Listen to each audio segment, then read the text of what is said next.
true. All right, we're live on my end. If anyone's randomly come in already, I don't have no idea if you have or not. I don't think anyone's going to come in. Okay, so let's have a check. Cool. If anyone's tuned in, just say hi. I mean, apparently it says I'm live, so if anyone in the chat can let us know how the audio is, but I'd imagine it's working. This is Chris Hines, my favorite.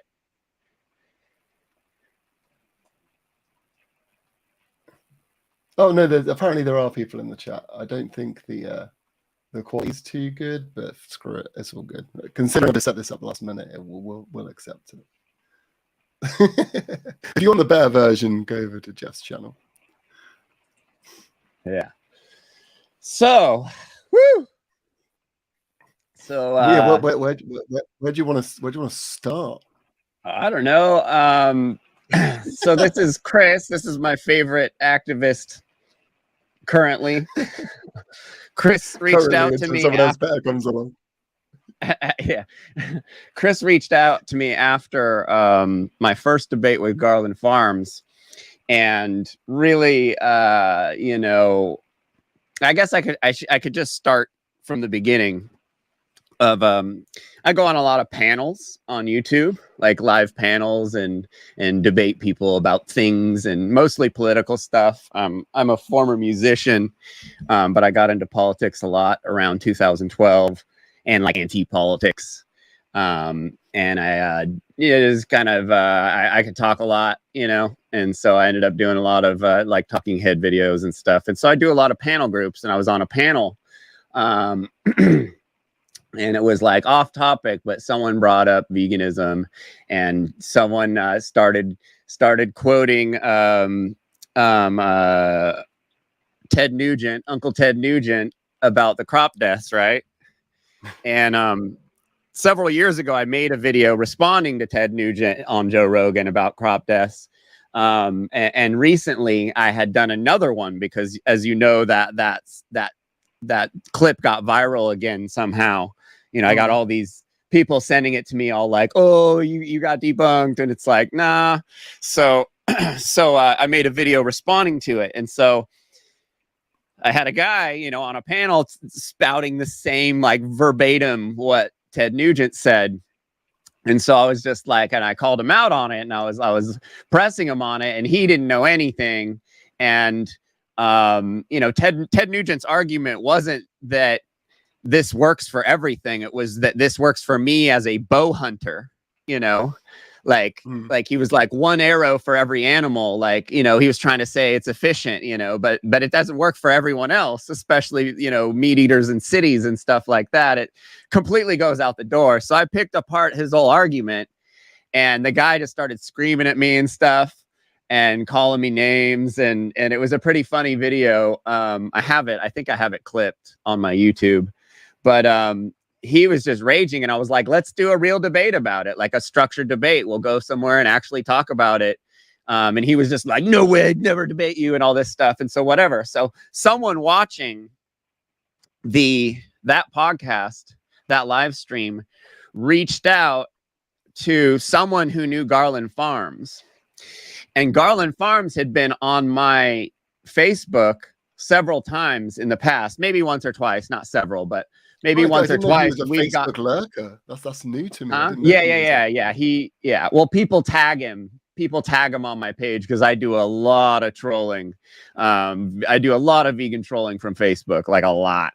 And I have 99% carnivores on my page, you know, like meat eaters on my page. And so we go, you know, I've been doing this a while, so that's why I've you know, piled up a bunch of really good, you know, like arguments for this stuff. So someone reached out to Garland Farms, and the next day I get this YouTube notification, Jeffrey Phillips versus Garland Farms debate. And I'm like, what? Like, I didn't challenge anyone to a debate. And so I went up on the panel, and someone was like, hey, So you know, if you want, I can moderate this a debate between you and this Garland Farms guy. Like I had so and so get a hold of him, and I was like, okay, maybe. And so I went. So Garland's buddy was live streaming, right? And he was live streaming about the debate like the next day. And so I went up and I was like, "What's this all about?" You know, because I never talked to anyone named Garland about a debate. And he's like, "Oh, so and so," and he connected the dots, and I was like, "Oh, that's cool, actually." And I was like, "What?" And he actually wants to do a debate with me, like on the air live. And he's like, "Yeah," and I'm all, "Sign me up."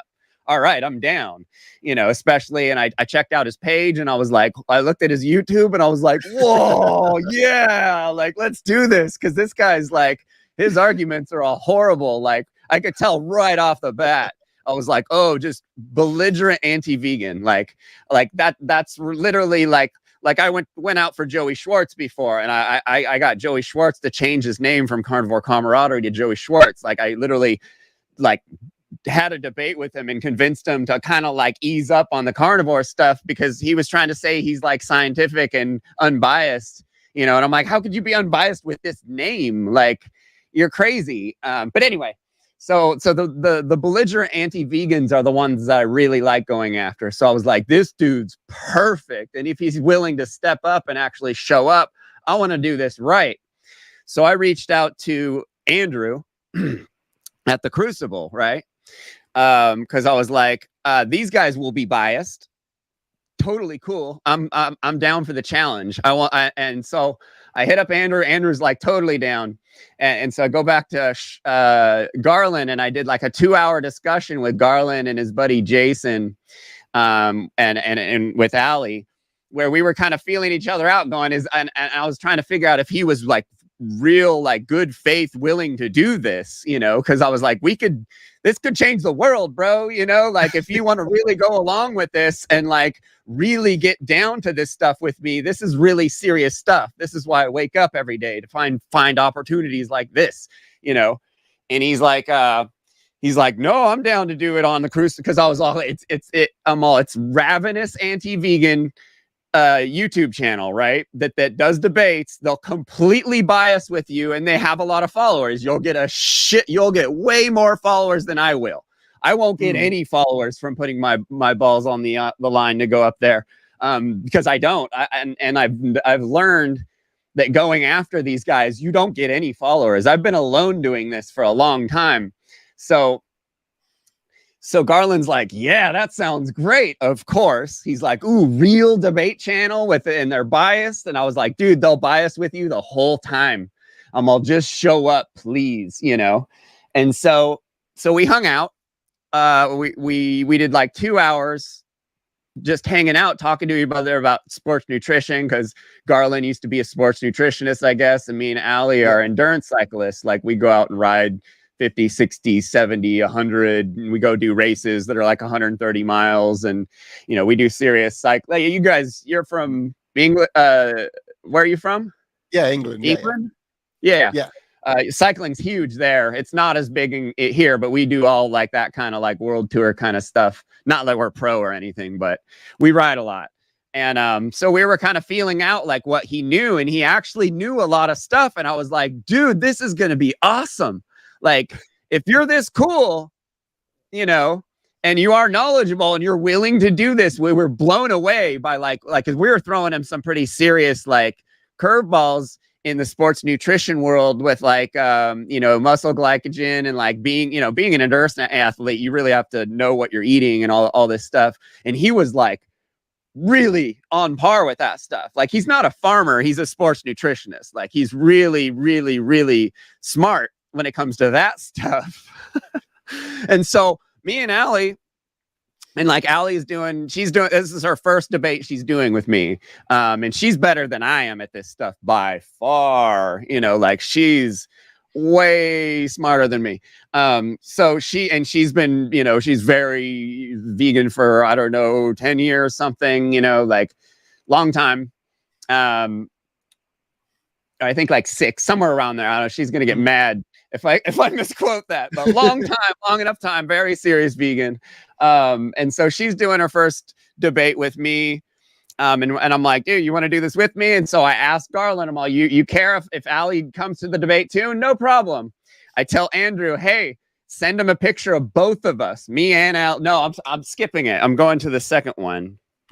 Okay, I'm thinking I'm getting confused a little bit with my Joey Schwartz on the Crucible. So Garland was my second Crucible debate, and But you and did so tell I Garland send, it was you and Ali, because obviously then they accused you of cheating later. He knew it was me and Ali, and I send Andrew. I'm all, hey, change of plans. Here's the new picture. I sent him a picture of me and Ali out riding bikes to put up as the thumbnail, and I'm like, it's gonna be me and Ali now, and and he, like whatever, thumbs up, dude's only ever given me like 1-word answers for everything, and he's like last minute at doing thumbnails, and like just kind of like he's barely putting any effort into doing a show. Like I'm a social media marketer, like I know this stuff, like he's doing bare minimum to keep that thing going. So I tell him, right, no problem, no one says anything. And then we get there, and we're sitting there, and everything's fine. We do the so in the 2-hour hangout, we nailed down. We weren't going to do specifically crop deaths, because the original argument that started all this was crop death argument, the Joe Rogan and Ted Nugent crop death. So that changed to just harm to the environment. Right now, what the actual premise was in current times, which animal ag or plant ag, it was plant-based diet versus animal-based diet. That was the actual. So currently, does the plant-based diet or the animal-based diet cause more harm to the environment? That currently in the world. So in this current time, not like in the 1800s and not in like 2500, like current times, modern times, which is doing more harm. So that was the premise that we got to. And we went over it like 3 times, and I said it to him clear as day, live. You can go watch it right now on Joey's channel. Garland's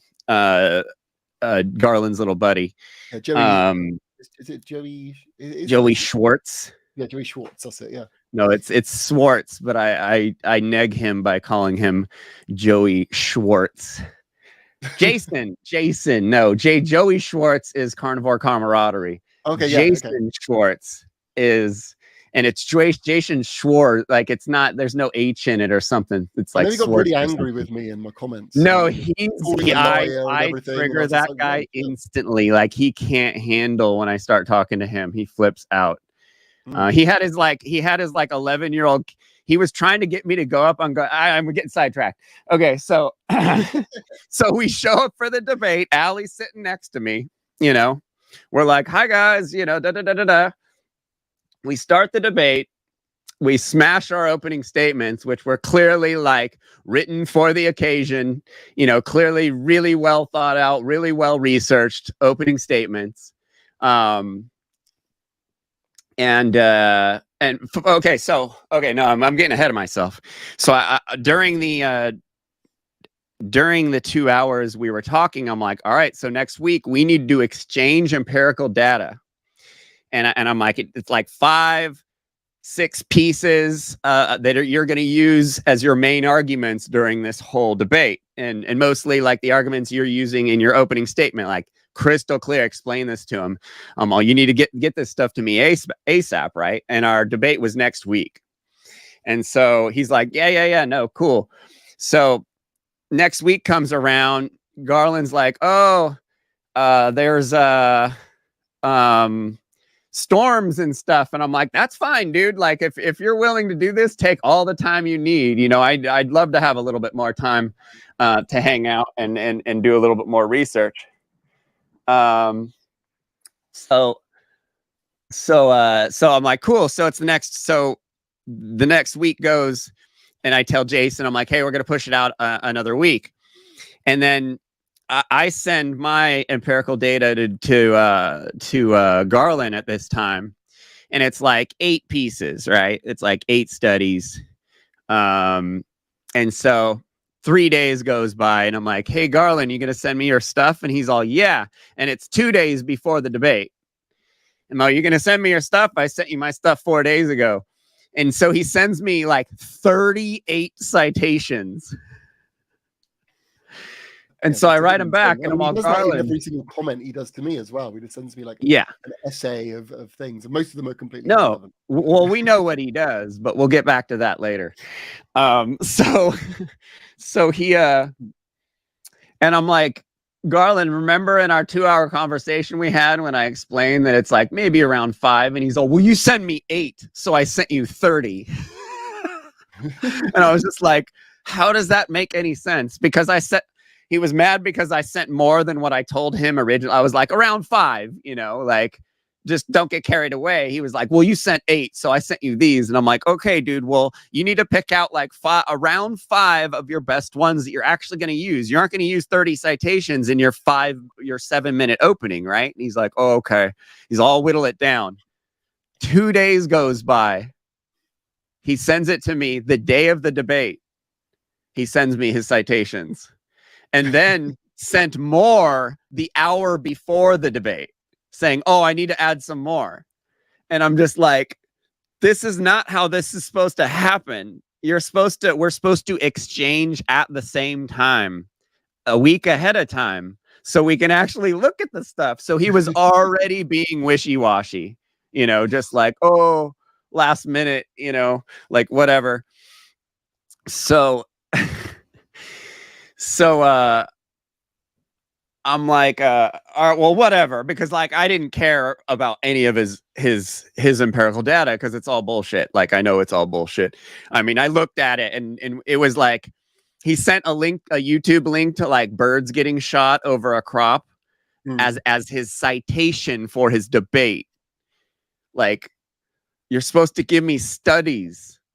And then it was a bunch of links to articles random people have written about their interpretation of studies, just like nothing good. And then there were a couple studies in there, but it was like 1968, 1985. And I'm just like, this old dinosaur, like, doesn't even know what he's doing. Like, and I asked him before, I was like, are you sure you know the rules of debate? You know how to debate? And he's like, well, I didn't go to like, I didn't like Ace debate class, but like, I know how to debate. And I'm like, are you sure? Because a lot of people say he's ever done.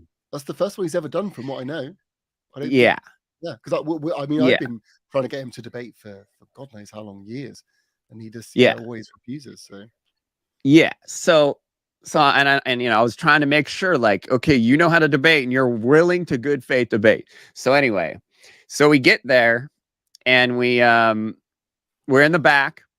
And we're like, okay, so we go over the premise, and he's like, I don't remember saying anything about this premise. And I'm like, oh no.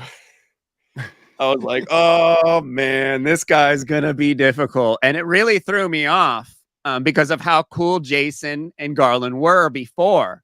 Like, Jason had me come up again, and like we had kind of like a little mock debate, and like he was very nice. He wrote me this big letter and left it on one of my videos talking about how I'm the coolest vegan he's ever met, and like how he really thinks that me and Garland are going to be able to change the world and all this stuff, like all this BS, just blowing smoke up my ass, And I was like, and I knew what was going on. I was like, these dudes, I was all, watch, Ali, these guys are going to turn on us like this.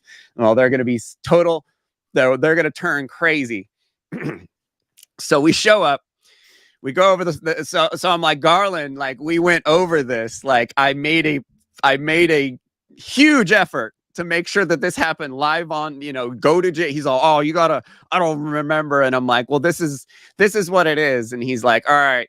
He finally is like, okay, because he wants to do it, but he was like already being a pain in the ass and like denying that like we had a conversation about the premise, And so, yeah, Jason's totally two-faced. Stupid vegan world. So we smash our opening opening comments, our opening statements, like just smash it. Me and Allie do, and then Garland's just like, well, you know, all these vegans, you know, they all say this, they all deny that any animals die, and but we had just presented him with all the crop death data, all the best studies of everything. We were saying, yes, crop deaths happen, but it's, you know, 4 times less than of meat eaters. You know, like we're presenting all these meta studies and empirical data on this stuff, and he's just like, well, vegans, you know, like they, you know, and starts attacking straw man, denying what we just did 2 minutes before. We literally said, you know, we didn't deny crop deaths happen for vegans, you know, and then he just goes into it, and I'm just like, oh no, and he's all, it's intellectual dishonest for these vegans here to like, and I was just like, oh no, like this dickhead's freaking duped me into this, you know, because I was there to have a good faith debate. And we talked about it a bunch, and they knew that they could Hail Mary me by making me feel comfortable. But I knew what happened, and Allie's like pit bull mode. So she's just like, no, let's do this. And he kept deflecting and trying to say all this stuff. And we were giving him, even while he was doing it, we still were giving him way too much respect, because he he was talking so slow, and he was repeating the same stupid things over again. And I was just sitting, but like, I didn't have much invested in this debate, because I wanted him to show his hands. I wanted to see his citations so I can use those against him for the next 5 years. You know, like, I wanted to see what he actually says in a debate, on the air, in a moderated debate, live, so we can actually bust him. So I wasn't really like that. Like, I was like, all right, whatever, this is going down this way, so this is going to be all right. No more Mr. Nice Guy then. And like Allie, you know, Allie was the pit bull, just going after him on all the empirical stuff. But then he started talking about the byproduct shit. And like you know, because you're like the leading expert in the world on this subject, that it's a little weird to wrap your head around, you know? And so we're like, kind of like, what is he trying to say? Because he's so confident that this by the bean, like, what is he saying by this by the bean stuff? Like, because like, we know they don't, a bean size is different, so that it's not like it's in standard weight or so. Like, we were like baffled. And then I understand what he's saying. I actually understand what he's saying. Me and Allie were like, what is he? Like, we're trying to understand. And then out of nowhere, Andrew starts calling us cheaters. Did you watch that whole debate? Yeah. He just starts calling us cheaters out of nowhere. The neutral moderator, out of nowhere, starts calling me and Allie cheaters, because he said, so that in the chat, since we were doing so well, the chat was going nuts. They're like, why is it 2-on-1? Why is it 2-on-1? They're cheating. And like, I hadn't really said a word. I did half the opening statement, but Allie was like in there, and I had the second half of the argument. Allie had the first half, but we never got through the entire, because Garland just and repeating himself, these things that he thinks are real over and over again. So we're just like, okay, whatever. So I'm just kind of, you know, it didn't end up going anywhere really, because like, it's not easy to go anywhere in a debate. So so Andrew's calling us liars, calling us dishonest, and no, he's calling us cheaters in the middle of nowhere. The neutral moderator in a structured neutral debate calls us cheaters because we didn't clear it with him that she was going to be here. And then Garland's like, yeah, he didn't clear it with me either.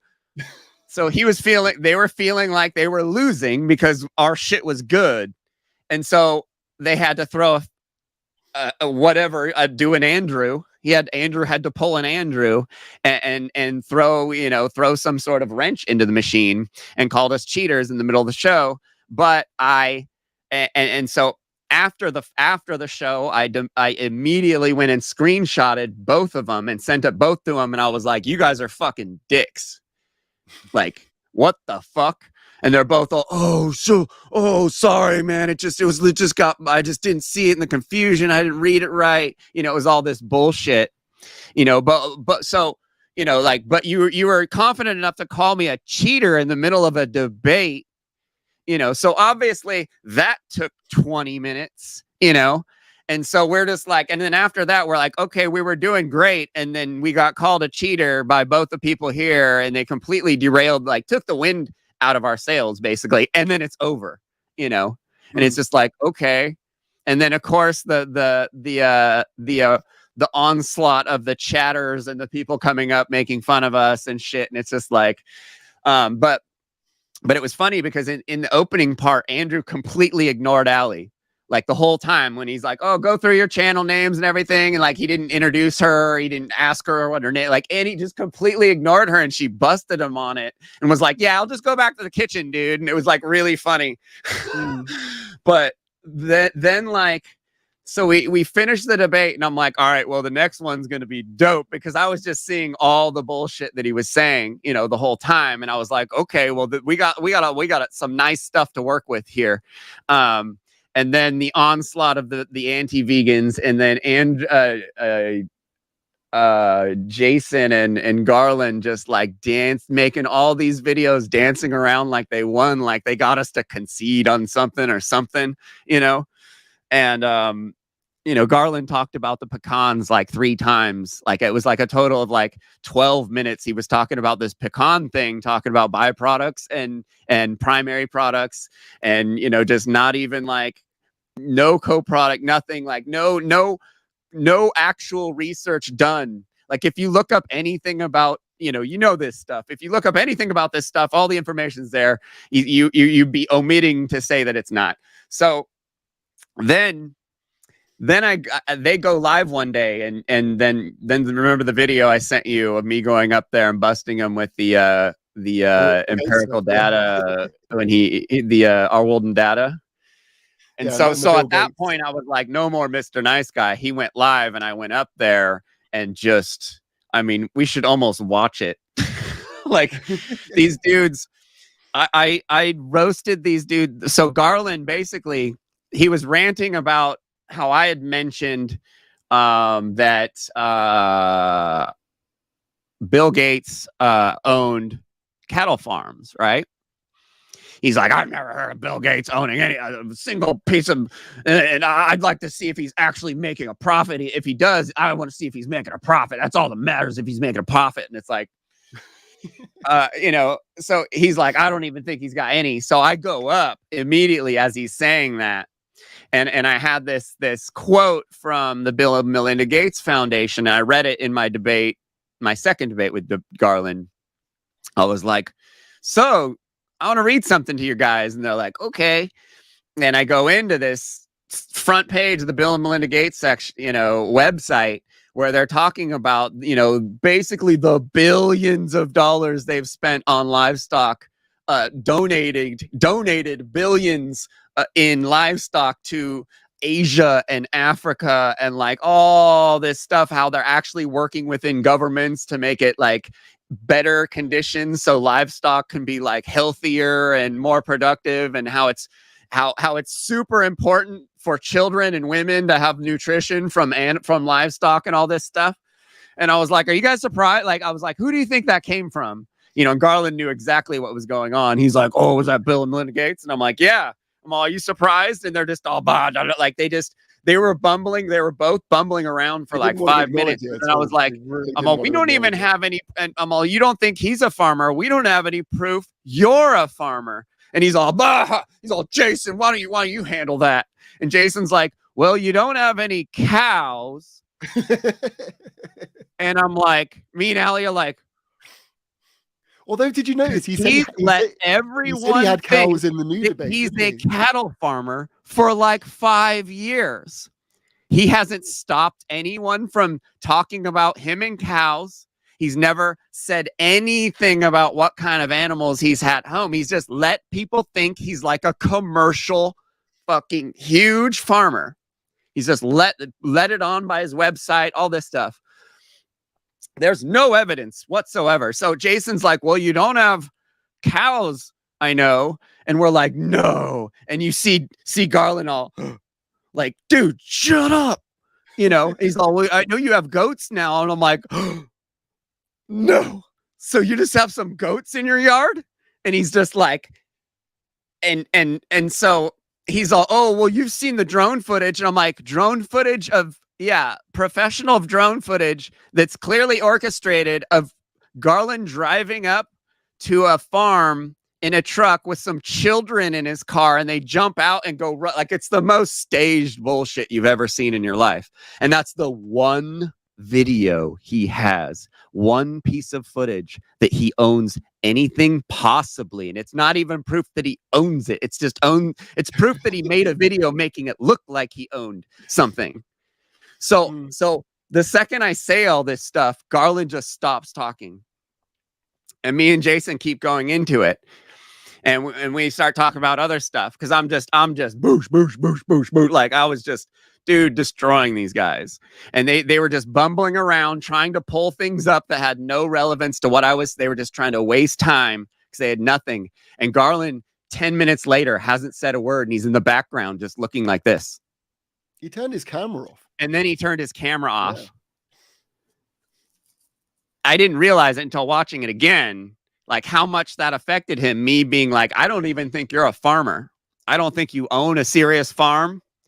And he well, because in our first debate, I was like, how many acres do you have, Garland?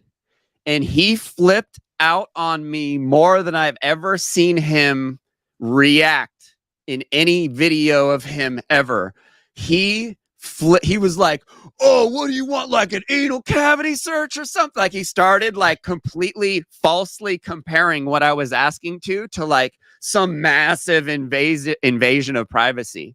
When I asked him how many acres his farm is, he flipped out, even to where Andrew was like, bro, it's not that crazy of a question. Like it was like, everybody was like, whoa, why is he like, and he kept going on it for like a while, like appealing to ridicule, just like, oh, like it triggered him hard when I asked him that. Therefore, I was planning to bring it up again live, and the dude just vanished for like 20 minutes and then came back, and I was just like, and then he just started making like, oh, you sitting on your girlfriend's lap and all this, like trying to make fun of me. And I'm like, all right, come here. And I like sat on Ellie's lap, and I was like, you guys, because like they were very uncomfortable and they wanted me to leave. And so I gave them an out, you know, because I was like, no, I'm not going anywhere for a while there. And they were just squirming. They were dying. It was so funny. Yeah, on Garland's live stream, not on the debate. This is different. So then it's like, the debate, wasn't that interesting, unfortunately, the first one. And Garland and Jason kept going, oh, Jeffrey had to have his girlfriend do the debate for him. And like, that was all the anti-vegans were like, oh, you had to get your girl to do your debate for you and all this stuff. But Garland and Jason saying that they met her and had a 2-hour conversation with her where she engaged with them quite a bit. So they like appealed to like this, like, are you good? They appealed to. So people are saying that like, my camera's frozen. That's all. I'm just sorting it out on my side. But yeah, keep going. It's all good. They were like appealing to the like boomer misogynist, like weird, like, oh, you had to get your little girlfriend to do it. And it's like, you know her name. Like, why are you calling her on the title of this video Jeffrey's girlfriend? Like, what do you like? Just scumbag behavior in general, like, whoa, guys, like, calm down with the like anti-woman shit. Like, I'm not a feminist, but like, calm down with that shit. So and then I went and did that video, and then I was like, in that video, I'm like, all right, well, round 2, right? And he's like, yeah, because he had just been saying 20 minutes earlier how he will destroy every single vegan on the Crucible that steps up, and I was like, all right, well, we're doing round 2, right? We always planned on doing round 2. And he's like, yeah, anytime. And Jason's like, oh yeah, cool. And I was like, all right, I'll talk to Andrew. But he had already scheduled the vegan gays one. And so it was like, okay, cool. Well, he's using the crucible again. Like, this is good. Like, I've led this guy in the right direction. This is where we want him, live and on a biased panel that's biasing towards him, you know? Like, that's where we need to do our work, is on these panels that are biased towards the Carnists, like that are live, that stay up. I mean, Andrew took down my first debate because I destroyed Joey Schwartz. But next time, you know, but no one was watching. No one knows me, you know, barely anyone knows Joey. If more people were watching, he wouldn't have gotten away with not posting the live stream. But I'm getting off track again. So the vegan gays and Nick Nutrivore video debate happens, and we were like, we had popcorn. Like, we were like, me and Allie were sitting here like, oh, this is gonna be good, because I know Nutrivore, you know. He dismantled Joey right before I did also. Like, he did a pretty funny Joey video. It just made Joey just like bow out. But I knew Garland was really in trouble doing a debate with Nutrivore. So it wasn't surprising for me to see what he did in order to get out of the debate with doing Nutrivore. That wasn't surprising at all. It was pretty funny, but disappointing, because it would have like you know, like Ellie says, like, you know, when you prepare for these things, that's why. And you prepare for these things. That's why I was so pissed at Andrew for not posting my first debate, because it's like, dude, we spent 3 weeks straight writing my opening statement. You know, like, we spent a lot of time researching, and because it didn't end in a way that Andrew liked, he just didn't. And it was funny because it didn't. So what happened was, Joey showed up no more or less prepared than he showed up to my first debate. Just like Garland, I could just show up, I don't need to write anything, you know, like that whole idea, which is not how you need to go into a debate. You have to have a prepared statement, not just go off stuff off the top of your head like Garland and Joey Schwartz does. So Joey showed up a second time, and I explained this to Joey in our first debate. We did 3 hours. And it's a really good video, but I explained to him all, you are disrespecting me by showing up not prepared. So, like, you know, like, what's the problem? This next one we do, because he told me never debate with me again.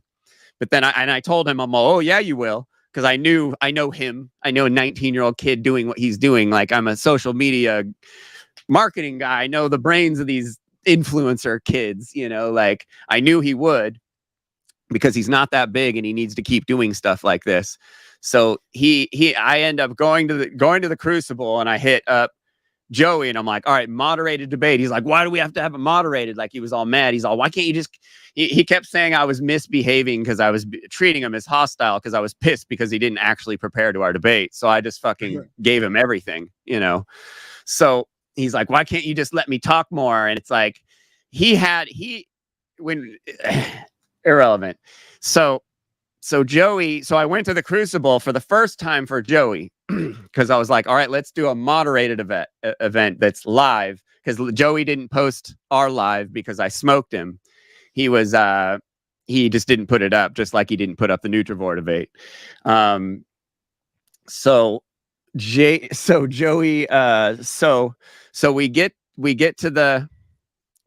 we agree on a premise over the phone, and I have it in text. And so we go to the debate, and backstage he asks for the premise, and I give him the premise, and Joey changes it completely. It was I believe it was even similar to this one. I don't remember the exact premise, but I think it was similar. It was plant-based. It was carnivore diet versus veganism harm to the environment, I believe. Like, it was like a really dumb one for him to agree to. And then I think he realized that during the few days before the debate, and tried to change it at that time. But me and Allie, because it was vegetables. That's right. It was plant products being harmful because it was a carnivore position. That's what it was. It was plant product. Are plant products harmful to humans or something? Like, it was really dumb carnivore diet one where he was all, oh yeah, I'll do that, because he's the carnivore guy, right? And so he agreed to that, but then he realized, oh shit, there's no empirical data to back up my side at all, and I just agreed to do an empirical debate, you know. And so he changes the premise to omnivorous diet versus vegan, what's more harmful, or something dumb as shit that I didn't prepare for. Like, my whole 7-minute opener was about how dumb it is to think that you don't need vegetables, you know, like it's like literally an unprovable thing.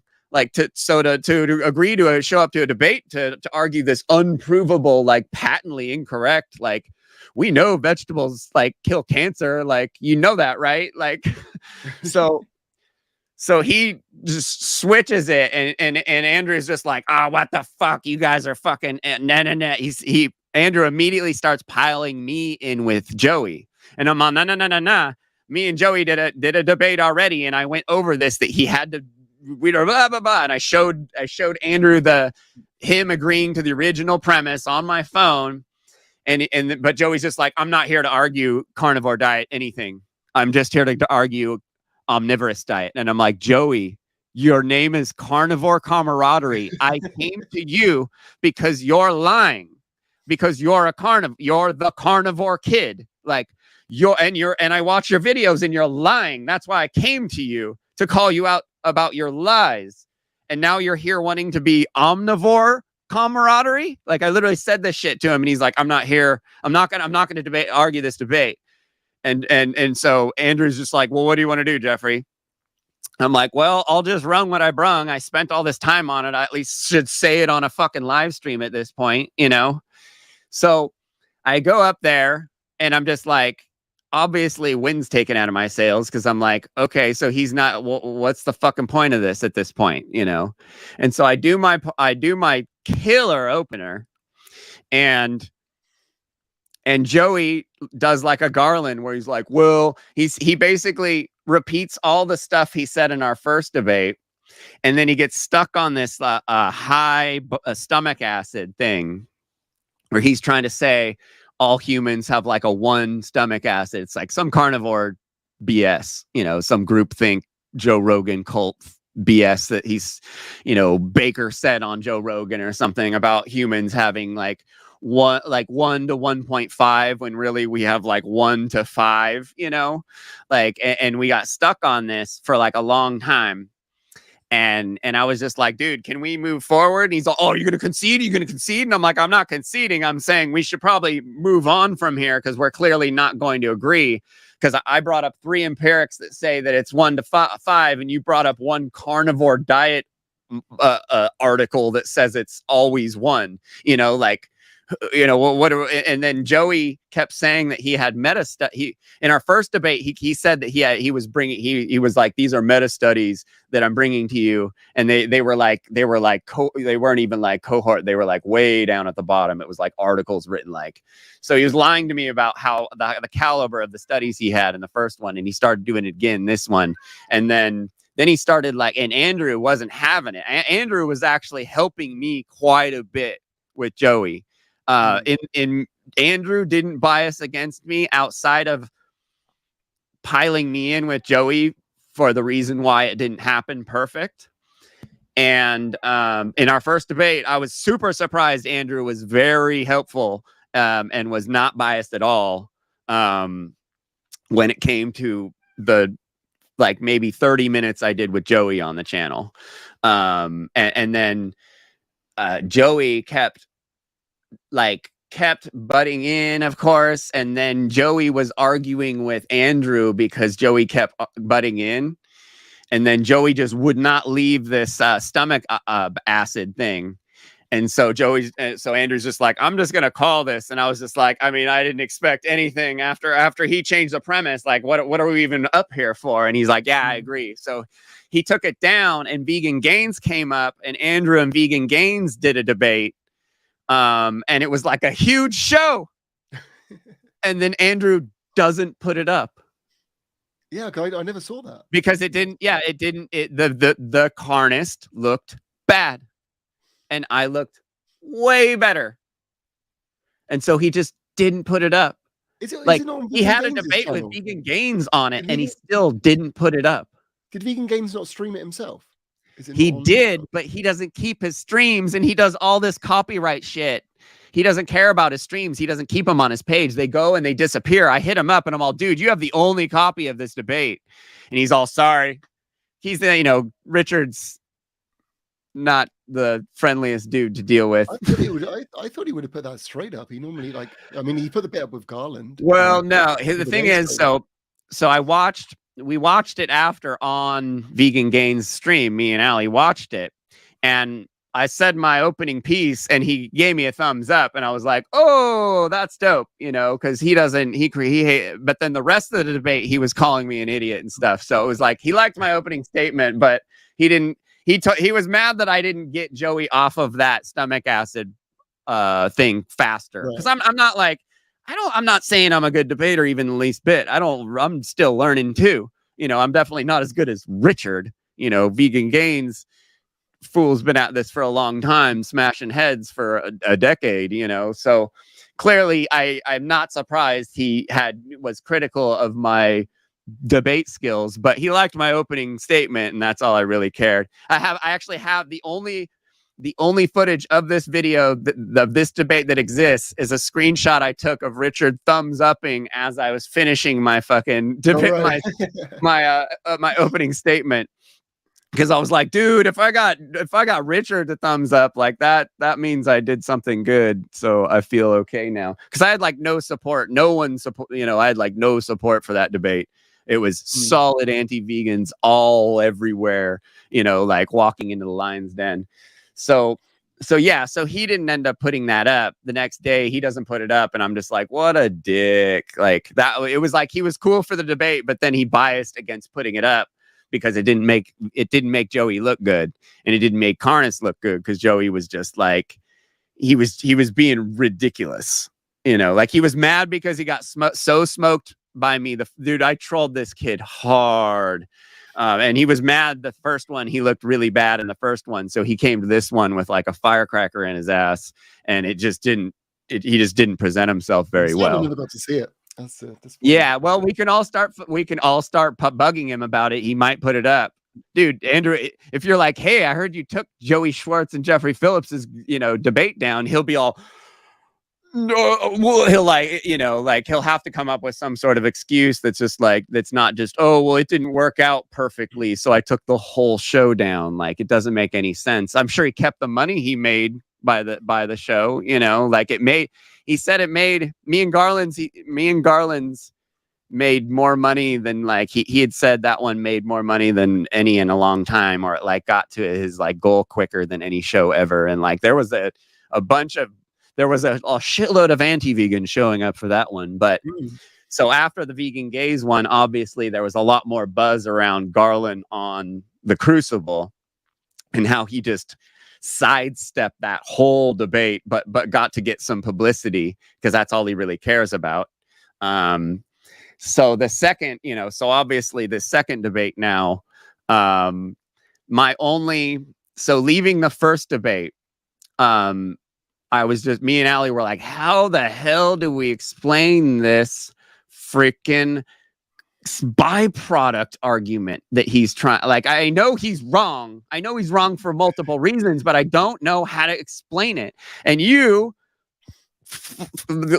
divine intervention, because I was hitting up all these dudes, sending in their live chat, hey, can you help me with this? And no one was seeing when I was asking, and I was just like, dude, I just need, because I'm completely confident going in again with everything I came with the first time. I just need to figure out what the hell he was saying, and because we were literally I don't know what to respond to that right now, because he was he's trying to confuse and waste time. But we were we explained, clearly it's not a waste product, because it's fetching a huge amount of money alongside. So clearly it's not like what you're saying. He was basically saying it was a waste product, you know. And I'm like, I don't think that's at all true. Like, it is definitely a huge part of the industry that's moving this. And then you pop up and you're all, bro, co-product, and I'm all, oh, that's exactly. I just needed the word. And then like I can say that word and people will be all, that makes sense, and then they'll go search it online and they'll be like, yep, there it is, Garland's done. Like, that's it. And so you hand that to me, just you like, I don't know how that happened, how you thought to do that, because I was watching you guys and I just saw that you're just having that problem trying to explain it, and then that's what I thought. I reach out, but I've just literally done research. So like, this is literally actually. You'll be happy to know. When we chatted with Andrew on Ellie's stream, I went through it with him after Ellie's stream had done and explained. Yeah, that's how Ellie freaking out on him was the funniest thing I've seen in months. When she's like, "Oh no," well, because she's all, "No, we're gonna talk later. We're gonna talk." Then she's like, "All right, let's just do it right now." It all ended more amicably. She called him some funny name or something. It was some English something that was really funny, and it was she's hilarious. Like, the good thing she was hilarious. Stuff up, which was really nice. She ended on like a good note and stuff. But we were actually chatting about the argument, and I was trying to explain to him like why it was so important we were pushing this and everything like that. And I think he understood what we were saying by the end of it. Yeah, like, okay, it's just kind of hard to explain. Fair enough.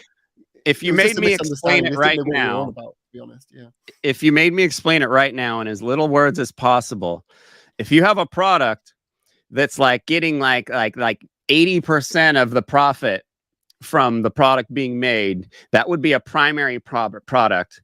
If it had like 90% profit comes from the one thing and it's 10% from the other, that would be primary product, byproduct, correct?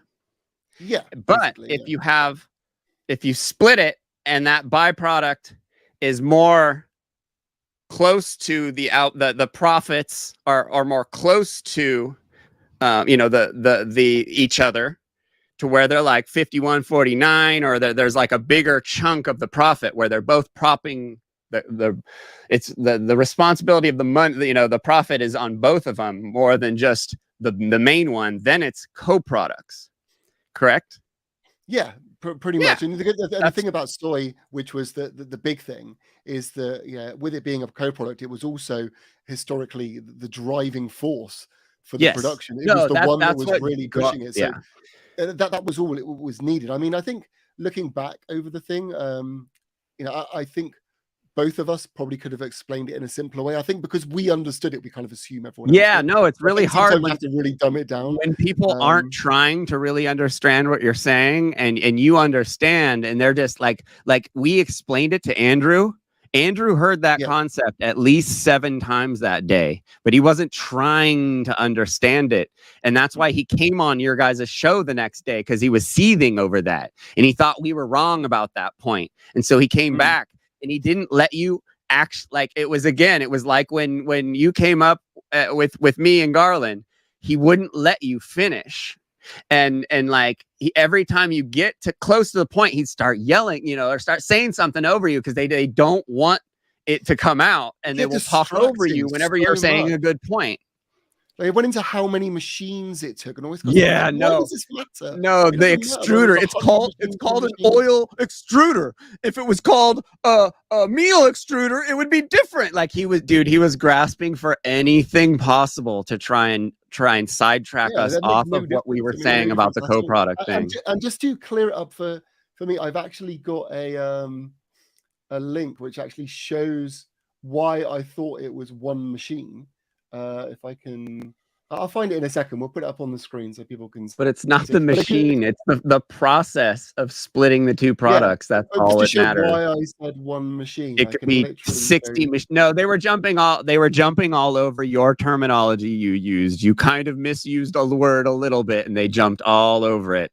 They're all, you said it's one machine. It looks like a bunch of machines. And it's like, are we trying to find the truth here or what?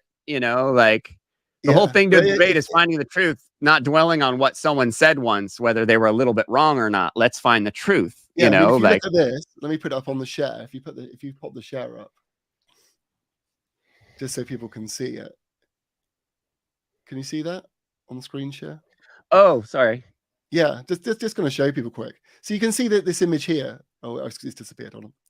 Okay, like, yeah, you could say it's multiple machines. I just thought it was just one big machine that linked, because that's literally what it is. It No, goes it in is here, one big down here, machine. down here, They're whatever, different. They're yeah. whichever way it goes. But I mean, it's, to me, I It, just class that as one machine, but apparently it's classed as more. But we were doing so well, he that's had to literally what. cast some sort of doubt on what we were saying because they had Yeah. nothing. And Andrew, you know, he's biased, like he says, like he admitted on his podcast, he's biased sometimes. And he was trying to help Garland because I mean, like it was funny watching the vegan gays Garland debate because like Andrew and Jim Bob were like laughing at Garland also, you know, like he was really being crazy and like those dudes were laughing like Andrew knows Garland's not Andrew saying that vegan gays was scared of Garland Farms is like one of the funniest things I think I've ever heard in my life. Yeah, Like who would be scared of that guy? we've been trying to debate him for ages. This isn't like Ellie's No. challenged him to one-on-one like way And before. this all happened. All of this happened because of a random argument I had on a panel on YouTube, and some people just like made it happen. Like it's so weird. And and like Garland would have never been to the Crucible to have everyone be all, hey, vegan gays, you need to debate this, you know, like it would have, none of this would have happened if I didn't argue with this metard, this total like so funny guy on this YouTube channel. It's crazy. Just to address something for the people that are watching with my title, you'll probably see, if you're watching on my channel, you'll see it says Garland thinks I'm a Cargill shill. Basically in his latest live stream where he did a kind of post-debate kind of run, he actually claims he thinks that I'm paid opposition from Cargill or Tyson Foods, and I've been paid specifically to target him, and that's why it was such a big deal to say, why was I blocked? Because me blocking him means I can't oppose him anymore, and he thinks that I just don't have a job and I just travel the world to oppose Garland Farms pretty much. I'm like, what are you on about, mate?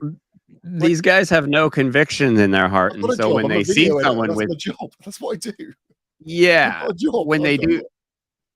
when they do see someone with conviction in their heart, they're like, they must be getting paid, because they can't imagine being that, you know, like you do PowerPoints and stuff on all this stuff, like you're really, you know, like well organized with this, so it would seem like, oh, this guy's just getting paid to be a disinfo agent, you know, because those guys, him and Jason are the biggest, like I'm a known big conspiracy head, right? Like I've been doing YouTube's like conspiracy stuff for years. Like these dudes are like batshit conspiracy heads about all this stuff. They're horrified of like Klaus Schwab and Bill Gates. And it's like, it was funny on the debate. I'm all, aren't you worried about what government's doing, Garland? Like, why are you so focused on these rich computer nerds? Like, I don't get it. Like, it's so weird how they are about that stuff. Like all this conspiracies. I was gonna say, should we can play the clip to people if they want to hear it. I think we should. Let's get on, because it just made me laugh again. Every time I watch it, it just makes me laugh. Okay, share screen. Where is it? Share tab. Which one is it? It's called Vegan Debate Tactics. And I got way too the many. one where he like made me into a bunny or something. Yeah. I actually haven't watched it yet. You told me about it. Is that even? It's not even coming up, is it? Not yet. No, hold on. Let me try and do that again. Try it again. Yeah, have you not seen any of it? I mean, I haven't flicked through, to be honest. There's so many videos on that debate. I haven't even gotten to half of them yet. It's really cool seeing, like I was saying to you earlier, dude, the vegan community right now worldwide is very, very impressive. Like I came from a time in the 90s when, you know, there was maybe 300 vegans on the West Coast. And so to see how big and organized we are now. I mean, just you reaching out and then seeing how, everything from your side with Ellie and like all these, like the whole UK England side of everything, which is, I know veganism's huge out there. So it's been really cool to like have this like international effort to get Garland Farms.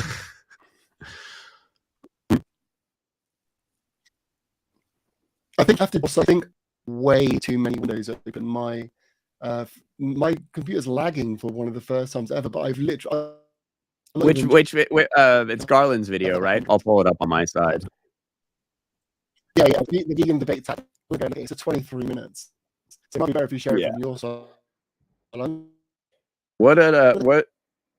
Which part of the debate did he clip? Oh, okay, here we go. Hold on. So yeah, I'm a bunny. 23 minutes. I'm a bunny. That's hilarious. I'm gonna try and have you seen this yet, babe? Because I've got yeah, sorry for the buffering, people. It's I got it. Way too I got it right here on my end. Hold on. Yeah, if it's shit on my stream, by the way, you can always go over to Jeffrey's and it'll probably be a lot better. I should have really closed down a lot of stuff before I started doing this. I didn't.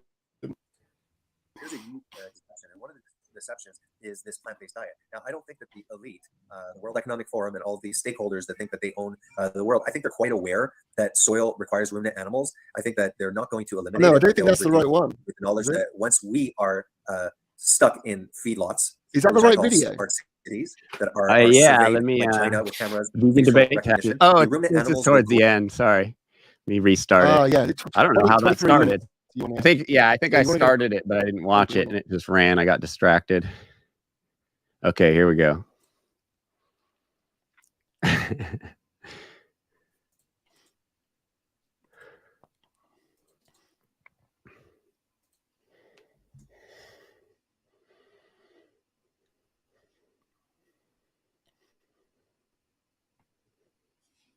Is it just Garland obviously doesn't know how to edit his videos. It's like tons of dead air. Hello, everyone. Welcome, Jason. Hello. These two are my biggest fans. So what are we going to talk about? 23 minutes, and it will have a graph on the screen. 23 minutes? I don't know. What was your take on the debate? Well, Jeffrey definitely went in there trying to prove up. Oh, why wouldn't I go in to try and prove a point? Promoting. I called him out on this. And demonizing animal agriculture. Go ahead. Yeah, I said, isn't that the point of a debate? Yeah, no, that's what, like, that's when I go and talk to these guys, they tell me this shit. And I'm like, you guys don't even know what a debate is. Like, because he was trying to, they were mad because I was saying that he kept generalizing and straw manning us. And he's all, you're a vegan. Of course you're generalized. Like, he was like, he had no concept of like what I was trying to explain to him. Like, the dude, and then half the times, most of the times I've gone up there, he's like drunk, and he had his kid up there once, like, oh, hey, vegan, come up here and talk shit, like trying to get his kid to like talk shit to me. Like, the dude's like, it's pretty embarrassing to see, the lengths these carnists will go. Chris Hines, he has like 2,000 subscribers or something like that, and I don't think to my knowledge, he does not have a job. He travels the world going to these livestock vigils where they show up with protesting signs and candles, and they sing to the animals, and this is apparently what he does for a living. Who's financing this guy, Chris Hines? Mm-hmm. I would bet it's probably some corporation or a conglomeration of corporations, maybe Cargill, Tyson Foods, Bayer, Monsanto. They employ influencers, and I actually think that he was assigned to me, not specifically, but I think that I was one of the people that he was assigned. Where do I get that job? And that's why holy so crap! Out of shape, because I blocked him on my channel because he was constantly trolling in my comment section, lying. He was just straight up lying. So I had to block him, and as a result, all his buddies blocked me so that I couldn't comment on any of the other channels. So And now they're trying to make a big deal out of the fact that I blocked Chris Hines. And Chris, if you're out there watching, I'll be glad to unblock you if you'll promise to stop lying. If you'll be honest in your debate tactics instead of pulling these games like you did last night. That was totally. I don't think anyone that was watching, even vegans, I don't think that they're looking at what you guys are doing, your debate tactics, and saying, "Oh yeah, that's how we can win." I think you're an example of how Chris came up and explained the definition of co-product, primary product, and byproduct. What kind of game is that, Garland? Like, that doesn't make any sense. That's not a game. how you can lose because you're not being honest. Your tactics are underhanded and deceitful. Now, this graph that I've got up on the screen here, that is referring to the reason I made this is because, the question that I was asking Jeffrey and Ali in the first debate was because what they were doing was they were demonizing livestock agriculture, and they were talking about all the damage that livestock agriculture is doing. But then once you listened to their evidence on where this damage was originating from, it was all originating from the plant or crop agriculture that they were claiming was feeding the livestock. So one of the two primary crops that are responsible for contributing to the feeding of the livestock is soybean and corn. And so Chris is coming back right now. He just said, the first debate I brought to the table was exposing the fact that they were claiming that 80% of the soybeans were grown specifically to feed livestock, and I exposed that as a lie. The truth is that more than 92% of all soybeans in the world are processed through a soybean oil extruder to separate the soybean oil from the soybean meal, to extract the soybean oil. It looks like over is the soybean meal. Yes, that is left over after it goes through a soybean oil extruder. And so, there's an entire industry. It's called turning waste to profit, and every industry out there is trying to find creative ways. It's not waste to take whatever waste they're creating through their production of their primary product and find some type of way to sell it as a 80% of beans were fed to livestock. Never Chris once Hines would want to call it a co-product at any point. The fact of the matter is, and he spent all we'll the time arguing later of the co-product versus byproduct. But this, what was funny about last night is that you had, they're speaking out of both sides of their mouth. On the one hand, they're saying that if livestock were abolished, yes, soybean agriculture is damaging and destructive, but if we abolished livestock, then we could also get rid of soybean agriculture. And then what's weird is that Jeffrey was saying, but said soybean meal can be made edible for humans. We never said. So he's actually arguing against soybean. We said specifically, I said, we can't speculate on what would happen with that market, but likely it would be turned upside down, And then in our second debate, I told him, he was trying to say that we would simply eat all the soybeans and it would stay the same. If not, they'd need more soybeans, as if soy is the only source of protein on the planet. And I was like, dude, we can get protein from all kinds of different stuff, and we'd probably not get it from soy because of these problems, especially if we were shifting towards a vegan world. Like, clearly, hey, like when I explained to him, I was like, dude, the crop protection thing was the funniest thing because he always uses these wild boar videos. And it's like, dude, you don't even know that those were introduced by the animal agriculture industry. Like, the dude is just so, and then, how he was looking everything up in the debate, he was just typing it into Google, and just giving us whatever link had those words in it. Like, I was like, dude, you have to for one, show a study, and you have to at least look at it first, dude. Holy crap. And that's where we had him last night. He was saying he had his sources saying that it was a byproduct, but they were all not sources from the soy industry.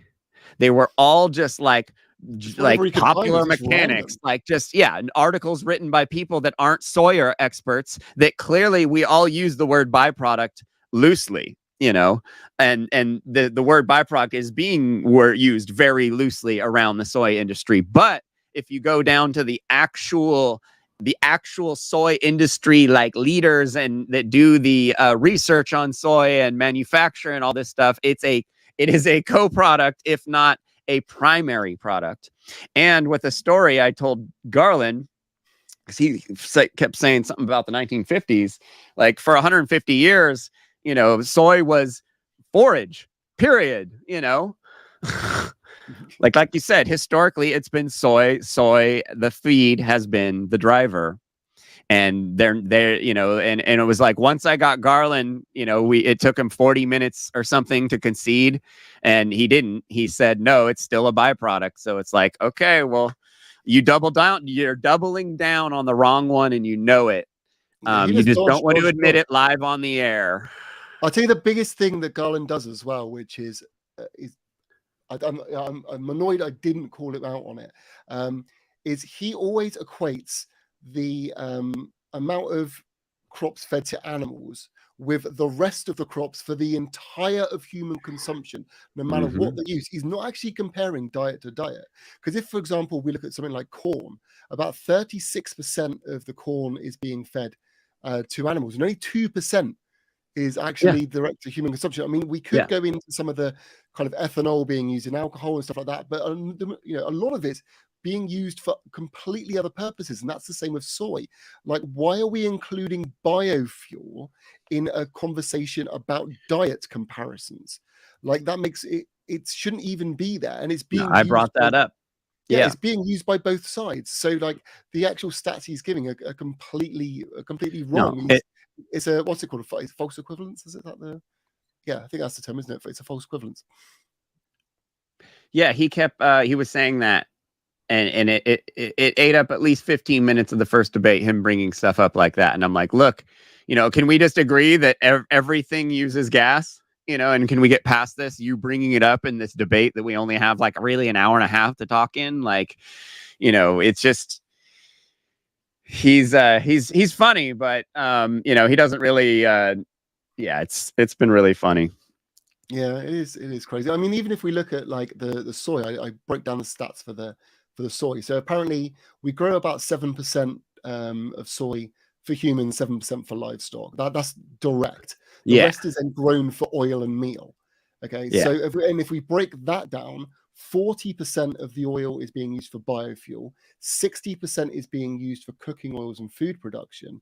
So if we actually put that into what's being used for humans, what's being used for animals, you can see that it's 7% plus 60% of the oil and meal, and the animal food is 7% plus basically 100 of the oil and meal, meaning there's 40% more being used by animals. So I don't know how he's arguing that. Especially when the original premise was about the diet. It was specifically animal-based diet versus plant-based diet, and that's why it's like, dude, I won this.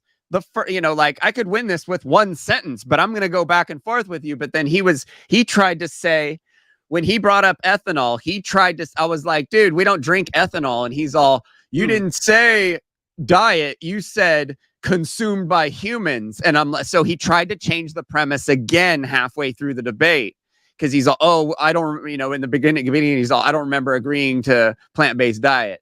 And then he brought it up. Oh, no, it wasn't plant-based diet. It was consumed by humans. And I'm like, no, it wasn't.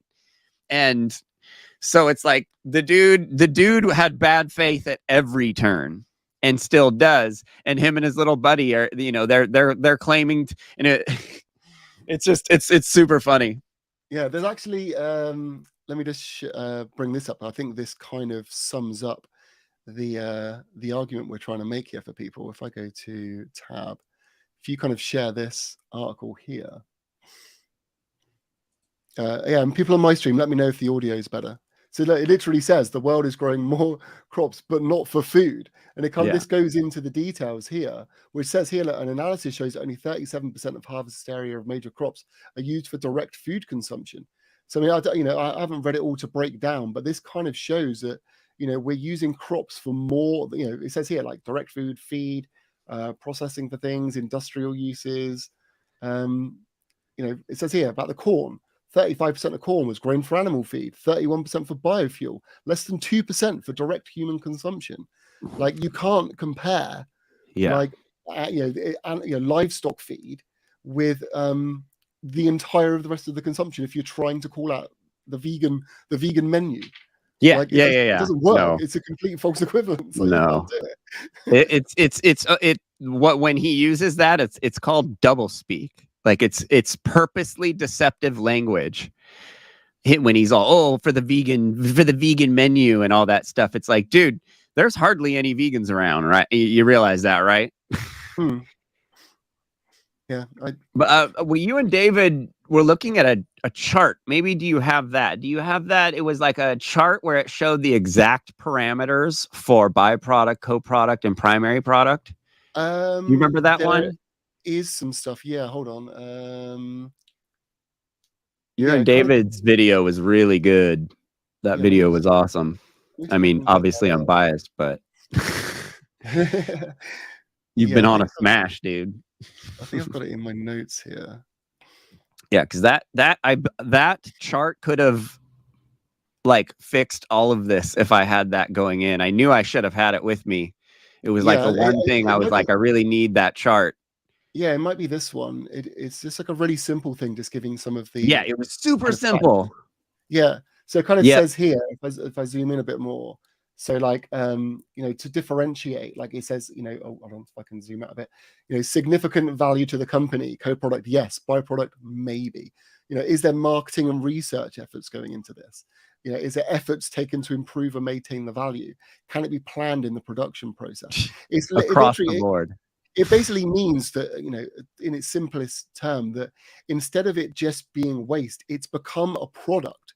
It's literally, you know, it's now something that they would advertise, that they would do research on, that they'll try and improve. It's not just the waste that's coming out and they're just like, yeah, you can take it, get rid of it, kind of thing. Yeah. It's literally, you know, it's one of their products now. And as soon as something becomes a product, and you know, and it's literally being demanded, you know, especially to the point with soy where it can literally be the driving force, then it's kind of hard to argue that, you know, the people buying it aren't kind of responsible for the you know, for the effects. Like, you know, the way I kind of explained it on Ellie's stream before was with the you know, someone's growing trees and they're you know, the original thing they're making are the planks of wood, kind of thing, you know, and the sawdust, for example, is going to waste. You know, if there's enough people saying we want the sawdust, and they're like, okay, and they're like, right, well, we better make sure that every time we do a plank that we're getting the perfect sawdust. Maybe we can get rid of the dust, we can improve it, we can improve keep it clean, keep it moist, or keep it dry, you know. Yeah, like, they got to the point where, you know, in their business, that they're kind of relying on this, and they're kind of, you know, and it could even be pushing them to grow more trees, you know, purely on the sawdust. Then you know, you can't say that they're not responsible for the trees being grown anymore. So that's kind of the basics of it. Once you get your head around it, it's fairly straightforward. I mean, yeah, with soy, you really can't argue it. Like, the fact that it's been the market driver historically for so many years, how can you even start to argue it? It's ridiculous. You know, you might be able to argue it with some other things, maybe, if you want to go real deep into kind of other things. But yeah, with soy, it's a losing battle. You can't. They're so linked. It's unreal. Well, when I called Garland out for that, it was like he was trying to make it sound, in the first one, he tried to make it sound like there was some unique reason why soy oil is very popular. And what he was saying was, I know why. And to be honest, it has nothing to do with diet. The reason soy oil is becoming more popular is because of biofuel. Because they want to use it, they're demanding more for biofuel. That's it. It's actually nothing to do with diet whatsoever. But that doesn't. Well, and there's no unique, like, there's nothing about soy oil that makes it necessary to be soy oil. Like, there are all these other more sustainable, better for the environment plants that could be grown that produce more oil than soy does. It's just the industry for the soy meal is so high that there's a ton of the stuff around, so we're using it. It's you know, it's efficiency in industry. Like, well, I did figure out the math on that, you know, and this is assuming that, you know, all soy oil would move. And I mean, which wouldn't be the case. There would obviously still be some soy grown. But if say we moved all of soy oil to something like palm, you're looking at saving like 85% of the land, because that's the difference in, you know, in the thing. I mean, the that's reason a huge amount. soy oil is because we've got that's not like 30%. That's 85%. Like Yeah, that's that's a huge. lot. And even Yes. like when in the stats, like that 7% of the bean that's actually fed to the cow, that's in there like finishing at the end when they're trying to fatten them up. Like in the story of how we feed cows in the US is the answer to whether or not it's a co-product or a byproduct, or has been historically. And Yeah. it's like Garland doesn't listen to my opening statement in the least bit and doesn't consider it in the least bit. He just, it's in one ear out the other. And I mean, we and it's can funny even because it's argue. not like what he's bringing, his opening statement isn't something he wrote, so it's not something he has to say. It's what he pulls out of his mind. So he listened to me and Allie talk about crop deaths and how vegans are, yes, obviously responsible for crop deaths.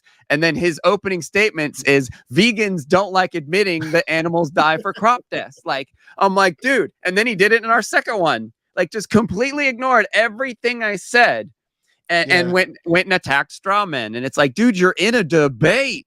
Do you notice how Like- he completely avoided the conversation about the wild feral hogs?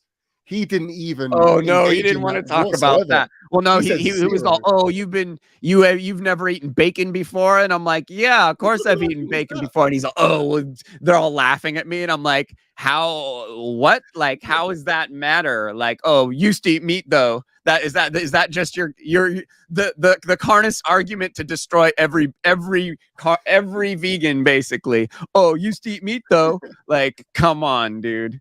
The weakest arguments ever. Like, I'd come love to see on, him bro. address that. I mean, maybe he does in that video, that 3-hour one we haven't watched yet. But I'd really like to see him address it and try and get around it, because it's kind of difficult. I mean, for people that didn't watch it, basically he always accuses vegans of he shows these videos of people growing crops shooting these feral hogs. Yeah. But what he doesn't realize is the whole reason these feral hogs exist in the first place is because they were imported to the country for meat, and then they escaped and it became a problem. So whose fault is it really? Is it really the crop production fault, or is it animal agriculture for bringing them to the country in the first place, letting them escape and breed, and now they're a problem? But yeah, he didn't want to address that whatsoever. But then in his words, he's all, you have some responsibility for the all of those, which is like, oh, so now you completely understand what we've been trying to explain to you when it's in your favor of your argument, but you completely won't understand it when it's in favor of ours. Like, dude. But insane. Like, I knew, like, I was how many memes do we have now? I mean, we need to go through the debates and chop it up a bit, really, don't we? No. Get all the good bits out and stuff. And yeah, we really do. Well, we should. I haven't gone through the first one, and I'd love to go through the first one at some point. We don't have to do it now. But I think one of my favorite moments is when I called him out because he was quoting the National Soybean Association, and I was like, I can't even find the website. No, he pulled up that website. That's not. I went and looked at it. That was not what he said.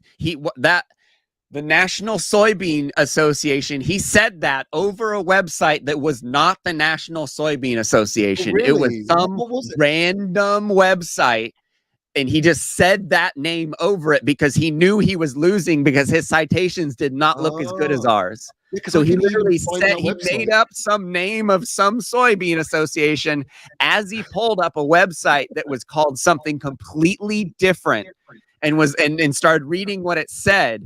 And remember, it was like something that had nothing to do with what we were asking. And we're like, Garland, like, are you paying attention, dude? Like, holy crap. Like, my 7-year-old pays better attention than this. Like, holy crap. But he's not interested in, he's not a good faith debater. He's not interested in learning. He's just interested in getting more popular. And he knows bad publicity is good publicity. And so he doesn't care. Yeah. Him and Joey, like him and Jason. I mean, Jason just desperately trying to become an anti-vegan YouTuber, and he's got like 200 freaking subscribers, and he's just trying to milk off of Garland. It's so funny. It was like I'd betrayed him or something. He was so angry, being like, "You are a liar. You are this," and I'm like, "What have I lied about? Like, tell me the lies." Like, honestly, I don't know what I'm meant to have lied about. I provide sources for pretty much everything I say. I'm one of those people that likes to be able to have a reference for everything. Like, So what have I lied about exactly? I'm just saying what I found. I was so happy you popped up on that panel, and then it was like instantly once the air cleared, I'm all, "Hey Garland, why'd you block Chris Hines?" And you're like, "Yeah, why didn't you block Chris Hines?" That was really funny. That was I've been kind super of waiting. fun. I've been And waiting then to- Vegan Gain showed up, and it was just like, "Oh, this is freaking awesome! Yeah. Like this community's so dope!" Like, Yeah, apparently he'll unblock me when I stop lying. I mean, maybe he should tell me what I'm lying about. he says he Because he wants to debate you. I mean, if he wants to debate me, Oh, he that's can right. He debate me. said he'll debate you once you stop lying. But no, Yeah, like- we'll always be liars in Tell his me eyes. the lies. I want to know what the lies are. This is the thing. Like, what have I lied about? Give me the list. Give me the list. Honestly, I'd love that. If you could just give me a list of all the lies I've apparently told, then Yeah. I can go through it. Because I mean, what did I lie about there? All I said that basically that was in that segment there that we, when I came on the stream, all I literally said was that soy is a co-product and therefore you got to take responsibility. That I was know. That's actually all I He said. came up and no, he said you played games when you came up. Well, games- he came up and what? clarified the definition of byproduct and co-product. You know How what is I that think playing a game? I think I know what the terrible lie that I think he said. I think he just thinks I lied because I was trying to say that it was one machine when it was more than one, and because it was an oil extruder. Those dudes were I trying think to that's the find lie. anything to jump on, and so they both jumped on that one. You're all, it's Yeah, one but machine, and they're like, "Oh, it's not one I machine." think that's the thing that he's telling me that I'm lying about. I think that's it. Yeah. I should. You're a liar now because you said it's one machine.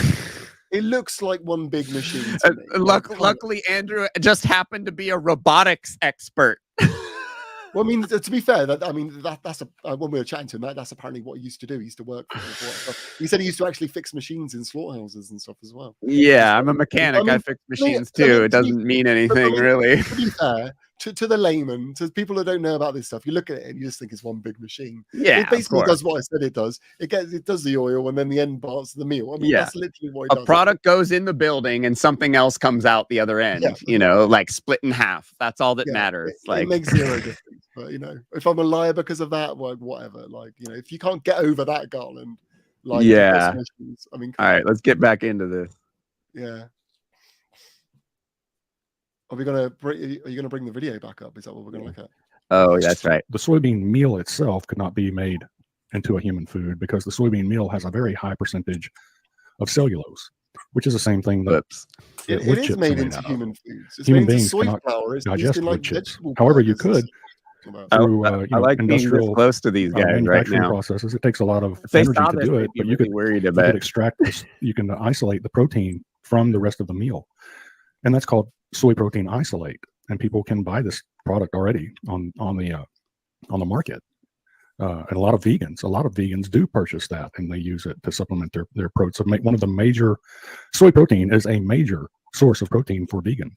Yeah, like I think the ones that they can possibly make, this is how they can stretch out their veganism. That one right there. It's just, When did you start caring about animals? You can animals? tell the ones that really start looking, totally emaciated and stuff like that, because maybe they're doing like a raw food vegan diet or something, everything raw, which is funny because plant material, at least if you're cooking it to a certain extent, makes it more digestible. So they're eating non-cooked. Then after you have like the fruitarians and stuff like that. But I'm sure they're packing in among other. I mean, they even have plenty of vegans showing their supplements, like talking about what supplements they take and stuff like that. I mean, they have boxes of them. It's like a box of supplements. A box. Yeah. They do. They have boxes. buckets of supplements. I love this comment right here. When I started, I'm gonna let the kitten out because she's climbing trees. Go ahead. Everyone say bye to Callie. See you later. Bye, kitty. All right. No one so far has actually calculated how many grams. This comment is hilarious. Okay, hold on. I'm coming back. What was it? Vegans are incapable of morally justifying their position. Oh God! Blanketing statement, generalization. Yeah, that's just going into the precept stuff. Of protein are being consumed globally in the form of meat, fish, and dairy. Because the vegans want to boil everything down to calories. And this is probably why a lot of vegan parents end up in prison, because they starve their children what should to we death boil of it down essential to? nutrients. Please tell us. Because the very influential vegan influencers do not promote nutrition bad will promote parenting. calories. And There's plenty of people on a meat diet that have got kids that are emaciated because they've only been feeding them chicken nuggets or something as well. It's called bad parenting. It's nothing to do with veganism whatsoever. you can give as many calories as you'd like to an infant, a human infant. But if there's not the essential amino acids there, if there's not the essential fatty acids there, essential nutrients like B12 and the right B12, because there's different kinds and there's only one that's human bioactive, and that's methylcobalamin. Maybe Richard or Nick need to go after him for this premise that he's saying right now. I mean, honestly, nobody needs to pay attention to this guy anymore. But it would be fun, as a premise, this whole, plant-based diet doesn't give enough nutrient content, micronutrient content. Obviously, Richard and Nick, Vegan Gains or Nutrivore would probably be best to go after him over an empirical, because Andrew thinks that Garland's an empirical guy. I don't know how he honestly can say that, but he thinks he's an empirical guy. So I could. He just likes making his own graphs. That's the thing. He makes all his own graphs, from what I can see. He doesn't reference other graphs. He just makes one up. He goes, "Yeah, that'll do." No, I asked him for this when this popped up. I'm all, "Where's the citation, Garland?" He's all, I'll get it for you." And then he took it down and never brought it up again. Did he make this graph? I'd imagine so. I mean, it seemed like it when I called him out, because he didn't seem to he's all, "Oh, I'll send it to you." And I'm all, "No, you're not going to send me this citation for this graph. You're going to show everyone right now." Holy crap. It must be a Garland graph, because why is he only comparing soybean to meat, fish, and milk? Why does soybeans? We don't just live off of just soybeans. I don't know why are you comparing just soybeans to everything? Because he thinks he's strawmanning every vegan into only being able to live off of soybeans. He thinks the alternate diet to carnism is simply soybean. This is like people, when I was vegan in the 90s, people would say this stuff to me back then, and it's like, you guys just, holy cow, this isn't real. What else has he got to say then? Let's keep. And then these guys are drinking IPAs and stuff, and it's like, if you're worried about estrogen, So what I did was I went through and painstakingly calculated exactly, and this is not exactly, but it's a pretty close estimate to how many grams of complete protein human beings around the world are eating on an annual basis, and that's almost 129 trillion grams of protein. And that's what's being consumed. Now, the yellow bar on the graph, that's 39 trillion grams of soybean currently being produced in the world. And so if they get rid of the red bar, those are all essential nutrients, not just calories, not just empty calories like the vegans are promoting. It would have to come from But those are essential. Those are the 9 essential amino acids. These are that we have in the world. Proteins. Meat, fish, and milk. This dude is just. You don't have to take a supplement when you're consuming meat, fish, and this meat, is fish, and milk. This is the yellow honestly bar. That's probably the 7th or 8th time I've seen him do this same spiel in one of his live streams. And I've only seen a few of his live streams. I would never waste enough time to go through all of his stuff. And I've seen him pull this graph out and do this whole thing. And it's all based off of, he thinks if we turn the whole world vegan, this will go up to there. Because the only option would be soybeans. Yeah, I don't understand why he's just comparing that. There's so much other things there, and what's the point he's trying to prove? Just say we did need to make more soybeans. So what? So we would need to grow. Well, we'd need 3 times the amount, right? According to that, right? We're currently consuming 7% if we're not looking at oils and stuff. So we'd have to grow. So it'd be 7, 14, 21, and got 21%. So we need to increase it by something. What's the point he's trying to say here? We'd replace a lot of all the bits that we're not giving to animals, the ethanol and the other bit, or just it will just change. I mean, the system would change, which is, I guess, is the main thing, isn't it? It's not as he acts like nothing will change and we'll just carry on as normal. The whole market would change. The whole market Everything would flip change. on its end. It would The be whole food completely different. system, the Yeah. entire food system. I mean, if we're talking about not just losing animal ag, but if we're talking vegan world, oh my god, Yeah. Jesus. it would be completely different. Yeah. So many changes. I don't even know why this is even relevant. It just seems silly. Yeah. I'm sure he'll make a video about this live stream and give us some why it's relevant. I don't know. But I mean, let's look at the biggest study done on diet change ever, Joseph Paul's Oxford study. I mean, he's saying that we can get everything we need and reduce land use by 70%. I mean, I'm more likely to believe this guy, although this is a guy from Oxford, which is apparently biased because once some guy donated to them that did something bad. Yeah. So now all Oxford studies are apparently out the window, according to Garland, because of this one guy that gave him some money once. Yep. But I mean, I'm going to believe this guy over this graph you've just knocked up. Yeah. And I've got him to try and address that study, and he hasn't really debunked it. No, he doesn't know how to look at it. He doesn't know how to read a study. He couldn't read a study if his life depended on it. Now, I remember what he did. He went on to Our World in Data. He found a statistic saying that 70%, I think 70% of agricultural land is like pasture and meadow or something. I can't remember exactly what it was. Basically, all he did is he found a stat that was the same and then assumed it was that. Yeah. That was all it was. He goes, well, it must have been that. Debunked. Yeah. No, it wasn't that at all. Yeah. So, dude's delusional. Yeah, I don't know. Should we skip forward a bit and see if there's any more fun? A bit. Yeah. Probably over to him, just talk about some things. All right, I'm gonna turn him up to like a little bit higher too, because he's I mean double speed's kind of just normal. Real slow. Yeah. Let's see if he's got any other fun stuff he says. Oh, he's got a bunch of stuff up. Yeah, he's got some bits. Have many, and I went through this in I think my last two videos. That I did anabolic response. One of them I think was according to JD. We didn't get too much into it, but there are studies we can go through that because protein does elicit a greater anabolic response compared to plants. It talks about digestibility. I believe Jason various differences between plant and protein. Even they're trying to like develop and more a keto carnivore guy. Reinforce again like he's like on and off keto. Garland's like against the keto and carnivore stuff, and Jason claims to be against it, but he actually does do keto.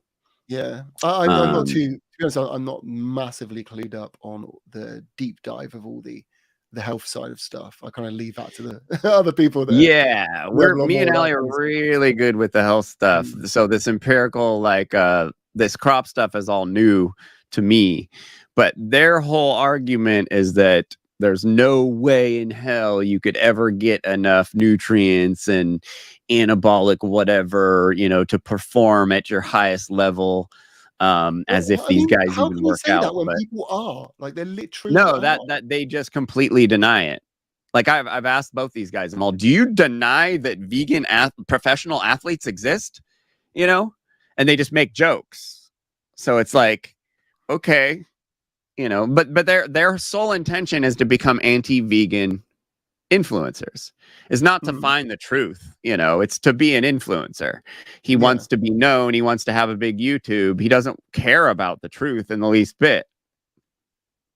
Yeah, well, exactly what they accuse us of. We're just all, it's all projecting.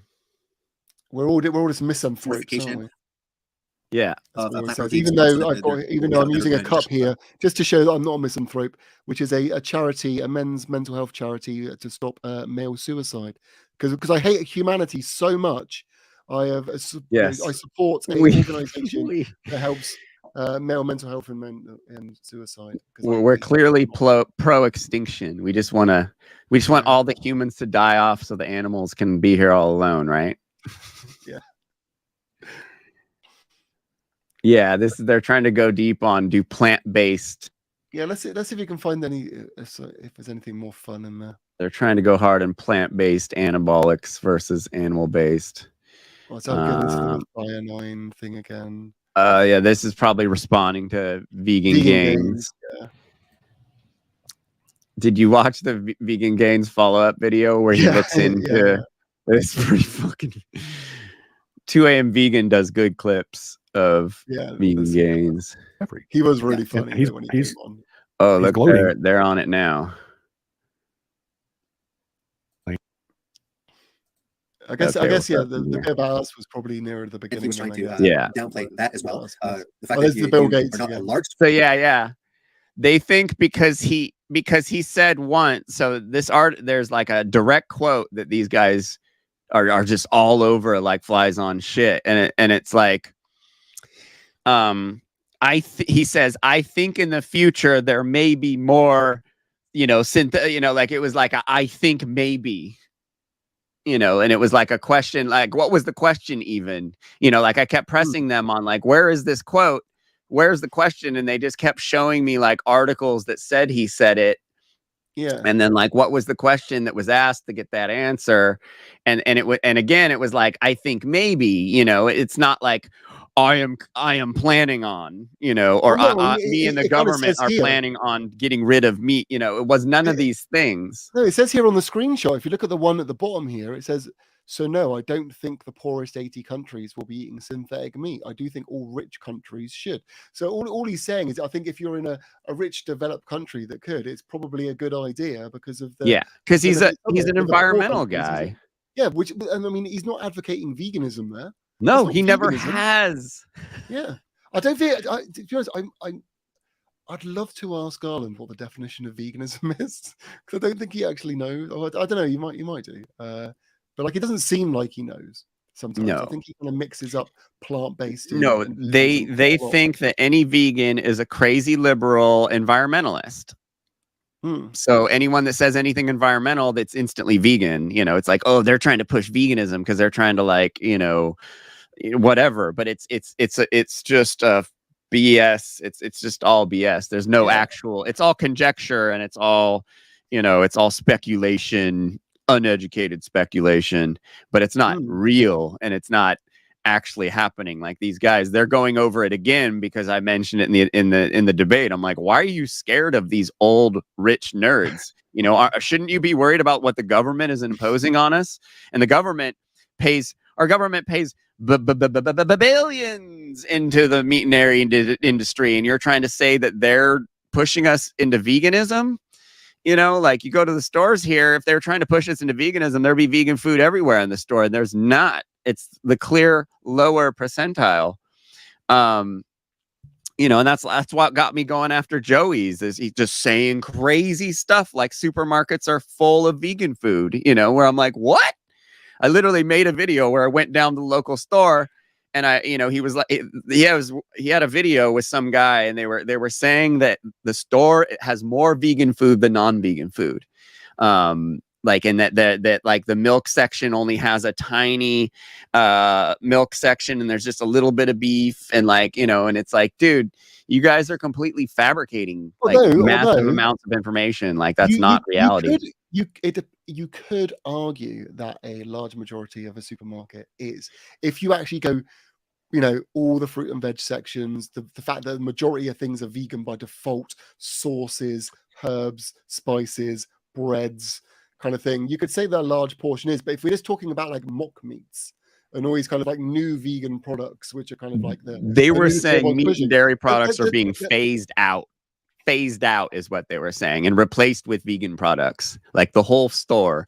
And I'm like, there's no phasing out of any meat and dairy products at the store, dude. Like, you're crazy. And like, the vegetarian and vegan section was like 1/8 of one aisle, like, because they were saying specifically vegan food. Like I mentioned, like I said, like fruits and vegetables, but it is pretty nuts. But we'll see what these guys have to say. There's clearly no government agenda because no. None of the government are vegan themselves. The government, the powers that be own the government and own the hospitals and own the media. They want us sick. They don't want us healthy. Like clearly they want people eating like garbage, so they go into the hospital and make money off people in the hospital. They don't make money off of vegans in the hospital. If Like, the government were so vegan, why are they giving subsidies to meat and dairy? and the meat and dairy How does that make subsidies are sense? so much higher than plant ag. It's not even funny. It's like it's incomparable how much money goes. Well, do you know why? It's completely financially crazy to grow animals simply for food because of the calorie, like that. The amount of time, labor, land, feed, medical, all that stuff builds up. And like I was when my daughter was born, I made instead of giving her formula from the store, I got some goats. I mentioned that to Garland. I'm like, I had goats once. Does that mean I'm a farmer? Like, so the goats they were insanely expensive to keep alive and to keep in milk and to keep on organic feed.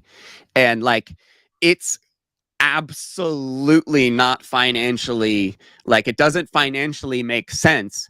Therefore, the government has to put money into it in order for that entire market to exist. It's all propped up on government subsidies because it is so economically insane to grow animals for food. Like, it makes no sense whatsoever. I spent so much money just to have the ability to have that organic goat milk, just to have the best, the best thing to give my daughter, like, it was so insanely expensive. And that goes across the board for keeping any animals alive. And that's why so much subsidies has to go to this industry. And, absent government, what's everybody going to do? Like, it's completely unnatural scenario for humans to be in, eating this much meat or meat at all.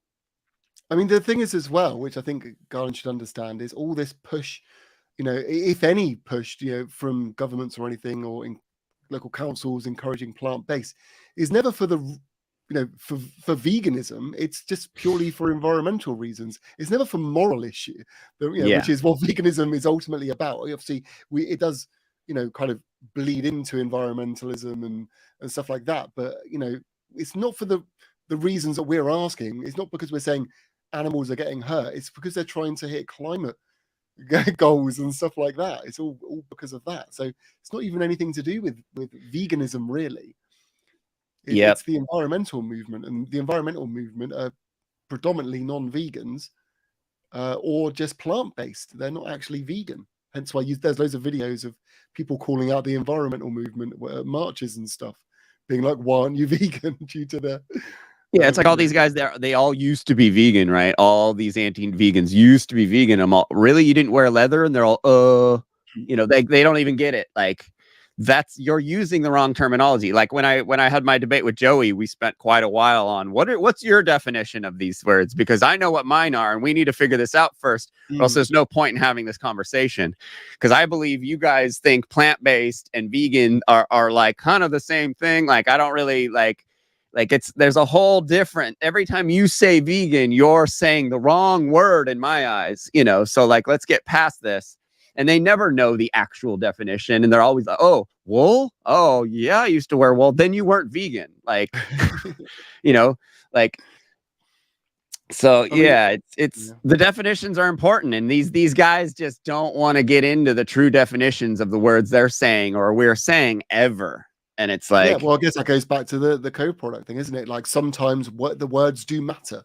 They do, because it can make a huge difference to the argument. And it might be annoying for people watching if people are going over the same thing over and over again. But if you like with the co-product thing, don't worry about my camera, it's just overheating or something. With the co-product thing, if we can't get Garland to concede that that there's more responsibility for crops, then how are we meant to move the argument forward?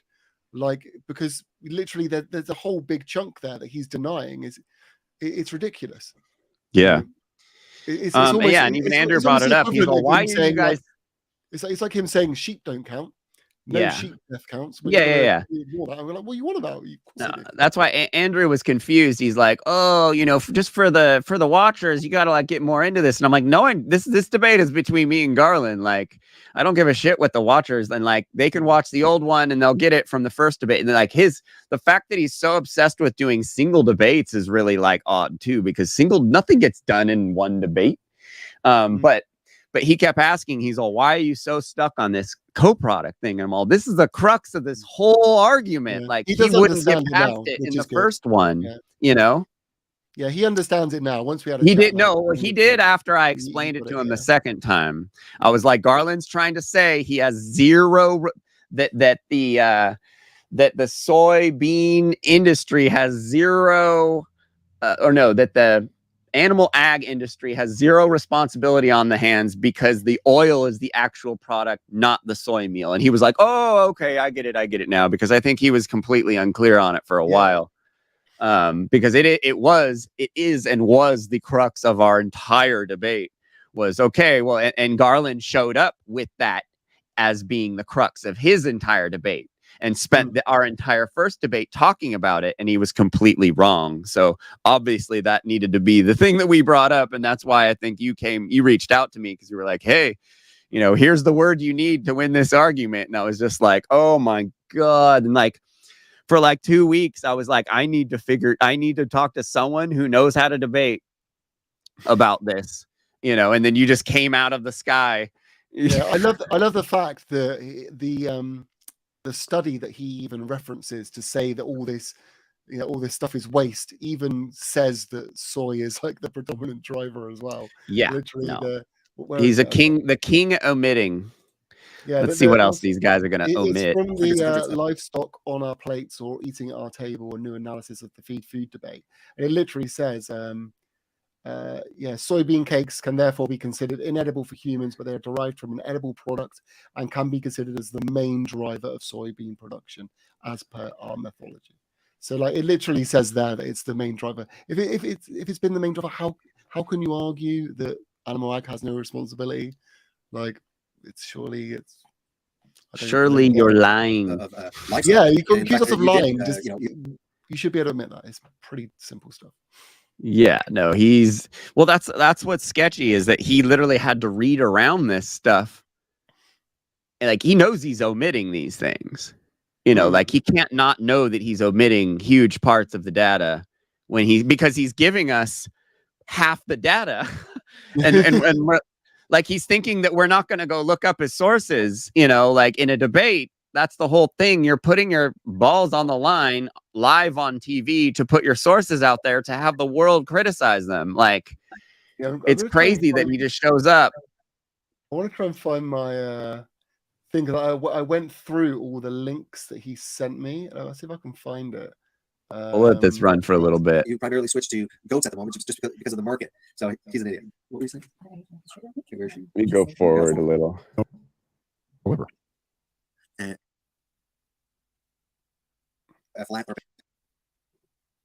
was Bill Gates wants Western countries to eat lab meat. Once. Vegans have trouble so some rich guy wants it. All right. So I'm gonna I put up a share of vegan games here. All right. So this basically, as soon as I brought this subject up to Garland about the co-product thing, these were all the links he sent me. So I went through. I haven't finished going through them all, but I went through them all and then just like referenced the lines which were interesting. So like link 1, historically, meal prices have been the main driver of soybean values. Oh my God. Link 2, no. Meal has been a steady hand on the wheel of demand for many years. Link 3, soybean oil has historically taken a back seat to soy meal. Link 4 was a back seat driver in creating soybean demand. No, dude. Decades ago that couldn't use it all. Like it's literally. Oh my God! Over the years, the demand for livestock has increased consistently, and consequently, hiking the soybean demand from this sector. All right. Well, I got to send you the ones he sent me for you to go to also, because I skimmed through them and was pretty shocked at what he sent. But this is like, that's his. He literally sent you Yeah, the stuff to this debunk link here, his argument. link 12. Almost all soybeans grown in West Michigan are processed by Z Land Farm Services. Makes meal for animal feed and cooking oil. I mean, literally everything he sent me Yeah. was just like more evidence to what I was saying. It was just ridiculous. Yeah. And this is why this is one of the reasons Garland blocked me, because I remember the day he blocked me. I can't remember the exact conversation that we're having, but he was arguing about something and he sent this link, and I literally sent him the same link back with just another part of the study, which just completely debunked what he said, and he just didn't like it, and he just blocked me because I kept debunking He had to him get with rid his of you. studies, and this is more evidence. This is all his links, like this is literally his link. So You're like, dude, you gave this to me, and I just sent it back to you. all he was trying to do, the point he was trying to make, is he was trying to say, well, oil is, the soil is now in demand, kind of thing. Like it's for biofuel. It's not even for food anyway. No. And this just confirms that historically the case has been soy meal. So, and because it's a co-product, this is going to happen. Sometimes the demand might switch, but they're completely joined. That's absolutely hysterical that you make these spreadsheets, man. These Google Docs you have are gold. You're gonna have to publish everything someday.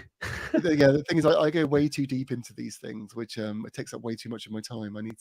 I've got other shit I should be doing, so I need to calm down on this research. No, you don't. You're doing the God's work, brother.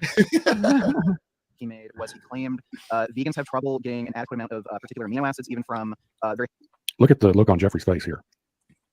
The glee. Yeah. He made was he feels like vegan gains is gonna fight my battles for me. Garland's appealing to ad hominem, I guess at this point. Ad hominem. Appeal to smiles. Yeah, appealing to my smiles. Like I do. It's funny. I look like my daughter when I smile. Like that's like the most smiling I've done in a long time that night. It was a lot of fun. Like, it was hilarious. It was absolutely hilarious. Yeah, exactly. Vegans have trouble with an adequate amount of particular amino acids, even from very high quality protein sources like soy. Soy has a full complement of amino acids. So here, this is what's so funny about this is that, well, first of all, soy does not have a full complement of amino acids, but hold on. I've got a video for this. I bet you do. Let me find it because it's the best video. I sent it to you and I sent it to Ellie. Do you remember the one where I said I'd like the best intro ever, and like everything it says at the beginning of the video is gold? Yeah, the farmers. Yeah, that one's good.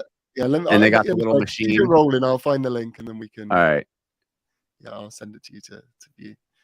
I think the soybean industry, because it's so destructive. He was using the soybean industry to demonize the livestock industry by association. And then they claimed that if we get rid of the livestock, then we can get rid of the soybean industry. But here we've got Vegan Gains, who's actually making the claim that soybean protein is ideal for human consumption. Yeah, he's straw manning vegan Richard's argument with my argument. And we're not the same person, and we're not saying the same thing in this circumstance right now. Whether I agree with what Vegan Gains is saying or not is irrelevant, but he's trying to straw man that. That's all he has is see other vegans say this though, when it's like, dude, you're in a debate, like, why are you bringing up in his opening statement against me? He brought up 3 other vegans and what 3 other vegans have said during his opening statement in a debate. Like, I've just linked you the video in the private chat. If we just watch the beginning. All right. It's just so funny. It was my favorite thing. And this is what is it? Was it the Illinois Soybean Association video? I think it is. It's on their channel. So like, this is literally coming from the soy industry. So is it? Yeah. Not our words. Not our words. Soybeans were first grown by U.S. farmers as cattle feed, but today more soybeans are grown in the United States than anywhere else in the world. And did you know that soy has as much protein as milk, meat, and eggs? Yeah, and all 8 essential amino acids for human health and growth. Very little of soybean meal is used for human consumption. But we should believe Garland, the goat farmer. We shouldn't believe the actual soy association, like Illinois Soybean Association. Aren't there more soybeans grown in Illinois, like and around that area, than like anywhere in the U.S.? Yeah, Clearly, they know. Rewind it just slightly because the next point is a vital one as well. We'll just start it all Soybeans were over first again. grown by U.S. farmers as cattle feed. But today, more soybeans are grown in the United States than anywhere else in the world. And did you know that soy has as much protein as milk, meat, and eggs? Yeah, and all 8 essential amino acids for human health and growth. Very little of soybean meal is used for human consumption, though. Most of it is used for livestock feed, animal feed, all different types of livestock. And we're going to find out just how that works right now. Shall we? Let's do it. But it's the byproduct. The byproduct, I swear! You can stop it now. You can stop it. Oh, Lordy. But it's just gold. That clip is Absolute gold. It's just Garland, like, what would everything he about it. say to that? I don't know. I don't know what he would say. I wish we just played that in the debate and just been like, okay, argue that. It's literally the Soy Association just confirming everything we're saying. Yeah. Yeah, someone said, where is this commercial? It's the Illinois Soybean Association. It's literally on their YouTube. It's not like some random thing. It's literally on the, it's not vegan propaganda, if that's what you're asking. Some people want the link in my chat. I'm going to send it to him. Yeah, if anyone wants the link. But I remember finding it being like, oh my god, this is just gold. Yeah, you're like, this is just pure gold. Contradicts Jeffrey's claim that there would be no use for soybean if we would just abolish the livestock. So Vegan Gains is actually doesn't supporting my argument. contradict it. He's attacking what you said specifically. It has nothing to do with veganism. That's what these guys, and that's what Andrew was saying. He wants to be able to attack your own beliefs, therefore generalize you as a vegan and attack other vegans' beliefs in a debate with you. That is like, he literally said that when he was talking to you and Ellie. He was like, why can't we bring up the fact that whether you're vegan or not? And it's like, it doesn't matter because like Nutrivore is not vegan, and they wanted to like burn on him for that for some reason in the debate. And it's like, dude, these aren't debate tactics you're using. Like this is a debate. But yeah, it's like here, which is that if we abolish livestock agriculture, then we like he's just scouring through everything, trying to find some sort of little inconsistency to jump on, and that's literally why this clip is here, because he's found. Oh, he said something a little bit wishy-washy's happening here, and it's not even wishy-washy. Yeah, what's he going to say? And soybean, while not being a complete protein, it's deficient in methionine, and those proteins overall are not as easily digestible or assimilated, so they're not as bioavailable as animal proteins. But it's the best that the vegans got. It's the best that they have. This is the best you have. Vegan Gains is actually debunking Jeffrey right now. It is also high in methionine. How does Vegan Gains? So by Vegan Gains debunking Garland, saying that there's not enough nutrient content in soy, that's debunking me saying that the industry is going to be turned upside down if we got rid of animal agriculture.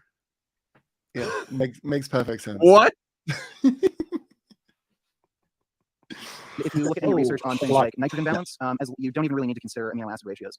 As long as protein is matched, vegans actually have the same intercept when it comes to positive nitrogen balance as meat eaters. And if you look at like hard health outcomes like sarcopenia in the elderly, you'll see that it doesn't matter what the protein source is, so long as total protein intake is matched. So elderly people who are at risk of losing muscle because of age-related reasons, they will have the same amount of muscle mass regardless of protein source, so long as their protein intake is matched. And by the way, you said that your max bench is 275. Mine's 380. It's not. So I don't know what your excuse is. Jason loves doing that, just throwing something in there like that. No. Wrong. But then never actually clarifying or giving any reason that it's wrong. A 31-year-old bragging to a 54-year-old that he benches more. And secondly, did you see? Look at Jeffrey. Yeah, Garland got super mad because at Garland's age, there's no reason for him to be benching less than what he used to when he was in high school. Vegan Gains pointed that out. Garland's trying to say that he's like breaking down. To be fair to Garland, he did say, well, he doesn't do it anymore, so therefore he's probably lost a lot of strength. Yeah, of Like, course. I'm just trying to be fair. But there's no physical reason. Like the age difference. That was the whole point, is that the age difference shouldn't matter. You know, vegan gains could be having a job too and not be lifting as much. But, you know, if Garland's a farmer working at home all the time, lifting shit, you know, like he should be still pretty big. He shouldn't be shrinking. I think the only thing Garland lifts is mouse while he's video editing, because that's pretty much all I'm he's 10 years supposed older. to do. And he doesn't do it that often because his video editing's not that good. Than Jeffrey. Yeah. And he's gloating that this young buck vegan gains, who a lot of people think that he's on PEDs, he's so bloated. I wouldn't doubt he's so bloated. I mean, you know, a lot of these steroids will make people hold water, and he does. Why would that matter? Look puffy. But Jeffrey is right here. His reaction to what vegan gains is saying is so obnoxious. Said that your max bench is 275. Mine's 380. Oh, I'm obnoxious, appealing to ridicule, ad hominem attack, because he's got nothing, because he just lost. So I don't know what your excuse is there. And secondly, you also claimed that if we were going to move to a completely plant-based food system, we'd have to produce far more food, or like have more plant agriculture. That literally violates the laws of thermodynamics. Somehow, you know, here I think what he's doing is he's appealing to the calorie again. All these essential nutrients, vegan gains, they mean nothing. And this is why I agree with that earlier commenter that when someone like vegan gains is telling people that soybeans are high in certain amino acids, or, you know, any kind of plant source of nutrition is high in nutrients that it's actually low in, there should be a certain amount of liability that comes along with making those types of false claims. We're claiming that we produce more Vegans should be in jail. food by eating plants we grow to All animals and vegans that say anything about their diet should be in jail. animals. You're claiming that energy is being created, which isn't possible. And you can look at chapter 5. And then he was ripping on Nutrivore for saying something about like you know, like if we change the laws and we don't allow animals to be killed, the people that are like the holdouts should be thrown in jail and fed a vegan diet. He said something. I don't even know what he really said, but it was something along those lines. And Garland likes bringing it up all the time. And then basically just said right there, he basically want to do the same thing. Yeah, he loves bringing up this. The gorilla has a cecum as well. That's one of his. Just because someone said they didn't once, and now apparently every vegan is of that opinion. Yep. I never said it was energy was being created. Nutrients are being created, but nutrients are not part of the vegan vocabulary. 76 of the UN's latest climate report, they reported that we would be able to feed the population that would be expected to exist by 2050 if we moved to a completely plant-based food system, and we would be able to use less land than we currently use today. Cornell University also did. Yeah, this BS about using less land. There's no better use of land than putting livestock on it. If it's managed properly, you're going to be sequestering carbon from the atmosphere, putting it back into the soil. Yeah, the soil has been robbed. I said they said that's a pipe dream. It is a pipe dream. It's basically you're basically using a diesel generator to get carbon into the ground when you can just burn. You can do a controlled burn and do the same thing. In order to do ruminant grazing, you'd have to completely clear out all the plants that the cows can't eat. Like these guys, go ahead. You're saying the best thing you can do for the land is have like ruminant animals on, right? So why, if that's the case, right, why is it that the deforested Amazon isn't doing as well now? It's got more cows there. Yeah, well, I don't understand that, you know, considering you know how powerful the Amazon is, you know, for our environment. Why isn't everything doing better now? More of the Amazon is cows. I don't understand. I used to live in Central America, in Nicaragua to be specific, and there's the largest beautiful place that used to have coastal pines, like the most beautiful rainforest covered place. There's the biggest Ometepe. It's the biggest volcanic lake, freshwater volcanic lake in the world. There's 2 volcanoes in a lake, like the craziest thing you've ever seen. In the 80s, you know, the American government overthrew the local government there and put in like an American puppet and allowed all the animal ag to come here, to go there. And they clear cutted the whole country and cleared everything out for animal agriculture to make all of our Burger King and McDonald's burgers in the 80s and 90s all came from meat from Nicaragua. And the entire country is completely destroyed. That lake, the most beautiful tropical volcanic lake you've ever seen in your life, and there's no life in it. There's nothing. It's completely dead from the runoff of animal agriculture. Completely decimated the entire country. Wow. Yeah, that's sad. That's real sad. They don't even know. They can't even grow it back because it's so messed up. Like, it's completely crazy. How come Nicaragua isn't better because of that? It's crazy. If by taking what Garland said, that Nicaragua should be the most beautiful utopia in the world, but instead it's like a desert. Yeah, I'd like to see him argue like how, just say we had an area of land, how it wouldn't be better to have that just completely free and rewilded. Compared The to other having thing cows is, on it. How is that, and Garland's how is that better? making this claim about plant agriculture killing so many animals. If that was a bare field, animals would be getting killed on it.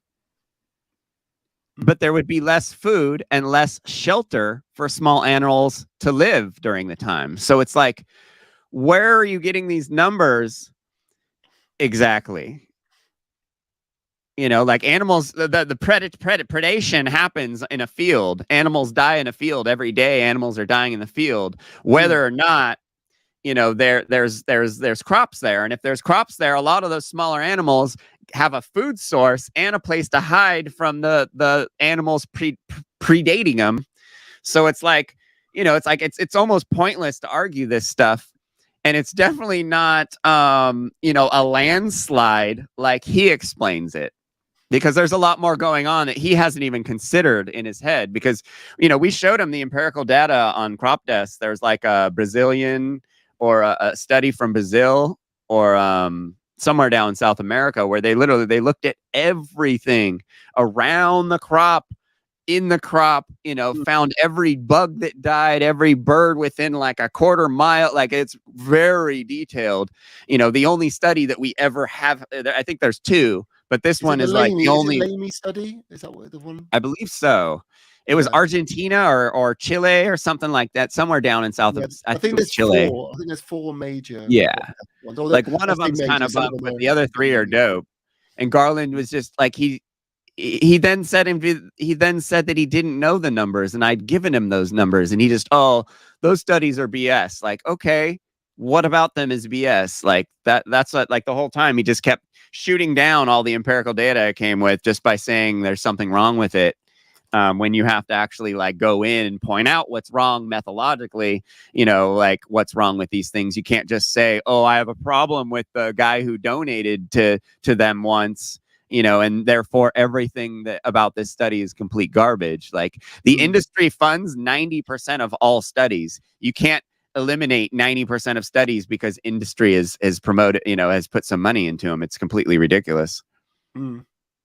I'm just trying to find the link. Someone in my chat's asked to send the that's a bad drink study. A very similar analysis where if we got rid of all animal agriculture, we'd be able to feed 800 million more people. He's basing that off of the acres that are being used to graze livestock on, and those acres are non-arable acres. They will not grow crops. You cannot grow crops on the land that he's claiming you can grow crops on. It's non-arable. That's why livestock are out there grazing on it.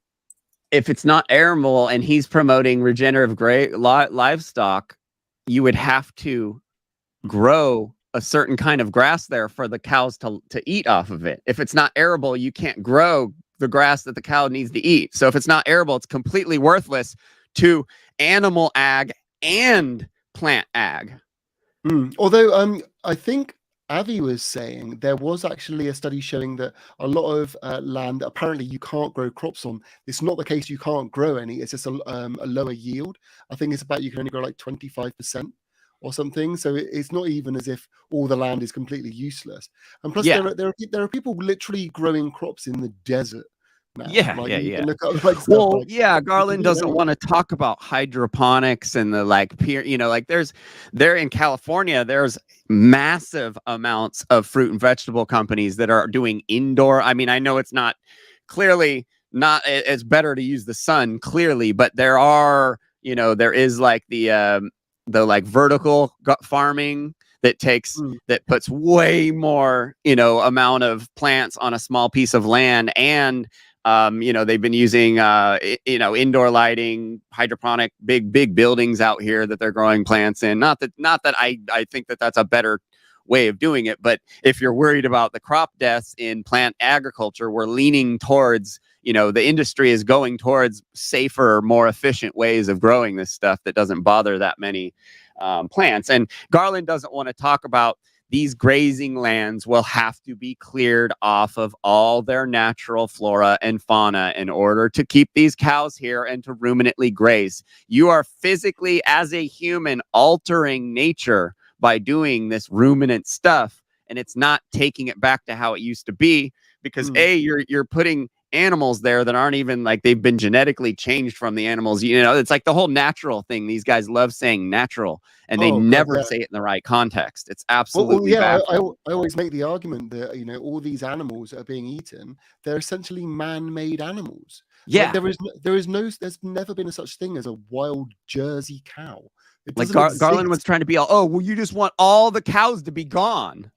Yeah, well, why would you want a bunch of cows to be around if they're not, what do you mean? Well, I'm not saying kill them all, but stop breeding them by the millions, This is the argument I always make, because people just think, they're like, you're killing off all these animals kind of thing, they're going extinct. And I'm like, well, not really, because if we look at something, say chickens. So the original chicken was the red jungle fowl. Okay, the red jungle fowl still exists. It's still here. If all the chickens in farming died out, its actual natural ancestor, the original chicken, is still going. Chickens aren't extinct. Only the man-made ones that have been, developed to grow to a stupid size within a couple of weeks. And is it really moral for us to keep them going? Like, I always use the analogy of Frankenstein's monster. Like, just because you bring Frankenstein's monster into existence, do we now have a moral obligation to keep breeding them to make more and more and more and more of them? Like, no. But so the thing is, we can eliminate all domestic cows, we could eliminate all domestic sheep, all domestic pigs and everything, and there will still be their wild original species out there still going. Pigs aren't extinct, just the ones that have been bred to be stupid sizes, and the ones that are basically bred to suffer. So I don't see a massive, huge issue in that. No. But I don't understand the argument, And like you said, if you want to argue natural, all the animals you're eating are completely unnatural. Yeah. Go and find me a Jersey cow walking around go and find me a domestic chicken, a domestic chicken walking around somewhere in the jungle. You won't. Dude, they got these cows up here in Bakersfield. They've bred them to have a skeleton. They're black, but they have a white skeleton on their face. It's the craziest thing I've ever seen. Me and Ella were driving out in these we were going riding our bike somewhere, and there are all these cows that are like all black with a skeleton on their face. It's like, that's how genetically modified these things are, that they could literally put memes on them. Like, it's crazy. Like, and these guys are like, oh, it's natural. And it's like, dude, nah. Yeah. It's totally nuts. Totally not natural. We feel to authority without any source or anything like that. No, you need to shut your mouth, vegan gangs, for a second. If you're going to quote some type of authority without giving us a source and letting me examine the source, then it's nothing more than appeal to authority. Yeah, so you lose on that facet. The next time vegan gang is, how old are you and what do you do for a living? I am turning 32 in a few months, and I yap online for a living. Okay, when I was 32, I was benching 405. Okay. Oh, okay. Is there anything right now I'm 54 years old. I'll be 55 this year, and I'm benching 275. Yeah. So let's say you no reason you should be benching less. Sorry. There's no reason you should be benching less at the age of 55. There is a reason why I bench less, because I don't sit around working out all the time. I was an All-American football player. I don't have time to work out like I did back in the old days. I have goats and cows to take care of, and fences to repair, and land to regenerate. Okay, so if I bench more than 405, in the corner, you're like, cows. Cows. So he has cows again? How much would I have? So did you catch that too? So for years he let people think he's this commercial farmer with all these cows. Then I call him out. Then the vegan gays debate, he's all, I'm a goat farmer, blah, blah, blah, blah, blah, blah, blah. Then my debate, I'm a goat and cow farmer. Like he went back to the cows. So did he buy a cow this week so he can call himself a cow farmer? Nobody knows. It's have some consistency, dude. It's absolute. It's hilarious. The bench. To me, you look bloated. Oh, I look bloated, right? Okay, yes, so yeah, I am kind of bloated with a lot of muscle. You're right about that, right? Like, yeah, that's all bloat. Yeah, look at your face. Yeah, I have a nice, handsome, full face. Yeah, it's full. It's definitely full. Okay, so I'm getting enough nutrition, is what you're telling me? How handsome? So I'm is getting it? enough nutrition, is what you're telling me. No, I don't know that to be a fact because I know that you've injured yourself several times. You over don't know that to be a No, fact. recently, Okay, well, you I'm injured you yourself getting enough claimed nutrition in to the benchmark videos with that you you right have now. all kinds of. What's that? where he was kind of trying to make out that if Richard had injured himself like even once, suddenly that was like everything No, is debunked. dude, Richard absolutely slaughters Garland here. He's was all, so dude, you fun. don't think football players get injured? You didn't get football play. You didn't get hurt when you were playing football. And Garland's like, no, I never did anything. Well, you're the exception to the rule then. Like, holy crap, dude! Like they're trying to deny people get hurt Yeah. playing football. Yeah, he just had some tendon really issues? funny lines. I love the line where they were talking about how tall they were, and Richard says something about, "Oh yeah, so I'm an inch shorter." He goes, "Yeah, He's but all, I've I'm made an up inch, I've made up for the longer inch somewhere else. You're elsewhere." not. He had some great Dude, little lines. Richard's pretty quick, man. No, you haven't. Oh, he's What lying. do you mean? Yeah. I injured You're myself. not injured. What, you over a have year no ago? injuries. You have no injuries over the last 2 years. Have you ever injured yourself playing football? I'm pretty sure football players get a lot of injuries. Yeah, You but can they're literally look at a list contusion. that goes. See, we're talking about nutrition related injuries, and he's trying to change the subject to football related injuries, which are completely different. I mean, Yeah. if I hit you in the head with a Oh hammer, my that God. doesn't mean that your Nutrition injuries injuries. Oh caused by the my hammer can God. be traced Well, to is that a nutritional thing? deficiency. Can you have a nutritional injury? Is that actually? I mean, you know more about this than me. I've No, never they heard. think we're nutritionally injured because we aren't getting enough nutrients. Oh, okay, right. But I mean, Do you know like, who Dr. Wallach is? Have you ever I've heard just of not- Dr. Wallach? No, I haven't. Oh, he's this nutrient guy that all these carnists love holding up because he says that nutrients are the most important things across the board. And that like the most nutrient, it's all, the whole nutrient dense thing that all these carnists say meets the most nutrient dense, when it's like, well, it's not about being dense, it's about what you absorb. So, But I just don't get it. Like, yeah, a nutrient injury sounds like you've like nutrient injury. We'll have sounds to, like you've there's bruised one your meme right B12 there. or something. There's broken your another meme, leg. nutrient injury. Yeah. Like hundreds of lines down on the amount of Contusion injuries yes. in professional football. I've had athletes get injured. I've had my thigh bruised, but I've never torn a ligament or a tendon or damaged. Well, look a at the ligament or tendon. injuries in professional I don't football. remember a or tendon collegiate Are you being going to a- answer the a question? long Vegan list of Games? connective tissue Have you injuries. been injuring Yes, yourself? Has that been I limiting have your had an workouts? injury a year ago. Okay, now, Andrew, I would like you to share the screen that I have up so we can debunk another lie. Okay, this is the American Chemical Society. Soy protein is not an ideal protein because it is deficient. So here he's, he kept going back to these weak citations by companies that aren't the debunked soy it, didn't he? industry. Richard Huh? debunked it. The line after that is literally talking about like children's Yeah. supplementation for children or something, wasn't it? Yeah. Yeah. That it's only a problem in children and not in adults that eat enough protein. He just didn't. He just, like you said, he just typed this into Google, these words, so it popped up. So he has a list and he goes through the list and we're like, dude, none of these companies are like, soy-based companies. Like and that was the whole debate. The whole thing is that these companies and these articles you're reading are misusing the word byproduct when they should be calling it a co-product. And so he was focusing on the misused word in studies when you were showing him the most concrete of citations, all these soy boards and soy organizations and soy scientific,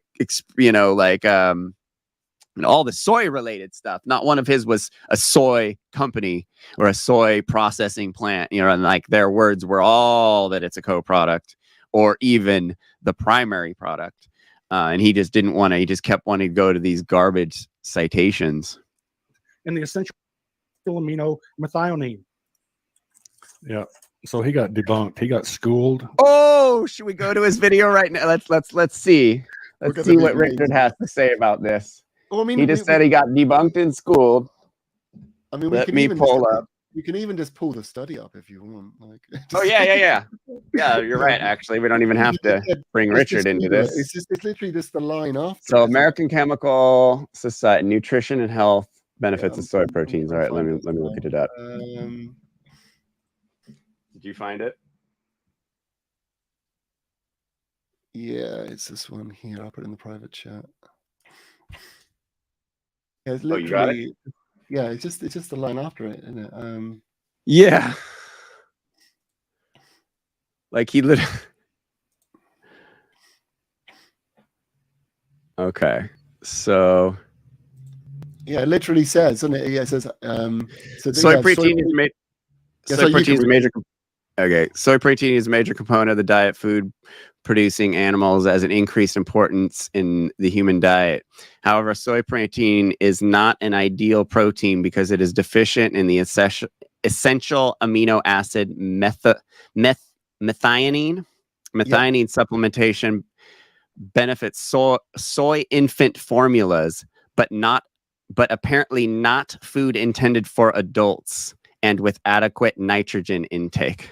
Yeah. So it's literally the word the sentence he read finished with it only being an issue for infant formulas. Yeah. And this is what I've been having to deal. This is what me and Chris what have been everyone does, dealing yeah. with this whole time is stuff like this. Scallywag, bad faith, people doing zero research before Yeah. coming to a debate. That's So, I the mean, most I would- annoying thing about it. Vegan or not, meat eater, whatever. Don't show up to a debate where you're wasting several people's time not prepared. Yeah, I would say if Garland ever sends you a link, just make sure you read it. Oh, yeah. The amount of times his own links Every debunk single link he sent debunks himself. I mean, we don't need to go back to my list, but you saw he sent me like loads, and literally every single one. It's just like, why Yeah. are you arguing this? Absolute insanity. I'm really surprised he didn't get triggered with you telling him to shut up and that he had a bloated face. Richard's a well-maintained, well-regulated machine. After doing as many debates as he has, he doesn't get riled up by people saying dumb shit to him. Yeah, he's pretty used to that. Yeah. Yeah, well, I wish he would have. I wanted to see it. No, I mean, kudos. I'm proud of him. That's it. Yeah, I think I've got some. Let me see if I can pull up a link on That's plant it. proteins versus meat proteins. Sure. Oh, boy. Proteins as well. Oh no, they go back. Is there a bit where they go through any of the debate with you? Because they seem to have kind of missed the majority of that. No, I think. Well, no, that's they've never done that. They don't go through the whole thing. They just go through their favorite parts, and it's usually appeals to ridicule. Which funny. Like this one is because this guy came up to make fun of me he was just trolling, and kind of failed at it. And of course, they want to watch this part because they think it's super funny. Yeah, it was just crazy. I get where you're going with that. Yeah. Basically, none of this really made sense to me. That's because you're not wanting it to make sense. You're not actually thinking about it open-mindedly. Okay. All right. Well, Clearly, or I'm not, Ad or I'm not possessed by the demon of the vegans that does this stuff. Oh, I could show you plenty of examples of Ridiculous. Carnus doing that thing. Show us. Okay. I mean, All Richard is right about that, right? There's plenty of them that do that. I basically judged my preference on Someone needs to clip this for like a Jeffrey, are you compilation familiar because with- this guy was real cringe. Yeah, and like he even knew. Like he even knew he did a really bad job. Like I was like, really? what physiognomy means. Yeah, no one was getting it. No, Jeffrey. what's that mean? I do want to look up what physiognomy means, just because it's kind of a cool word. Jeffrey, are you familiar with that? You better get to it. Honestly, Come on, bro. honestly, not go All right. through anything. See, even they're laughing at that. That was like, it's like, dude, To do impressions and stuff. that was a weak attempt. Whatever. I can't get it. Don't you find it funny though? Garland- This is at the pre-debate chat, and yet he's not going through anything you said. All he said about me is that I'm a shill for Cargill, and that I'm No, basically he taking a doesn't want position. anyone to watch that debate. He got his ass handed to him. So he's trying to pick out some stuff and then he's going to talk about how he won from now on. He doesn't want to show everyone how he got smoked. Like, oh, I want to see him. Come on. I just did it for Oh, you. that was it. Yeah, well, you're possessed by a demon, Smiling? and you probably couldn't see it. Smiling? I probably did so well that I blended in Such a your burn. actual perception of reality. Your demon reality. You thought I was one of you for a second. I did. Shaitan, bro. I'm the demon, the one not eating animals, killing animals to eat. Anyway, all I want to say is, Garland, I really think the whole soy thing got in so convoluted and intricate. I really didn't have any idea about Did it really? what any of that was about. But I will say that your Hank Hill physiognomy certainly won my heart. Thank you. Looks like he's watching other random stuff. Yeah. Some diet, Oh, cows didn't like the taste of it because it was. faith, Christianity. So there's a wide variety. The older ones are all those ones. Christmas tree shaming, and you know, we're a minority in that community, but it hurts. It really hurts when people point out the Christmas tree. Let's listen What's he to doing about Jeremy's opening Christmas tree statements. shaming is he talking about now? Jeremy. Jeffrey, yeah. Be, some good comedy. Here you can see how Andrew spelled my name incorrectly, and this was his attempt at writing our premise. And then he called it a rematch, and it wasn't a rematch. It was simply round 2. Like, how many other things can you do? And then did you see the photo that he clipped of me? I sent him a photo. He's used a photo of me before, and then he like clipped out this awful picture and like cut off half of my face and made me, it like took the color out of my skin. Like it's absolute funny, hilarious the bias these guys have. Well, the thing is, I do know that Andrew did say that he's really not that interested in the vegan debates unless they are a moral debate. He's only interested in it from that side. Anything like hell for this is just, he personally doesn't give a shit. He's just like, whatever, I'm not interested in this. He hosts, I could tell. He doesn't care. Yeah. Challenger in this. Yeah. I'm going to let you open first, but that's good because you have to close last. So go ahead whenever you're ready. All right. In our first debate, JD spent 90% of the 2 hours we had here trying to convince us that the soy industry is driven by the human consumption of soy oil. He said that soy oil came first and that the meal was a worthless byproduct that used to be burnt. Contrary to Garland's claims, soybeans were first introduced to North America in 1765 as a forage crop for livestock. For the next 155 years, the crop was grown primarily for a forage crop for livestock. It wasn't until the 1900s that vegetable oil was used in industry. In 1950s, that soy was used in food. One problem with using soy plants as forage was that it had to be fed sparingly to the livestock because the high fat content of the oil, around 15% of the bean is oil. Because of this, farmers also cows didn't like the taste of it because it was kind of bitter when it was raw. Because of this, the farmers started cooking and defatting the bean to make it less fattening and better tasting for the cow. This allowed much more soy to be fed to the cow, thus causing the boom in soy crops worldwide. Soy meal never in history has been looked at as a byproduct of the soy oil industry like Garland claims. Some places, including soyinfocenter.com, consider it a byproduct of the meal. Soy oil is a byproduct of soy meal from the animal agriculture industry. Therefore, the responsibility of the crop does fall on the animal ag industry.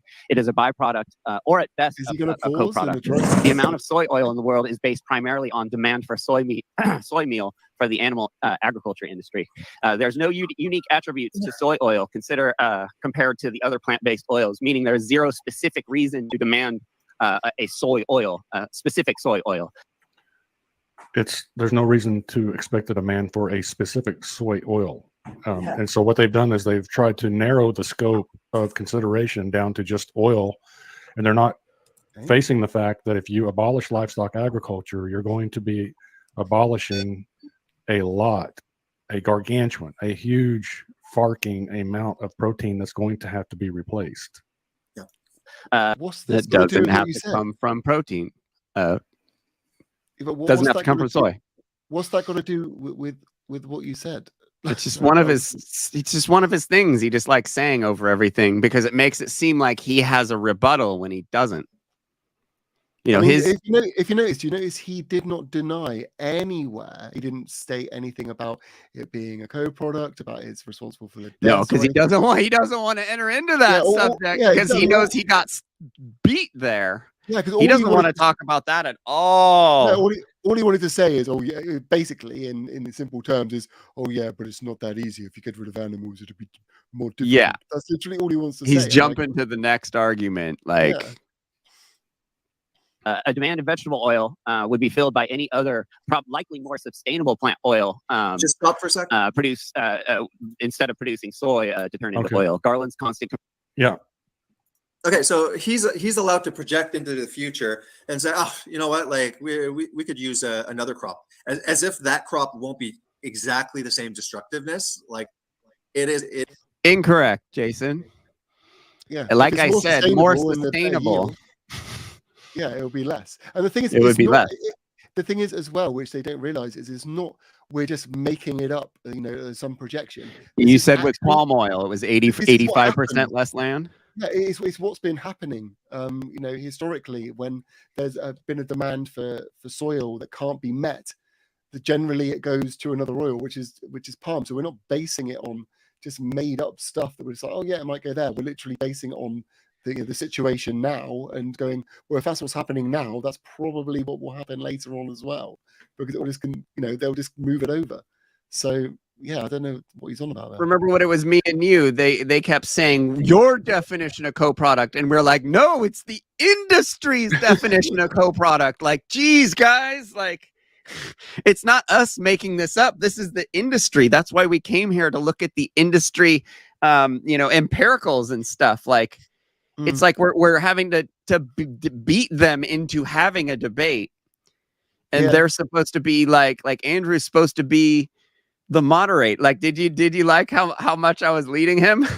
I'm like, Andrew, what are you doing? Like, Andrew, are you a moderator? Like, dude, that's how you have to deal with him. I think what we should do, to be honest, with the co-product argument, just for future, because it's clear that obviously people aren't fully understanding it. I think all we've really got to show is, it's kind of just say, look, here's the evidence that the oil and meal are grown together. Here's the evidence that soy has historically been pushing the demand. How on earth can you say with this knowledge that animal agriculture doesn't take any responsibility? Like that, I think that's the basics of it, and just push it from there. Like, I don't think we really need to go into the in-depth kind of explaining the difference between a byproduct and a co-product. I think that if anything, that kind of distracted. I think they always say, what's the term? They say like cater to the lowest denominator, don't they? Yep. Like, yeah, absolutely. I think that's probably what we needed to do. We probably, instead of kind of going into the things, we say, look, ultimately, this is just what's happening. They're being grown together. Soy meal is pushing the demand to the fact that they're needing to do something with the oil, because all this oil is being produced now. How can they not take responsibility and kind of just push it as that? Because obviously there was just confusion, but obviously this is the first time we've ever really brought up this argument in a debate. So I mean, it's just a learning curve, really, isn't it? Like we learned a lot after the first debate, and we were wrong about a couple things in the first debate, or just not knowing the concept of the co-product thing. We he was like, do you agree that soy oil is a byproduct? And we're like, I guess, like, for better lack of the word, but like, it doesn't mean that it's not in demand, and it doesn't mean it's it doesn't mean that it's not high in demand. You're making it sound like it's waste, and it absolutely isn't. Like, he was absolutely describing it as waste. Yeah, what he doesn't realize is that the more he says, the more we're just strengthening our arguments. He's actually helping us in the long run, because all he's doing is he's throwing these things at us, like you said, like the byproduct thing, and we're going, oh yeah, we need to make sure we can say that properly. We're going away, finding out what it is. We come back with an even stronger way of saying it. And all he's doing really is he's just making the vegan argument stronger and stronger every time we speak to him. It's not getting weaker in any way or form. He's not presented anything that we're kind of like, oh yeah, we're really struggling to answer this. All we're doing is we're just trying to make it clearer and clearer and clearer. Yeah, So, exactly. Yeah, so congratulations, Garland. You're probably the best vegan activist on YouTube, because he's helping us quite a lot, pushing the animal rights argument forward every time you speak. So Yep, it's definitely helping us out, and that's why he keeps. And it's funny because he was all like, every vegan that is going to debate me is going to be taking, like, is going to be fodder for me to use against them. And it's like, no, dude, that's what's happening to you. Like, there's a million.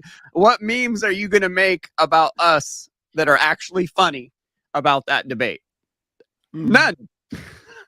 They would all be for us. Like, there's at least a dozen memes about Garland that were made from those 3 debates.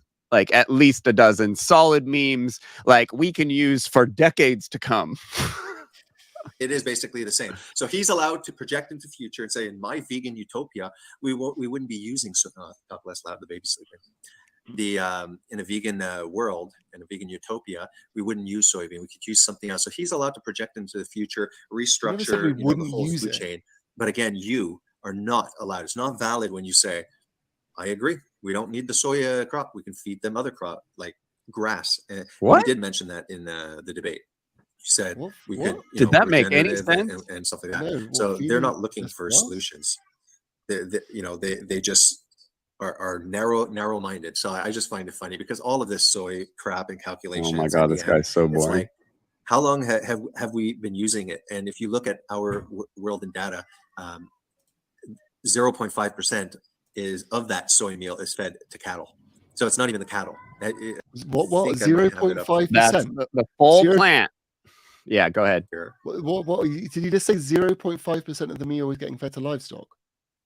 That is utter bullshit. utter bullshit. I mean, we're looking at 80% of that soy meal is fed to cattle. 0.5. Where's he getting that stuff from? He just I don't know. Let's did I just misunderstand what he said? Like, oh, listen. I just find it funny because all of this soy crap and calculations in the end, it's like, how long have we been using it? And if you look at our world in data, 0.5% is of that soy meal is fed to cattle. So it's not even the cattle. It actually has nothing to do with the cattle. If you look right on the okay, well, hold on. Data. I think I know what he's saying. I think I know what he's saying. I mean, okay. I think I know what he's saying. And this is one thing that it's another classic Garland thing that he does. He only ever thinks about cows, right? Cows are not the entire of animal agriculture. Oh, you're right. Yeah. I think that's what he's trying to say. He's only saying he does do that a lot, but then he doesn't even own cows. Yeah. All he's trying to say is, well, cows only eat a small amount of the soy meal. It's just like, well, we're not just talking about cows. What about all the pigs and the chickens and the turkeys and every other animal? I mean, soy meal, from what I remember, I think it's soy meal. It's one part of soy anyway. Gets fed to fish. Farmed fish eat some element of soy. So we can't just be talking about cows. Like, why just cows? Is it just because it makes it like a low stat and it sounds good?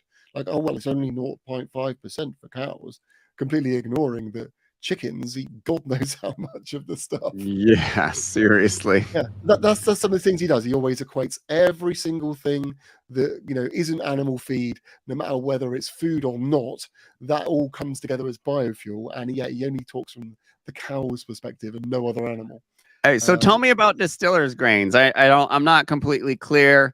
So distillers grains are also a product that is driven by the animal ag industry. There's actually a good link for this. Actually explains how it gets turned into a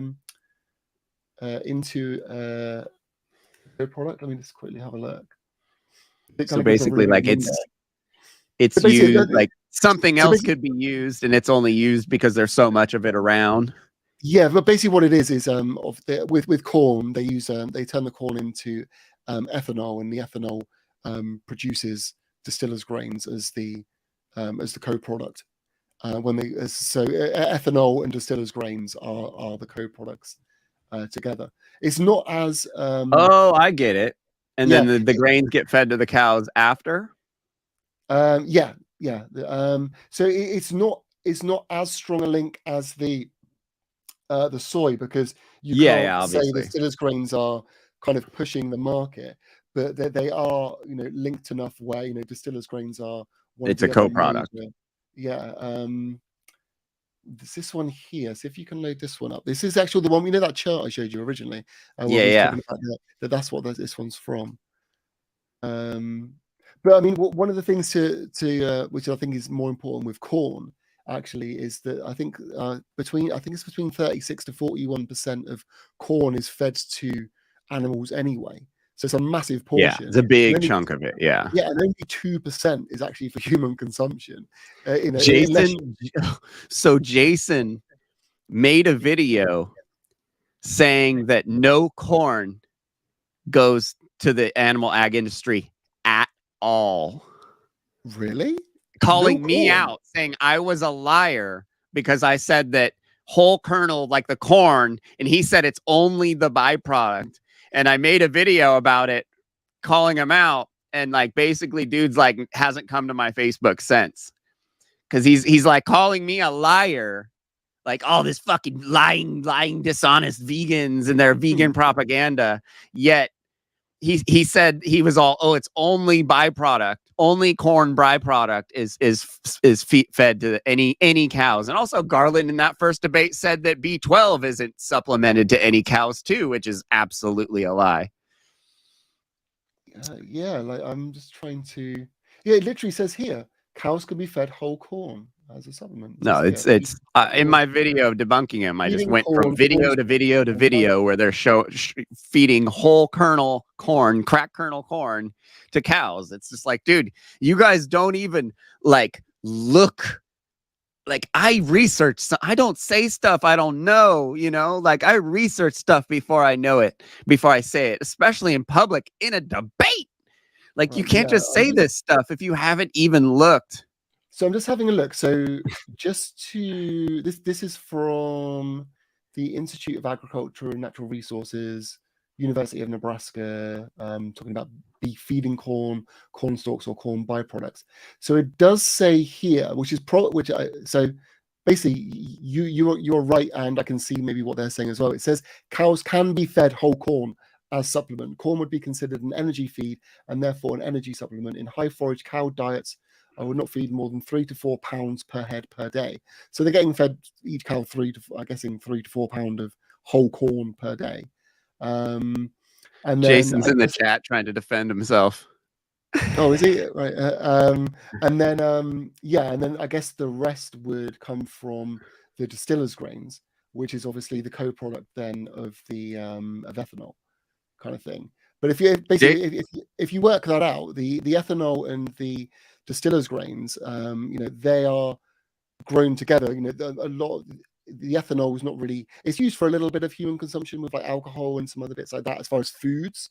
If you're doing food and drinks, but majority of that is for the ethanol and for the distiller's grains. So I mean, the human consumption is still only the 2%.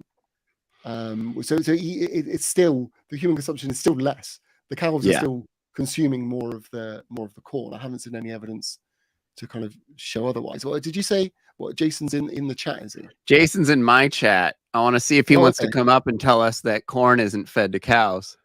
Well, I'd like to see Jason, prove that, that humans are eating more corn than livestock. If we're looking at distiller's grains and they're being fed to directly. Come on up, Jason. Yeah, hop in.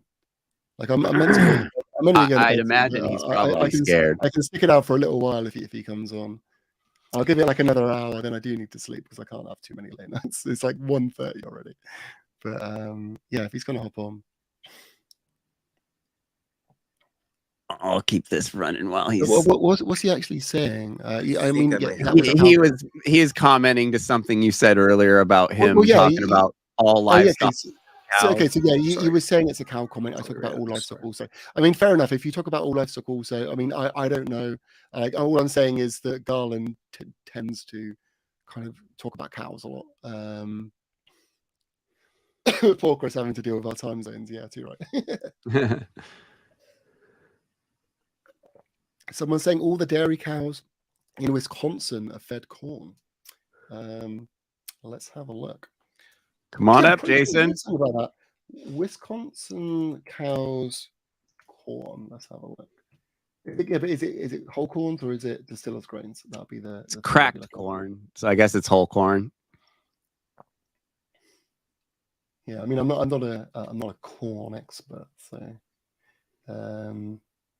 Although I just found an article saying American farmers secretly feed cows defective Skittles. What? Because they are cheaper than corn, it apparently says here. It's just sugar. It's sugar, man. Yeah, do you want me to Sugar, send you sugar. the link? I'll send you the link because I mean this is cool. I mean, I know the Skittles just got deemed not fit for human consumption, so that might make sense that they're going to start feeding them to cows now. Yeah, they do think pizza is a vegetable in this country. Yeah, so sweets might actually be better for cows than their normal diet of corn. Probably, honestly, if it's good sugar. Jason, everyone in the chat, where's Jason? Jason's scared. Yeah, is he coming in or what? Like, no, all of a sudden he's gone. I wouldn't want to come up here right now if I was him. Well, yeah, it's still on the Crucible, is it? So there's no. But I can let you go, man. You need to get some sleep. You've been devoting way too much of your sleep to me this week. To be honest, I want to stick around for at least another 20 minutes to see if he comes. Okay. In.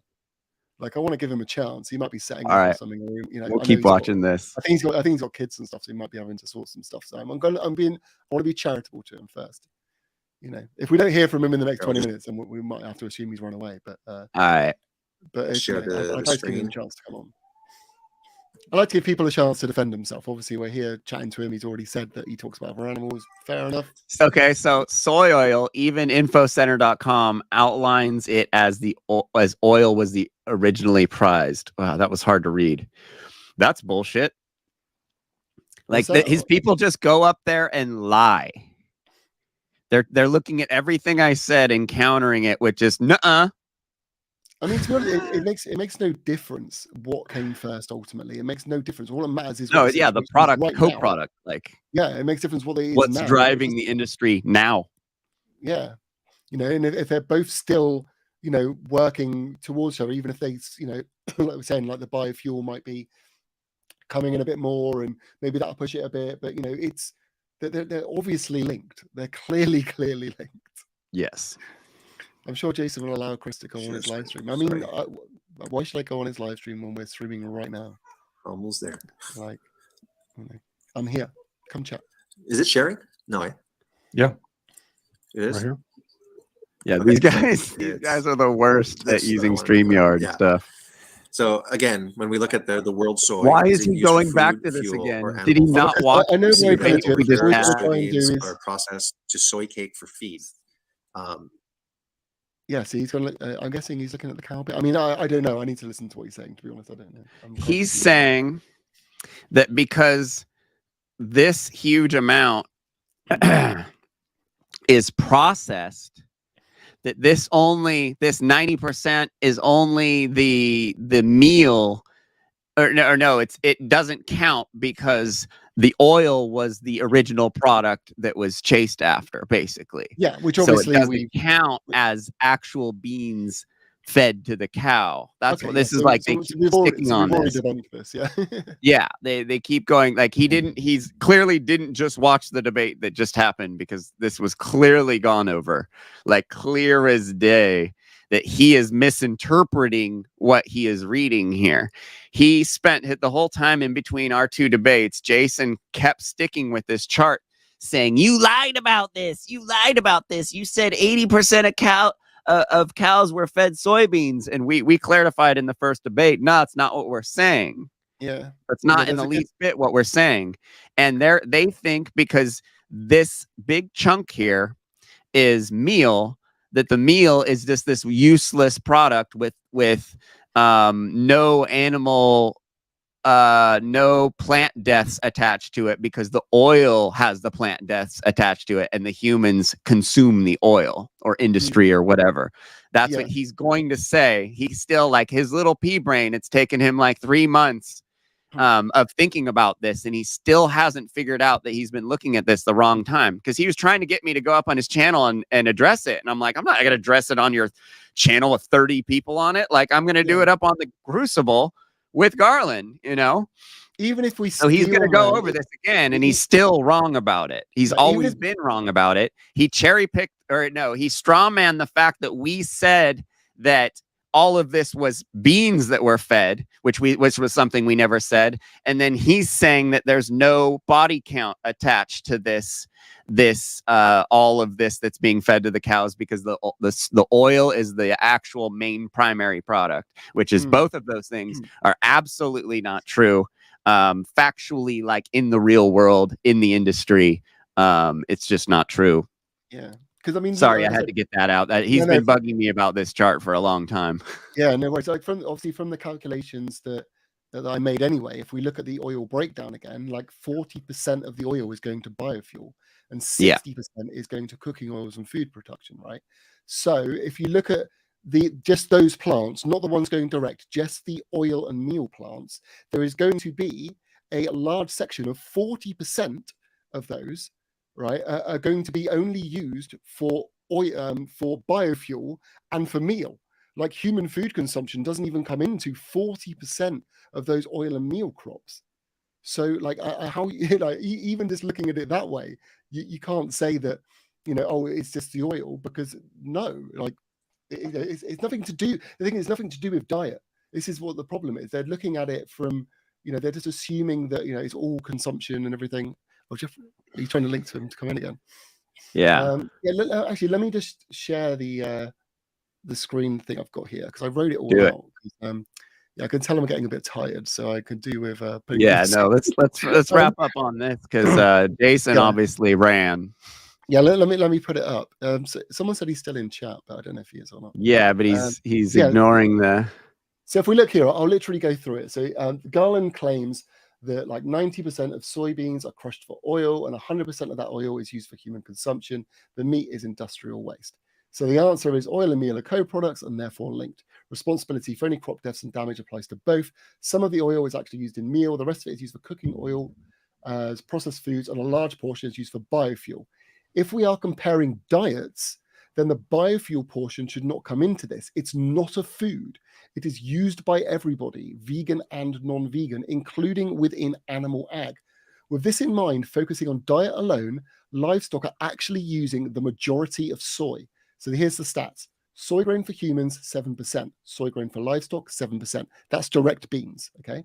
The rest is grown for oil and meal. So I looked at the stats for years 21 to 22 to see what the breakdown of that was. 40% is going to biofuel, 60% is going towards cooking oil and food productions. So if we add them together with what we've got to try and work out the percentages, we can see that human food is the 7% direct, plus then 60% of the oil and meal crop for the cooking oils and food production.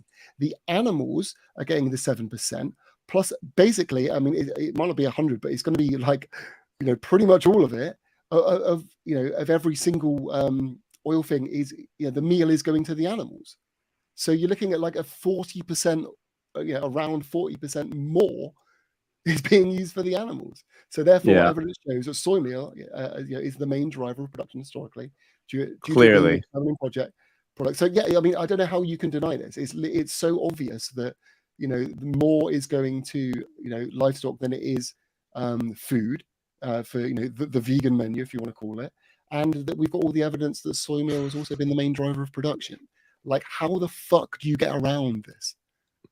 Honestly, it's only ignorance. Only ignorance could, you know, like, he's, like I said, he's not trying to learn. He's not trying to actually look at any of these numbers. He's just trying to talk over us. Like, I don't understand it. Like, if I want Garland to literally address any point, I want him to address this. Just this, address this, Garland. No. Like, show me how I'm wrong. Show me how him and Jason know we are here, and they are not here. Yeah. They are scared. Show us how I'm the liar. Is he in the like chat? those two are always, they are attached at the hip. Like, if one of them knows that this is happening, the other one knows this is happening. This has been going on for 3 hours now. You know, they'd be here defending themselves, but they're scared because they're not doing their own one, are they? Their own stream. No, I mean, if Jason came over, no, they'd want to come here. Yeah, I don't know if he's I don't think he's in the chat anymore. I think he might have left. No, he's gone. Is this do you want to check his channel and check if he's live streaming? Yeah, let's see. Just in case, maybe he's live streaming our live stream. It's like a live stream session. That wouldn't be very smart. I don't think, like I said, I don't think he wants to see his people to see most of the stuff we're saying. Yeah, I can't see him. Yeah, he doesn't seem like he's live. No, they're both hiding. Yeah, I mean, you had the opportunity to come and chat with us. You were literally here. You were speaking to us. I mean, like I said, I'm going to be fair. There might be reasons you can't. I know you got kids and you got a wife. He was just here. He left a bunch of comments. Yeah, I mean, you can at least send us a message and said, "Oh, sorry guys, I can't do it now" or something. But I don't know. I like to try and be charitable because everyone keeps saying I'm a liar, so I'm going to be the most charitable person there is. Yeah. But what I would say is how about, okay, like we don't need the crucible for this, right? Why don't just me and Jeffrey here speak to Jason and Garland? We can do it on your channel, we can do it on my channel, we can do it on whatever, and we just have a chat. It doesn't even need to be a debate. We can just talk about this stuff, right? And we can get some studies up, we can have a look over it, we can go over it. It doesn't have to be some set debate where we need a proposition or anything, because clearly we've got a lot to talk about. It's not about a proposition, is it really? There's so much, you're literally anti-vegan. Let's just talk about veganism and all the problems you have with it. I'm down for that. Yeah. You probably won't do it because you haven't got a moderator, because you're scared and you need someone to hold your hand. Yep. Like, let's do it. If you think I'm a liar, come prove me wrong. Come prove me wrong. Yeah. Because they haven't been able to yet. All they can do is sit on their channel and make videos calling us liars. I've had nothing. I want to see the evidence that I'm a Cargill shell and that I have no job and that I've been assigned to Garland Farms. Like I spend my whole life based around you, Garland. Come on. Have you got that much of an ego to think that that's what I would be doing? Like, I do this because it's funny, to be honest. And obviously I'm an animal rights activist and I like to prove junk information wrong. Like, I don't spend my whole life revolved around you. You're not that special, right? Like, get over it. Yeah. Like I said, I have a job. I'm a video editor. Okay. Before that, I used to run a music magazine. Okay. Back in the day, I worked for sales. I've never been hired by Tyson Foods. Ridiculous. Yeah. And like, wouldn't I mean, like, as a vegan, wouldn't you have a conflict of interest with that? Why would, I mean, seriously though, out of all the people I could be employed by, why Cargill and Tyson, the two biggest meat producers on the planet, why would they hire me? Chris, Well, those guys said that, like, the carnivore subs. Why would yeah. they Yeah. Those guys think all the, like, Brian Baker, Dr. Baker, and all those guys are paid by those companies too, which I believe that also. I mean, if you look at the meat consumed by us, it's been tapering down for the last 10 years. And so the obvious response by the meat and dairy industry would be to put more money into advertising and paying influencers to push people to eat more meat to make up for the meat that's not being eaten, like, which they do. Which they do. It's the obvious thing that they would do during a dip in profits. Yeah, there was a big YouTuber. I can't remember what he's called now, but it wasn't long back. But he was invited inside a factory farm for chickens, and he got a lot of flack for it because obviously they cleaned it up so much to let him in there and everything, making it all look so pretty. Oh, look at them, they've all got hay and all this kind of stuff. And so well looked after, and everyone gave him shit for it. So, like, that is the kind of thing they're doing. They're not hiring someone like me, like, who's just sat around at home. Yeah. Just like, oh yeah, I'm going to pay you millions just to go and bother farms and shill our products to your 1,000 people. You're not that special, Garland. You're not someone we're all going to target. Honestly, I'm just saying this honestly. I'm not trying to be insultive, but you are a little tiny blip. If they're going to, like, hire people, to be opposed opposition, they're not going to be targeting you. Like, come on. Yeah. Like, really? I don't get it. I mean, if you want to think that, think it. I'll embrace it. I'll say I am if that makes you happy. I'm not getting paid for it though, which is annoying. Like, I wish, man. Where do we get a job like that? yeah, if someone wants to pay me just to I'll badger troll Garland veganism bums all all day, day if I will get paid. take the job. I am ready to be hired for this job. Yeah, we just Please got to get our call me. YouTube numbers up, man, because they ain't paying shit on YouTube now. Yeah. I get like $20 a month. I haven't even uploaded anything in God knows how long. Like, how am I opposed? Like, I'm not doing a very good job if I'm being employed, am I? If my only thing I do is sit in your comment section, which I'm blocked from. Like, Yeah, like, and notice they're still not here. No. Well, I'm sure there'll be a response video soon, though. We'll see, and I'll just cherry pick a few little things that maybe I don't know, maybe we slipped up on something, a bit where I was tired and said it a bit wrong or something like that. It won't be the general points. I want to see a proper breakdown of why soy meal isn't like completely linked to the oil. That's what I want to see. A complete breakdown of why it isn't. I want an essay. Yeah, not just random links. Not just random links. I want to explain how something that can literally drive the production has nothing to do with animal agriculture. That's what Garland's basis of all his debates is I can find those words together on the internet. Oh yeah, I mean, did you see the video he did? He literally showed us him looking up keywords in Google, and then he showed us the links that came up and was like, "See, let me in a structured debate." Let me show you, because I've got the perfect example of this, and I think everyone would enjoy this. Let me get it. It was one of my last videos, actually. We don't need to watch the whole follow-up to it, but just watch the beginning of this. This is exactly Garland's tactics. Apparently, he said I fell into his trap with this. He did this on purpose, but bullshit did he do this on purpose. So yeah, if you have a look at this link here, you will. I think you'll enjoy. Oh no, you're doing the screen share. Yeah, you'll need to load up. Oh, in the chat. Link. Yeah, the YouTube link in the chat. Yeah. Oh, that YouTuber name was Nico Omilana, apparently, the one that did the chicken factory farm. If anyone wants to go and have a look at it. Yeah, we don't need to watch the whole thing. Literally, just the first, I think it's like 20 seconds, kind of just sums up like the strengths of Garland's arguments.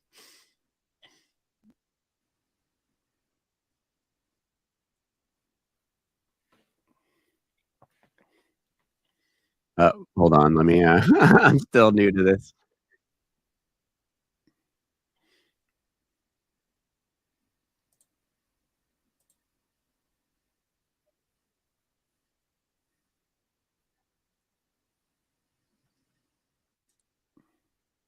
Okay, hold on. Let me start that over, right? Vegans acknowledge that till farming isn't like we don't, in my ideal world, we wouldn't do like monocropping and shit like that for environmental reasons. I don't know why maybe he's only talked with vegans that are like, oh, plant farming is perfect. It doesn't have any environmental burden whatsoever. But that's not what most vegans think, at least from what I've seen. He seems to want to deny that there are vegans out there trying to improve crop agriculture. Yeah. He just look at the quotes.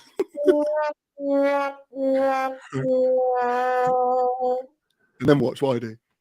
Okay, so let's get rid of those quotes. No, he completely. Oh my god. Okay, so first actual link besides yours, Vegan Society, Grow Green. Scroll down. Oh my god! And he literally fabricated I live that. in the countryside, and I see there's literally a whole video on like stock-free is veganic just farming. not being used. And in Hampshire, a lot of the land is devoted to stables and horses, so we could actually change the land use to benefit the wildlife, the planet, the animals, and us. A lot of people ask me, would the landscape look monotonous without livestock? I mean, I could say that we've actually created an artificial landscape which was more diverse before, with trees and wildlife, and we would actually encourage the diversity of crops. We would be seeing orchards of nuts and fruit. We would encourage a lot of understory shrub layers of soft fruit, a great diversity of vegetables apparently gonna and come on cereal by the looks of crops, it would actually be a much better mixture of look, crops he's instead of actually here. huge monocultures of acres and acres. Because of it? diversity, you would Yeah. get more Do you want to stop the video? habitat for the wildlife. It would actually encourage the wildlife. Oh, sorry, which is hold on, I under got a great too many things pressure up. with the current. Boof. Yeah, but yeah, that just shows that, you know, Garland tried to debunk me by Googling something in quotes, which I then took out of quotes, and the first link in the Google search proved exactly what I was saying. So yeah. But yeah. Hey, Jason, how's it going, man? We haven't Good, spoken you before, guys. so hello. So, when's Yeah, the you're next debate? When's the next Garland debate? Well, we were saying, if you guys are up for it, why don't just us, you and Garland, we don't need the Crucible. Why don't we just hop on the stream to Tom and just have a chat? It doesn't have to be a debate. We can just have a conversation. We can just go over all the different things we want to do. It doesn't have to be one set proposition. It's just about... Yeah, if you look Because at... clearly you guys don't know how to debate, so we need to have discussions from now on, obviously. Yeah, because it kind of ties up on very careful wording, where if you have an open conversation, then you can kind of correct it, like, no, sorry, that's not what I meant.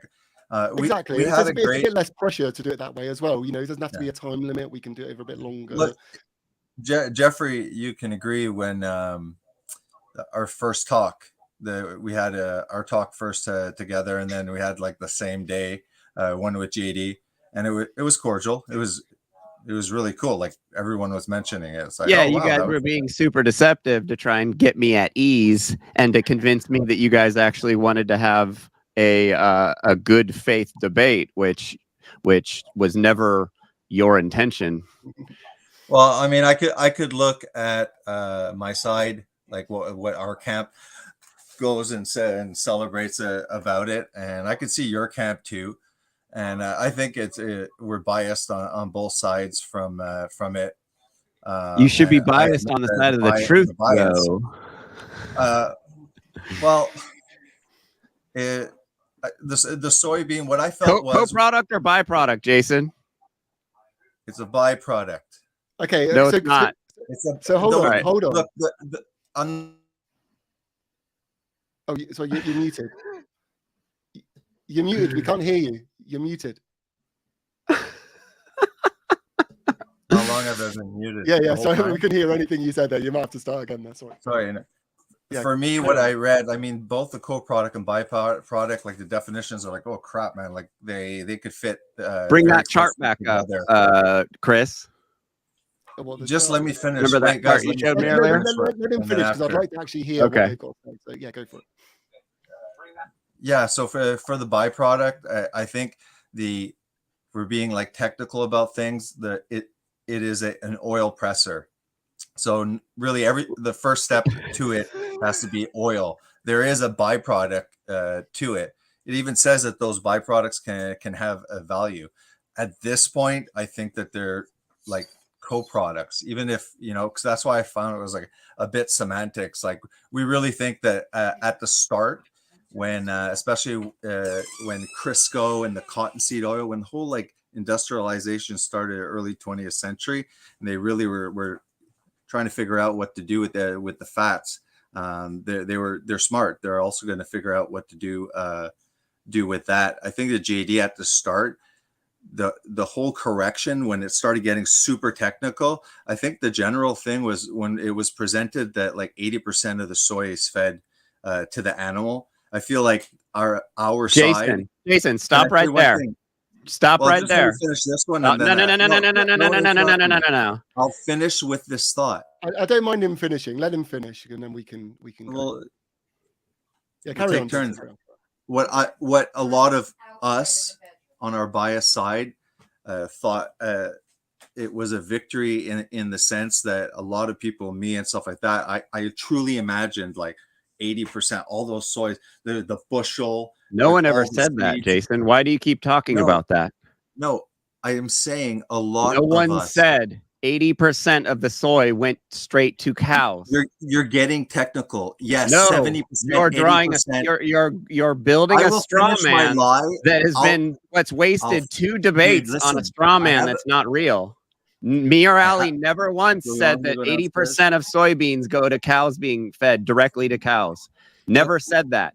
But you keep repeating 20% yourself is actually as by if we what- did. Listen, I've let me corrected you finish- several times. Let me finish with my I lie told then. you I give you $100 if you find a clip of me saying that in a debate with Garland or you. Finish. And or you I'll just haven't been start able to do it. talking over You also said corn isn't fed to cows, Jason. Why would we listen to you when you say corn isn't fed to Now cows, you're just Jason? trying to over talk, and you're asking one question, and this again is worse than the debate.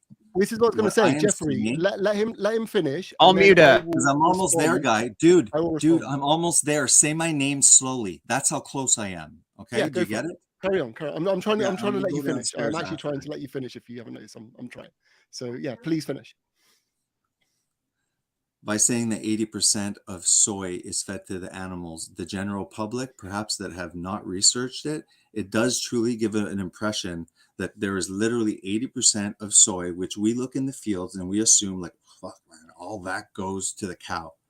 JD brought to the discussion, and it's not something that was really discussed. It was a good point, just pointing out that, well, they're always going to use the soy from that soybean. Yes, now they've fed it as soy meal. Yes, now they act as a co-product. If I think that some of these places where you could see co-product written, sometimes byproduct, I think if you're doing more as a economical look, they're co-products, but in the processing of it, it's just technically the oil has always been excreted, and there was a time where they were like not using it as feed, and then it really caught on, like not long after, but they started to refine it and were able to say like, oh look, it has decent protein. So I think all of those were semantics, because the first one, it was this fight, right, about specifically that, I guess, the interpretation of that Our World data chart. But the bottom, if you actually look, it's true. It's all livestock. It's poultry, right, chicken, right down to the fish. So I said at one point, I'm like, technically, damn it, the soy is only 0.5 of pure soy is being fed. No, I think the meal, 0.5 of the meal is actually being fed to livestock. Because in my head, I thought it's the cows that we're getting at. Surprisingly, it's actually not. And then we would finish with, if vegans are able to project, because obviously it's a worldview and you guys have a vision forward, and you're trying to assimilate, like, okay, this is a big change, removing all livestock. There's logistics. This is a large amount of protein. What crops are we going to grow to compensate? And where a lot of us, from our view, and not claiming it straight because we might not have the numbers, we feel that the crop industry would be maintained a lot from the oil, even though I know you can make other oils. I heard this is how long it takes to say your name, Jason. That's a good point, right? But okay, then I'll shut up. Can I address some of these before we get too deep? Yeah, go ahead. Okay, I'm not claiming absolutes either. Yeah, okay. You are. No, hold on. No, I'm claiming my view. I'm claiming my view, why I believe something. Nobody's trying to convince anybody today. Yeah, Jeffrey, let me go I'm over gonna mute it. up again. We'll go over all the stats, and I'll show you. Yeah, So go ahead. basically, yeah. So do you understand why we were trying to push Garland on it being a co-product in the first place? Do you understand the importance from our side why we wanted to do that? Give me a sec. I'm just passing the baby's house. I'm going to go downstairs where Sure. I can talk a little louder. My wife is like, go downstairs.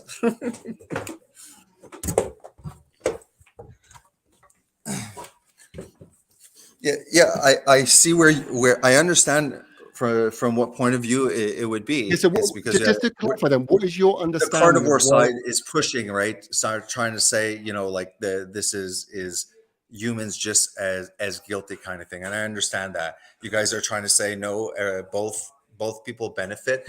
Currently, at this time, it is being produced and making mucho money on both sides. It is acting it's not so much about the money. It's to say that soy is as much of a product, and that it has historically been a driving force for the soy production, that it's impossible for animal agriculture to not share the damage and the crop deaths from these crops when it's literally being grown for that reason. To be honest, I'm not even sure like that you guys during the conversation that it's ever been able.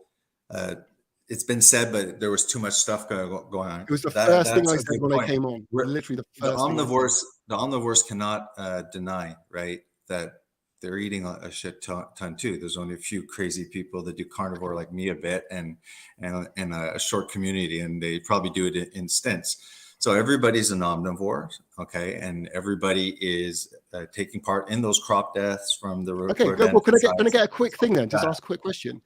So do you agree that as far as soy production goes, that the crop deaths and the damage from these crops is there is a joint responsibility from animal agriculture and from the human side? That's it. That's all we were pushing Garland for. Like I don't want to speak for Garland. I mean, I appreciate you being honest with that. The way he's very specific. I think what he's talking about is that none of us deny that. So the typical omnivore, Garland does deny that. That's the problem. Just from what? He does deny it. I want to make sure that I know you don't want to speak on his behalf, but he really does. I'm representing myself. I'm not representing Garland, but we're close and and we collaborate. We're always on each other's stream. So you can't keep track of his lies, right? Pardon? Go ahead. You can't keep track of his lies, so you don't want to speak for him. Well, yeah, I don't want. I Go know ahead, the guy. dude. We're friends, kind of like you guys are on panels. We get to know each other. Yeah. Hang around with people. Okay, he's a good-looking guy. I'm not saying he's not a good-looking guy, but Yay. Yeah. So that was the crux of Go ahead. Trying to get across there. Like basically, there was joint responsibility. So when what was the last one? Just repeat, because then I started fooling around. What was the last thing that I was kind of somewhat agreeing? We were agreeing. We were basically just agreeing that the soy crops. Yeah, because they are, because meal and oil are a co-product, joint product. They rely on that both animal agriculture and humans are responsible for the crop deaths, for the damage. It's a joint thing. We can't just say that one side is responsible. Yeah, I agree. And then this is where I say that I don't think that Garland disagrees. He acknowledges the death that occurs with the omnivores. I think that just because of the statement that veganism, it's all about the animals, care and compassion, what he believes is, and I know that we lack the numbers, but he also believes that if livestock industry is abolished, more land, or less land, in my opinion, it would be more crops. There's a big difference if we do a crude layman's calculation. It'd be a lot. And soy is one that has technically all the amino acids. You have to do buckwheat. It's just in our minds we're saying, okay, but the synthetic fertilizers, if the manure is out of the question, that's not going to be used. Then synthetic fertilizer that has ecological damage and environmental. And then if you look through like a lot of the fertilizers, pesticides, and all the crap, it's garbage, right? It's not good. I mean, we can all agree that there are problems in crop agriculture. Right. No one But as Garland seems to think we do. But we don't. So we're both here at the same spot agreeing, but we both have a vision. Okay. Yours is like, geez, let's just transform this into a plant-based, distribute the land, figure it out. We're working with the plant paradigm, right? Mm-hmm. But at that, then it is fair for us to say at that moment, because we are projecting into the future. So it's just a vision to say, you know what? I agree with the soy, end the soy, use it enough just for that human consumption. Just end the soy industry, the soybean oil. Most vegans agree. They're industrialized. They're not the healthiest. Stick to all. Well, this is the thing. Because I think we're going. Right. I mean, but wait. The thing is that screw the soybeans. Our dream is we don't need the soybean. In fact, we don't need the corn. We want to go back to grazing these animals. It's a huge paradigm shift, but I don't feel that it's a bigger paradigm shift than what you guys are gearing towards. And it feels like the ecological cycle of these damn ruminant animals, they're the only ones that can eat the grass and literally have the natural fertilizer in there.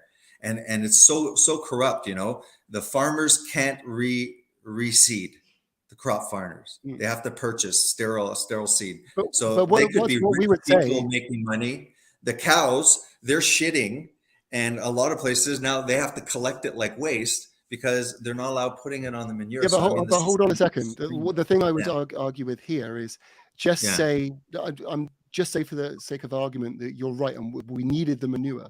We don't need the meat industry and the dairy industry and the egg industry or the fishing industry to achieve this.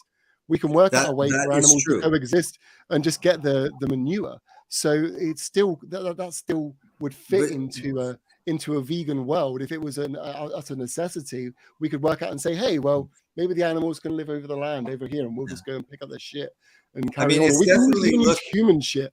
Like that's one argument that people don't tend to go to. Like it sounds disgusting, but what's the difference? Like shit's shit. Hey, yeah, I was asking. Plenty of it. I was curious because the fact that they're herbivores with the rumens and stuff like that, and all the big, you know, rumen full of bacteria, and they're eating grass. I'm wondering if, you know, it is fertilizer. It's better. I don't know. I'm just curious than human crap that are eating omnivores and don't have like the different fermentation. I don't know if it would be as good, but I've heard in China and stuff. I've heard, you know, some people trying to do it, and I saw a cool machine that takes human waste and it makes like methane and runs electricity.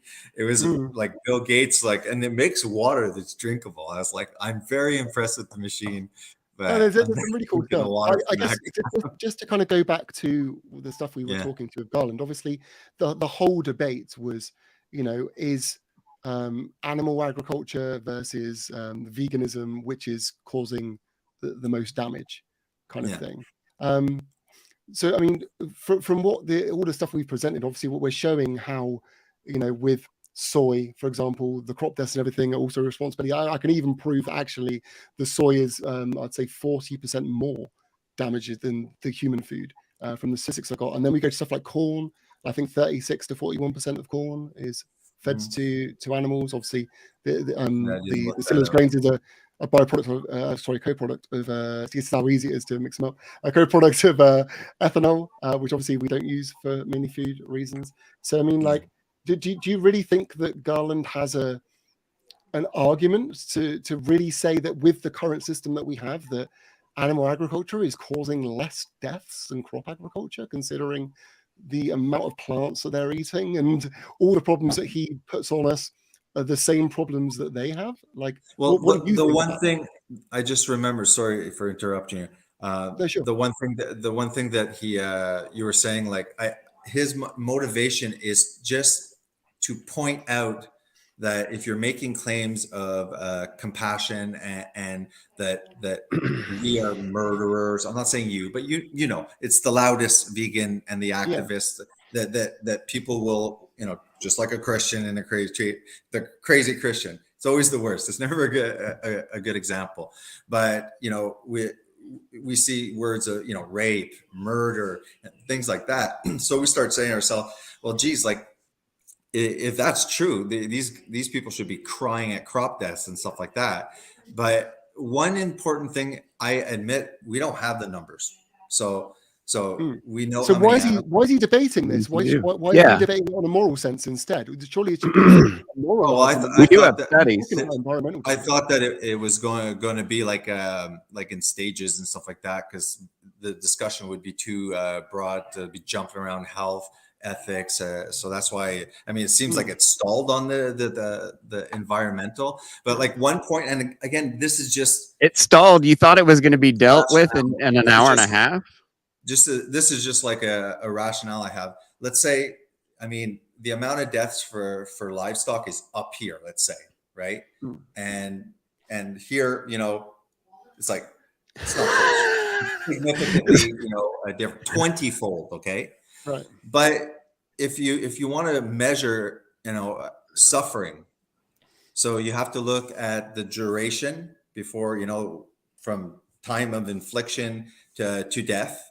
And one of the things that we could technically say is that even if there's a vastly less amount of wildlife that is happening on these monocrops that all omnivores and vegans at the moment are guilty of, what if that one takes, and I'll do the lowest time for rodenticide, 3 days. Okay. So what we're saying is maybe there's a significantly less amount of wild animals that are being, affected. Yeah, but we can easily beat that by just saying mother pig in a farrowing crate for 6 weeks. The junks is that I know it's okay. We're killing freaking animals. Okay, it's brutal. Okay, but overall, like, we try and kill them, and I know that the transport can be unethical. We're not talking about, but when they come and they're killed, they're killed extremely quickly. All I'm saying is, when these crop farmers hire people and they just go around having fun, because they're monsters, looks like they're friggin' enjoying it, and they're like shooting down animals, and there's traps, but especially the rodenticides. We do have some studies that shows a significant. It does, but rodenticides are also used in pig farms, and industrial farms. Probably, it could. Yeah, they are. So what we're saying is, I've literally stomped on one outside. A very interesting part. Like, I think that the discussion, maybe it wasn't allowed because it was a tighter proposition and stuff. But it's like a good discussion would be that, hey, we want to explain how we would see the vegan world logistically, how food would be produced, and nutrients, and all of these things, like, and then have another one where it'd be pretty cool, because the other one could be giving all these good reasons, and you too, and it would be interesting because we're just sharing opinions. Overall, it's a worldview. So just to confirm we could learn like religious people, right? And totally disagree with an Islam person, but actually listen, go, oh, it's about that. Okay, well, we don't think that, because I think there's so much hate here on YouTube. It thrives and stuff like that. We have to always come to it with the understanding that we're not going to convince you guys. So can I just get just a confirmation, just so I understand? Go ahead. You obviously, this is you, not speaking for Garland. So would you personally then agree that you can't say for sure that animal agriculture kills more animals than livestock than crops yourself? This is your opinion.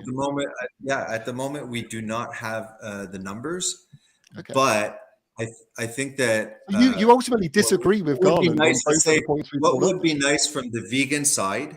Okay, let's say we got what we wanted. Would actually just be an acknowledgement of the fertilizer aspect.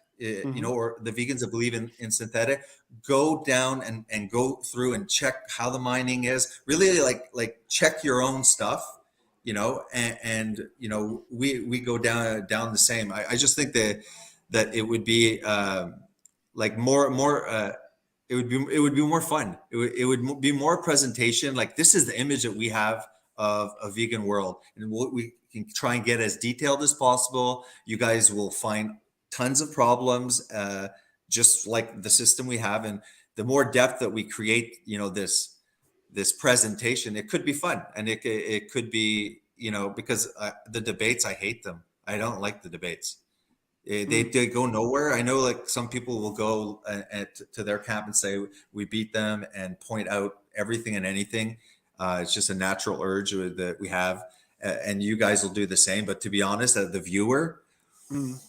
Not much went there. So I mean, the only thing, I guess, with, obviously, it's fine to kind of discuss, like you said, like, where's the end goals, what would you like to do, all that kind of stuff.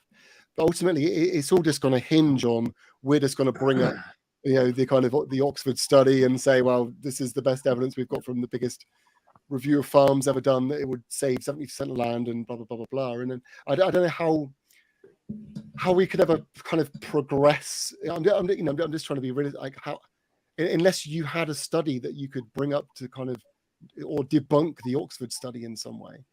And also the one from the UN, which Regan Gaines just mentioned, the latest climate one. I don't know how far we would really get. It would all descend in just lots of hypotheticals, and we wouldn't. Well, Really like you said, just having a discussion. Think of it this way, all right? We have two reasons to come here. Okay, I have two choices with you: coming to smash your ideologies and and then personally start attacking. We're like children's, all the parents here, pretending it goes there. And if either side goes there, it's wrong. The most important is for the vegans that say they're saying we're rapists and we're murderers and kind of, reducing the morality based on the diet. Well, we have points of view, and through those points of view, if you would say, oh, through that narrative, I could understand why you're not vegan or something, and I can understand. So we share so that the communities hold their ground, and we could just share screens, whatever. As you're speaking, but you believe in religious dogma. That's why you eat meat. I mean that's kind of what we're doing again, now. Jeff? You believe in religious dogma, like you said. You said that we're being forced to eat innocent beings because we're being punished by God in some way. It's one of the craziest things I've ever heard someone say in my life, dude. Well, like that was really wild when you said that. I'm going to call you out. You sent me a video. You even admitted that it was they were innocent. Where the guy, so killing innocents. The guy said that some people are so evolved they can breathe air and breathe sunshine. And me and JD were laughing at that video you sent. I don't know what you're talking about. You're straw manning again. You're not talking about what I'm saying. You're talking about what some other guy's saying. There's a big Why are you difference. talking about what some other guy's saying? Your diet choices is spiritually, okay, and health-wise and environmental. It is multiple levels. Explain all that again, though. I want everyone to hear it. Your guilt con. I'm a crazy Christian that believes that God created Adam and Eve, and then there was a sin that occurred in the garden, and then I got man one fell. question to ask you. Which Wait. Okay, carry on. Hold on, Jason. Just let him get it out. Go ahead. Carry on. Finish your No. Go ahead. They love muting me when I go over there. He can be muted for a little bit. Oh, I can't. What's your question? Have you muted him? A Christian and probably a Jew would justify, the killing of animals, because when we were in the Garden of Eden, everybody was happy. No one was eating anybody. And they say in the narrative of the Bible that when man fell, creation changed, sin came into the world, and decay. So we're in a cycle right now, instead of life, that everything requires death. Okay. So you see that animals eat animals. Animals would eat us. We eat animals. We both eat grass. When we die, the living soil eats our carcasses, and the flowers grow on the graves of animals and stuff. So it's a beautifully dark circle. So we believe that we are in a fallen world, and that death is required. Through the change in our body, that there are nutrients that do not exist. You can deny it, and I'm not saying I'm wrong, but the people are saying I'm not going vegan because they truly believe that the nutrients long term you'll become a deficient. You can't tell that person, well, you're a fucking murderer, you're immoral, because they're like, no, I really believe that I did the research and I'm not comfortable. I actually think I'll be deficient. And if that person, I got a wait, quick question. And then the last thing is, yeah, go ahead. Okay, it's basically, I'm just really interested because I haven't heard anyone address this. So obviously we were talking about the Garden of Eden a minute ago, and obviously, which was basically vegan. You could admit, no one was eating each other. Yes, it was. Or there was the symbolism. Yeah. So what I don't understand is, right, obviously, if we're following the rules of the Bible, so Yes. God's last dietary law in the Bible, Mhm. which is Isaiah 11:7, states, "The wolf will live with the lamb, the cow will feed with Yes. the bear, the lamb shall and the ox, the little child will lead them, and neither will harm nor destroy on my holy mountain." That Yeah. suggests that we shouldn't be eating each other, and that was his No. last dietary law. So why are we looking at things in the middle of the story and not the last thing he said? So I'm just that, interested to see what yeah, your it's no view is. problem. The dietary law, if you look in Revelation, it's one of the last chapter, Eden restored. Again, same thing. So the whole book of Revelation has 300 allusions to the Old Testament. All of the symbols that are not obvious, like they say, like, this is a star, the star is an angel. Okay, I understand that, but it's because you need to know the Old Testament, all of the weird symbols, so that opens it up. At the end, we are vegan. We started Well, this is the vegan, thing then. If and at we're the the end we end. are But vegan, listen, why in the why fallen aren't we world, vegan?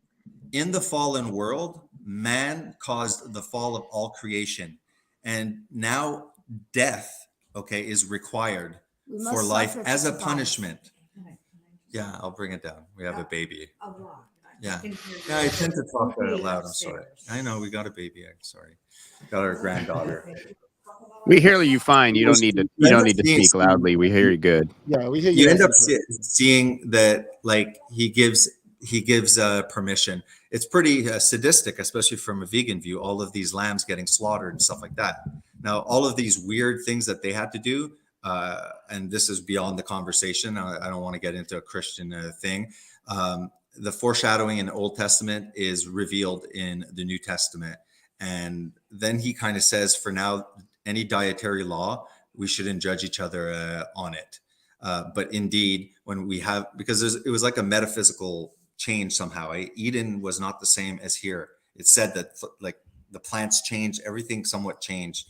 I personally think, as a punishment, okay, we have to remember every time that man was in paradise, and that because of our rebellion, the innocent suffer. Many cultures, okay, that did this, they had rituals. I mean, they had respect. I know that back then they had no choice. There was no modernity. They needed clothes, and stuff like that. But that's why I'm saying I'm not pushing a Christian perspective. I am there. It explains it clearly when, why, and then at the end we're vegan. But that comes through a change, a metaphysical change. Yeah, but I don't believe it for that reason. Guys, I truly believe that there are nutrients that are deficient, that can become deficient if we push it on a large scale with so many people with different genetics and different digestibility. And as you age, there's issues too. My worry, I may be wrong, but I have some research. I pop up, oh, look at the beta carotene conversion, look at this. And I have come truly to a conclusion. I would never eat animals if I truly believed that that was sustainable. And I was vegan for 2 years, so I'm not like closed-minded. So what stopped you being vegan? Were you deficient in something? Hey, you know what? I was on a spiritual thing, because before becoming Christian, I did all the seeking and stuff. So at one point, you didn't have any deficiencies when you were vegan? I don't think so. It was a year and a half. So why would you have stopped if you don't need it? I tried it. No, I didn't get sick. To be honest, it was not a well studied or balanced. This was before. When I did the keto diet, I got into nutrition maybe like 6 years ago. The only reason I'm pushing you on this is I was a clueless guy. You didn't think you would be deficient, but I was not vegan because it wasn't for the animals either. It was just kind of, I was in a Gandhi. Yeah. Okay. I was just in a Gandhi mode. I was reading a lot of the reason I'm stuff. saying this is because you kind of stated there that if it was okay and you wouldn't be deficient, then you would be vegan. But you said you were vegan and you weren't deficient. So I'm wondering, if you had no evidence you're going to be deficient, why you would not carry on until there was evidence you would be. That doesn't really make any sense to me. No, man, I was just I really was trying it. It was really not like well studied and stuff like that. And I was the only one in my family. and it wasn't really not like for the vegan, like for the animals or anything. So it was just kind of lighthearted, trying different things. And it's like, but I did it for a year and a just half. from what I you're didn't saying, feel why bad. aren't you doing that now when you didn't have any deficiencies? Yeah. Like, so why aren't you doing that now? Because at the moment you're Doing kind of what, saying, oh, though? I don't believe Checking there for is. But deficiency? you did it and you didn't have any things to say otherwise. I didn't have So a why bad would you experience. stop without evidence that you would be? I mean, I've been vegan for like 8 years and I've had my blood test done, everything, no No, deficiencies. I all didn't fine. think that I didn't started doing nutrition. That was like years before. I really just tried it. I just Yeah, but what I'm saying is, lost. what's stopping you doing it now? Like, realistically, what is stopping you Jason, doing do you know the I definition of just vegan? believe that there's missing nutrients, but I don't believe that it appears relatively quickly. I think that it can last, 7-8 years. What would For stop some you doing it people. and then just getting a blood test every now and then just to check you're all good? And if it turns out you're deficient, then you can make an assumption. But until then, it seems like you're just basing it off an assumption that there is something missing. When we've got a lot of us here, which are all right. If We're you all good. relook at it, I mentioned that I was vegan and I was open-minded. I didn't trash it. I didn't say I felt horrible and I stopped. I said that it was just Jason. on a whim thing. So I don't know. I didn't think, I wasn't worried about deficiencies. During that time, did you wear wool or did you wear leather? That's why I said I refrained and said no. I wouldn't call myself vegan. I was not doing it for. Okay, you were never vegan, so No, take yeah, that out of your mind. Never say that I used to be vegan again. Jeff, you cannot believe how happy I am that veganism is now completely out of my mind. Thank you. Gone. The brain fog. What I'm trying to say is now. The thing is, what I'm trying to say is though, is This vegan in my head was like a B12 sponge. Okay. Yeah, but what I'm trying to say is though, from all you're saying here, I can't see the reason why you maybe not vegan. But, we're talking about just plant-based to start. Why you're not plant-based? You have no evidence that you're going to actually have a deficiency. You did it before. You didn't have any problems. You could easily just do it and get a blood test every now and then to check yourself. So, and you said yourself you would. So I don't think that fat soluble vitamins. Okay, again, this I'm giving you the reason why. This is my worldview. I had no problem. I was just opening up a keto channel because I was like super happy. I lost 60 pounds, and it was when the intermittent fasting was really and I believed in low fat, fat's bad kind of thing. And so, but the more I did research specifically in keto and stuff, I became convinced that these things were associative. And just because I mean, I can show you some before and afters. It's pretty surprising. It's really unhealthy. And there's some meds, anticonvulsants I have to take. And they make you put on weight and stuff like that. And once I started the anticonvulsants, I never had trouble gaining weight. So it was really a struggle, and keto just worked. And I've been able to maintain it for 5 years. I slacked off this year. I put 25 pounds on, and I'm back on it. And so what you're saying really is you don't really have a reason. It's you're just picking a personal preference. Right now, initially when I did keto, it was like to lose weight. I had tried other things. I'll try Weight Watcher. I wasn't researching. I didn't know stuff about nutrition. I learned that on the way, but when I was researching, I started looking, stuff like beta carotene. It can be converted, between 5 and 65% into retinol. And I don't know if that's just one cherry pick study, but that's something to look into. So just because Jason, are you aware of the UK study that showed that half of UK women cannot convert beta carotene? Well, it would be good to pop up study for these kind of about studies. 64 people involved, from what I remember. I debated small, marriage on this a while back. And like very EPA, small sample the sizes. EPA and the DHA, like the studies that I've seen, it's a really, really poor conversion rate, and I don't like that. And and I don't like the idea of, well, you know what, now in the future, because we have fortified food and supplementations, we can be more compassionate to the animals. I'm telling you, with all my heart. I just really believe it's not healthy long term, and the only reason that I'm speaking out more is because I feel that there's actually more policies that are coming. That's my conspiracy theory. I'm scared that the carbon tax might come and that'll heavily increase the meat production. If they manage to reduce it, it'll be more expensive. And so I'm speaking out more out of paranoia. I'm like, vegans, they can, if they're just vegans, they do it, and the ones that feel sick will stop, and the ones that feel great will continue. What the hell? I don't care. They've been here since the 60s. People are starting to speak up because we're feeling, some fences coming around, and it's not the vegans, but it is, I believe, a plant-based agenda, and I don't agree with it. I think there's a lot of just not because I want to interrupt you, just because it's 2:30 in the morning here, and I got it. And Garland's come in, so if it's cool, we can chat to Garland. You know what? For a second. I'm going to go because I didn't want to stay long, and I'll let you chat with Garland. Well, I appreciate you coming on. I appreciate the conversation. Yeah, I appreciate you coming on, and maybe we can have another chat another time. And yeah, no problem. Yeah. See you guys. Have a good night. Cool. Garland, how you doing, man? You all good? Yeah, I'm doing good. How are you, Chris? Yeah, not too bad, man. Not too bad. We had fun the other night. Oh, I've had better times. You've had better times. Fun. So, we had so much fun.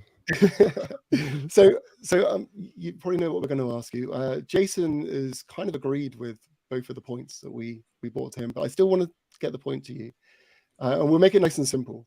Do you think that animal agriculture has a responsibility for the crop deaths and the damage done on the meal and oil crops of soy? Chris, I have always said that they did. No, you haven't. Yes, I have. Chris, if you said that, we wouldn't have had the coal code. Chris, it wouldn't have existed. Chris, okay, if you're saying that I said that animal agriculture has absolutely can shoulder none of the responsibility for crop deaths, that's a big thing to claim. Okay, well, can I say you what said I thought both things? You've absolutely said both things. You said majority and you've said all. Yeah, let me verify what I think you said, and you can say I'm correct. Okay, I want to be fair. From what I can gather, you have always admitted that 7% of the soy is fed directly to animals, right? You've always said that, and I've got no issue with that. The way I have the contention is you've always seemed to argue that the rest of the soy, because the 100% of the oil is going to humans, and the meal is going to the animals, you always kind of argued that, well, that was only a waste product. The humans are having all the oil, therefore we don't take any responsibility for that portion. Is that fair? Is that fair to say? No, that is not exactly what I said. Okay, well, can you clarify then, so I understand what you said? Okay, what I said was a response. Okay, you're familiar with Joey Carbstrong, Earthling Ed. Both of them say. Yeah. Joey's a close friend of mine. I know Joey very well. Okay. Yeah. So Joey has said, and he's still saying it, that if you're worried about crop deaths, then you must know that, for instance, 70 something percent of the soy that's grown is fed to livestock.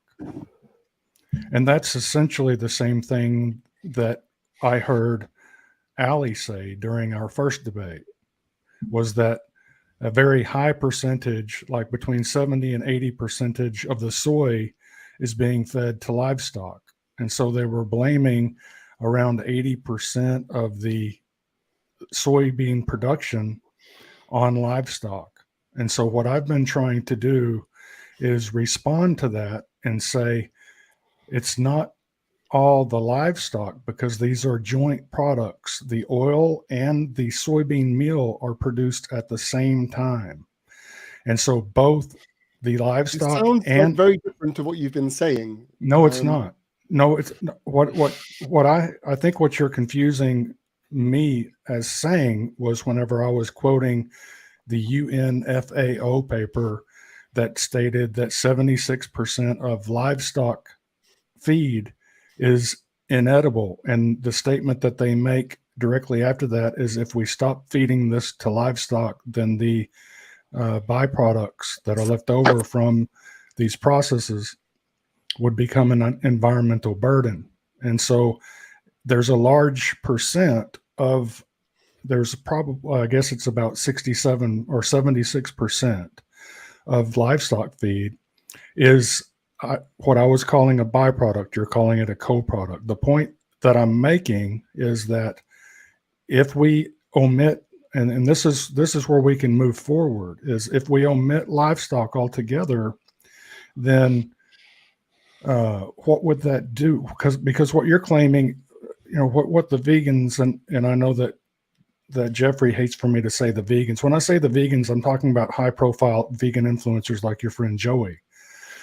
Joey is saying, if you care about crop deaths, and if you're the kind of person that cares about crop deaths, and he kind of has disdain for people, he communicates a disdain for people who care about crop deaths. But if you care about crop deaths, then what you should do is you should be working to abolish animal agriculture, because the majority of these crops are being grown to feed livestock. And what I think that you've finally done is you've stepped up and you've conceded that the majority of these crops, such as soybeans, are not actually being grown exclusively to feed livestock. And that was what I was trying to counter. I think right now I appreciate you because you're coming forward and you're helping me to debunk that. This is my actual argument is actually a bit different to that, because if we're actually, I've got the stats here. If we're actually, so with soy, for example, if we're comparing how much soy is fed to livestock compared to how much is fed to humans, this isn't including biofuel, because this is something that you seem to add in. You want to say the entire of human consumption. If we're talking diet to diet, we can't include things like biofuel. It's nothing to do with the diet. And it's being used by animal agriculture for whatever they use it for machinery. It's being used for for vegans, for other things. But if we look at it, we've got here, and you can correct me if these stats are wrong, but I've got here the soy grown directly for humans, this is soybeans, is around 7%, which is about equal to what is grown for livestock. Would you agree with that? First off? Yes. Yep. Okay. So then after that, we've got the oil and meal plants. Okay. And from the stats I've got from the USDA for the years 21 to 22, about 40% of the oil is going to biofuel, and then 60% of that. Hold on. This is, I think, where I'm not going to let you go where you want to go, because this is the truth. Hold on. You don't agree with that stat? I agree that humans are consuming biodiesel. Are humans consuming biodiesel? Not in their diet. Humans can consume. Did you know that humans consume entertainment? They consume podcasts. They consume biodiesel. They consume diesel. We're talking about diet. But I know, but entertainment's a part of someone's diet. Music. If humans are consuming it in any way, then it's being consumed by humans. We're not talking about just nutritionally. No, we're talking. Yeah, this is one of the. I think this is our next stepping stone that we'll have to iron out, which is you're saying that biodiesel is not being consumed by human beings. I'm saying it's not being fed to human beings. We're talking but are they consuming it? We're talking about diet. Well, the thing is, Garland, we're not talking about diet. We're talking about we are. If you're talking about soybeans. No, hold on. If you're saying we consume it, then also you are consuming it as well. We're all consuming. Right. That's a two quo way. What you're trying to do is it just puts the responsibility. I'm not saying that I'm not consuming it. Okay. What I'm saying is that if you want to put it in the numbers for the opposition, if you want to add biofuel into the numbers for the vegan menu, no. I'm not putting it in for the vegan menu. I'm putting it in for the human consumption. It's not for the vegan menu. It's for human consumption. Okay, then let me ask then, why are you talking about human consumption when the debate is clearly animal diet versus vegan diet? We're not talking about human consumption as a whole. We're talking about diet versus diet. We weren't talking about diet. We're talking about. That's what everyone else seemed to think. We were talking about animal agriculture versus crop agriculture. Jeffrey, you're under the. I guess you chatted to Garland beforehand. I'm guessing. Yeah, this is what you thought, right? Because if this is what you thought, then obviously this wasn't ironed out prior. I don't think anyone would assume that biofuel would come up in an argument against. I called you out the first time you brought it up. I was like, we're not consuming biofuel. Yes, we That are. was on the first debate. The thing is, if you want to, Not relevant to the conversation. We have a consumer economy around the world, except for maybe in the very undeveloped third world countries. But it doesn't matter whether it's the UK or the United States or Canada, whatever, Australia. It's a consumer economy, and if you look into what that means, it means that we're consuming. We're not only consuming food, we're also consuming drink. We're also consuming entertainment. We're consuming clothing. We're consuming slave products from China. We're consuming marijuana that's being grown with pesticides. We're consuming all kinds of things, but it's being consumed. And consumed you look up the definition of consumed, it doesn't necessarily mean only swallowing it. Was the word human consumption anywhere in the proposition? Because I didn't see it. Jeffrey, do you remember There's that no proposition? consumption. Nope, it was never consumption. What was it was plant-based versus animal-based.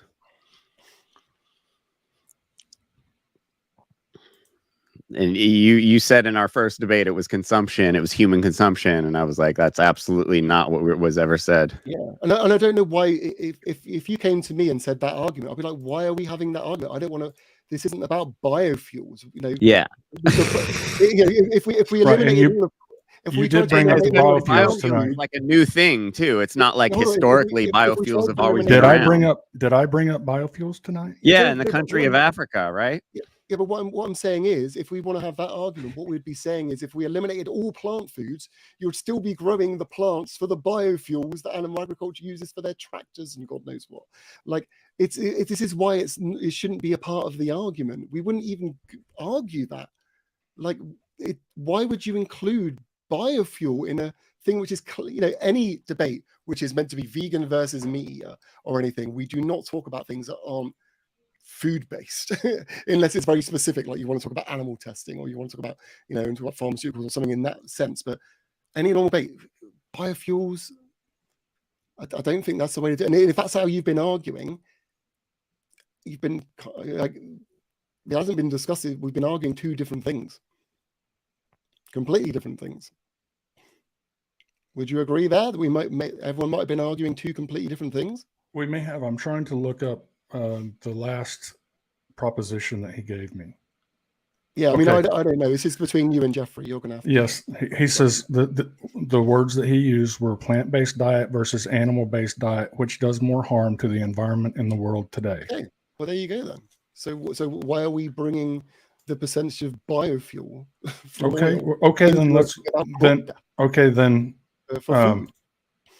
All right. So what I want to explore that path. Okay. Well, before you do that, can I finish what I was going to say, and then you can sure. Okay. So what I was going to explain from there is, obviously we've said 7% for humans, 7% for livestock. We both agreed there. The oil and meal, the oil breakdown that I've got from the years 21 to 22 was 40% goes to biofuel, 60% goes to cooking oils and food production. Yeah, would you say that's about fair? I mean, this is USDA stats, so I mean, like, I'm hoping you. Okay, if they're USDA stats, is fine. Here, let me, if you don't. Okay, and then just to continue. Could you give me those again so I can write them down? Yeah, absolutely fine. Yeah, so 7% direct to humans, 7% direct to livestock, right? And then the oil meal crop is 40% goes to biofuel, 60% goes towards cooking oils and food production. Wait, no, that's not oil meal. That's oil. No, that's just the oil. That's just the breakdown of just the oil. That's the oil. Okay. Yeah. How much you said 40 goes to? Yeah, it said 40 biofuel, 60 cooking oil, and food production. Anything within food production, 60%. Okay. Yeah. So if we look at those separately, the human food element is 7%, which is the direct, and then it is 60% of the oil and meal crop, right? The animal food side would be 7% direct to the animals, and then what I assume, and you can correct me if I'm wrong, but the majority of the meal goes towards the animals. So we're looking, it's about 98%. Okay, so 7% plus 98% of the oil and meal crop, which ultimately, as some of those oil and meal crops will be purely for meal and biofuel, you're looking at a 40% of the oil and meal crop goes towards more goes towards animals. So how you're arguing that the human the reason more crop deaths? Well, you actually explained it. You explained it. How did I explain it? I've just explained this 40% more. You explained it. You explained it when you described the 90% of the soybeans being processed to make two co-products. Yeah. Right. And so if these 90% of the soybeans are being processed to separate the oil from the meal, then you can't say, well, only 7%. Now, how much are? Let's go over what you're thinking. Are you just claiming the 7% for humans? No. 7% plus 60% of the oil and meal crop. So 67% of the soybean is being grown for humans. Yeah. So if we think about it, right? Let's say let's try and make it real simple, right? Let's break it down. Well, it's not actually. I don't think that's completely simple because we are mixing. In other words, we've got this. Think about it this way, right? If we've got 100 soy plants, right, and we're using all those 100 soy plants for either for oil purposes, we're either using them for biofuel or for cooking, right? 40 of those crops the oil will be used for biofuel, and 60 of the crops will be used for cooking oil, right? As a result of the oil being produced, there will be meal on 100% of those crops. So if 90% goes to the animals, then they're responsible for, there's going to be, we'll round it up to 100 just to make it easy because it's so close, right?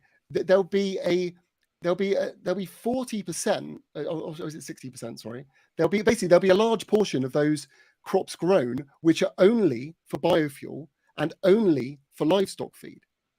Right, and it will be a larger portion than it would be for just cooking oil, and the other way around. You kind of get what I'm saying? So I do get what you're saying. It's nearly 3 a.m, so I do get what you're saying, Chris. But this is what I'm.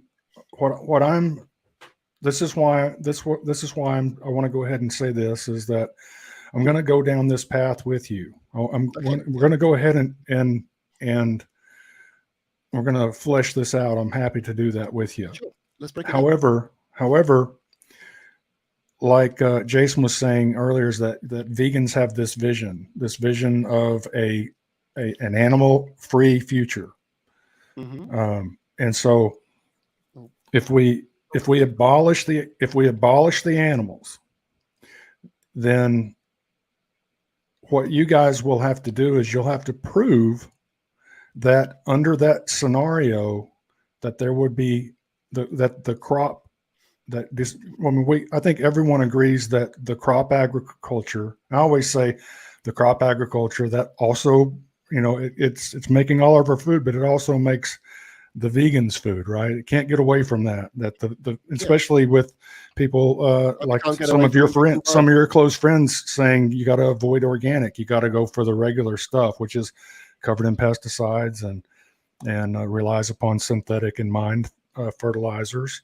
So if we're going to talk about a vegan future, we have to look at it with all the variables. With this though, we don't. With this part, we don't need to look at the future. We just need to look at the stats for this individual crop. No, I'm saying if we're going to have a vegan future, then we don't you think we should look at all the variables? Don't you think we would be in trouble? No, I agree. That's why we need to have good faith debates, Garland, where we actually look at the numbers and don't just want to trash. I tried that, but you didn't want to do that. No, you didn't try that, Garland. What I'm saying is yes. Do you know what? Okay, what you were just doing is a straw man. Do you identify that as a straw man when you say some of your friends say this, and I'm going to argue that point when you're face to face with us and you're ignoring the things we say? Do you identify that is a straw man attack? Okay, I'll ask Chris. Do you think that we should avoid organic?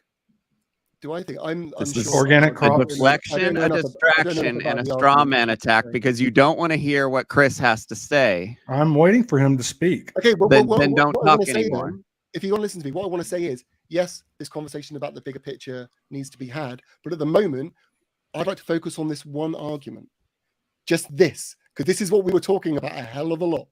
We got to So I finish the want to get tree a before we go to the whether next you branch. agree or whether you can actually debunk what I've just said.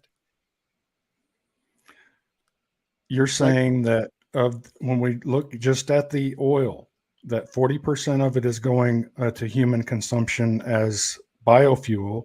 I'm saying when we look at it, foods only, food products only. So we're not looking at all human consumption, right? We're going to look at a very narrow portion of this. It's factored in that there's biofuel. You can see it literally. But you're subtracting it out from human consumption. Can I let me screen share this so we can actually see it. I think this might be a bit easier. So you can actually see what I'm looking at, and then we're not. I think I know what you're doing, but I think that the problem that I think that it's misleading is because humans are consuming biofuel, not cattle or not pigs or. No, we're talking about food. Remember, this is what I mean. Right, we're not consuming it in our diet. We already made this clear. Why are you going back to this? All I'm doing is I'm trying to remind everyone that this is a very narrow perspective on this is just talking about food. What humans are consuming. Right. We're talking about food. Right. You guys want to limit it to just what we're chewing and swallowing, but we're consuming another 40% of the oil, but in another way as biofuel. I know, but what humans are consuming that. What I'm saying is, if we look at it for purely the food point of view, that's what. But you agree that you're narrowing the view, almost like to win an argument. No, right? I'm narrowing the view if it was a completely different argument. But as we're talking about food, this is the exact vegan. You're talking to vegans. We're vegan because of this diet you say we have. Like, this is the whole point of that we're talking about is our diets, Garland. Okay. We don't consume methanol and ethanol. No, we do consume it. We don't eat it. No, but not in our mouths, not in our diet. Right. We don't eat it, but we consume it. We need to change this terminology. We're not talking about consumption, human consumption. We're talking about we're talking about diet only. That's it. I'm going to tell everyone now that I'm going to walk down this path with you, but I am going to use this video to go ahead later because you don't want to go over the full numbers. I'm going to later show everyone the human consumption of the crop agriculture. Go ahead. Because right now you're narrowing it down to just what we're swallowing and not what we're consuming in other ways. Colin, go ahead and do that because it doesn't disprove what we're arguing against, which is the vegan diet. Ethanol isn't. The vegan diet in this case is causing less damage than the meat eating diet. That is the argument we're presenting. If you wanted to debunk us on a completely separate point we're not even trying to make, go ahead. Just make sure to include this bit I've said here. Because we're talking about diet and diet only. I don't know why you're bringing biofuel into it. It seems more you want to bring always have been it because it improves your argument. That's what it more. Well, humans are consuming it, and it's being blamed on livestock. But no one's eating it. We're not there eating it. No one's got. We're vegans, remember, Garland? We're vegans. Okay. Do you want everyone to be? I thought you wanted everyone to be vegan. Garland, to be fair, right? You want to say that we're wrong on this point? Will you concede that I'm okay when it just becomes just to diet only? If it's diet only, not overall human consumption, purely diet, will you concede that more soy goes to animals than it does to humans? From the statistics presented, purely eating. Let me look at these numbers. Let's see. Yeah, feel free. Have a look. 7% going directly to humans, 7% going directly to livestock. Yep. And then 60 going to cooking oil. Yeah, that's the oil breakdown. Oh, I see. Yeah, I see how by removing the biofuel consumption, then you can manipulate the numbers so that No, it looks it's like. not manipulating. It says because it's No, talking about food. It's not manipulating. We're just talking yeah. about food. That's Okay. what Okay. I agree. With Okay, with so the soybean. Yeah. Okay, so Yeah. do you concede that in this case here, more soy is fed to animals than humans? Be honest. Come on. More is being consumed by humans, but more is being fed to livestock. Okay, that's what we wanted. That's it. Okay, so therefore, when it comes to soy, more crop deaths and more damage is the responsibility of animal agriculture than it is vegans. No, I With never soy- said with vegans. soy. I never said Yeah. vegans. I said crop agriculture. Okay, well, yeah, well, you know, okay, well, I said crop Okay, agriculture. let's just say crop agriculture. Okay, well, no, well, actually, we're still talking about diets. No, but my Human statement, food versus but animal my food, livestock causes more crop deaths. Chris, Hold on, you can't not avoid this. I never said vegans. Okay, well, no, And forget I the never word vegan. and I never said diet. What I That's fine. said was Forget crop the word vegan. agriculture. Forget the word vegan. That's absolutely fine. Okay, can you concede that livestock, so animal foods, is responsible for more crop deaths, more pesticides, and more damage than the human food element of soy?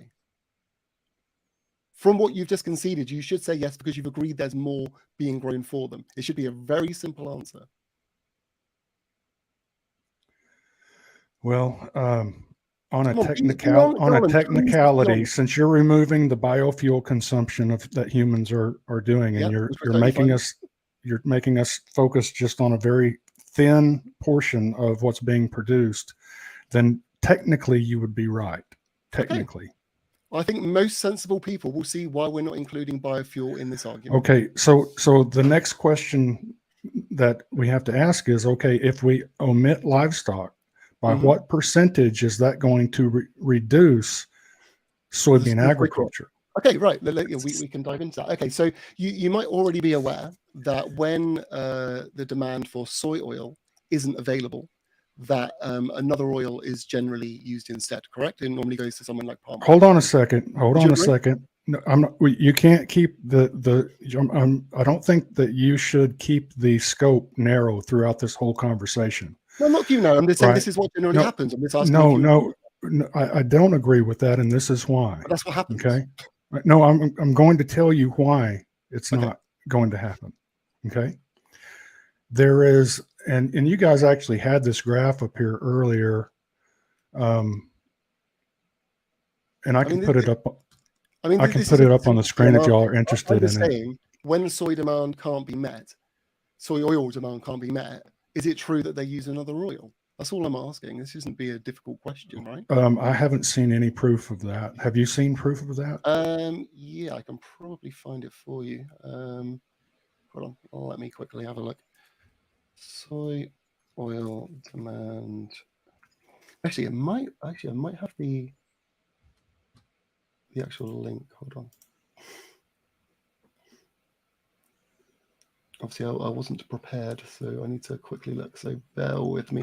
There's nothing wrong with not having everything pulled up, ready to go when you don't know exactly where things are going to go. I'm trying to get it done quickly because I need to go to sleep soon. So yeah, just bear with us a second. Maybe this one is.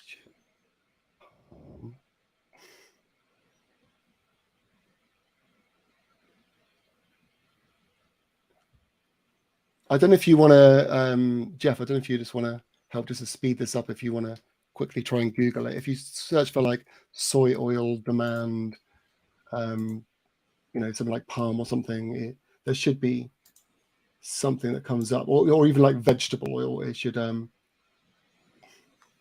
kind of say that when it isn't reached, then another oil.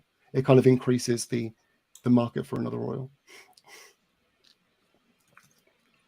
Which would, I mean, to be honest, I mean, this I don't know why this is I think it kind of makes kind of sense. If someone wants a vegetable oil and they can't get it from soy oil, they're going to go to another oil.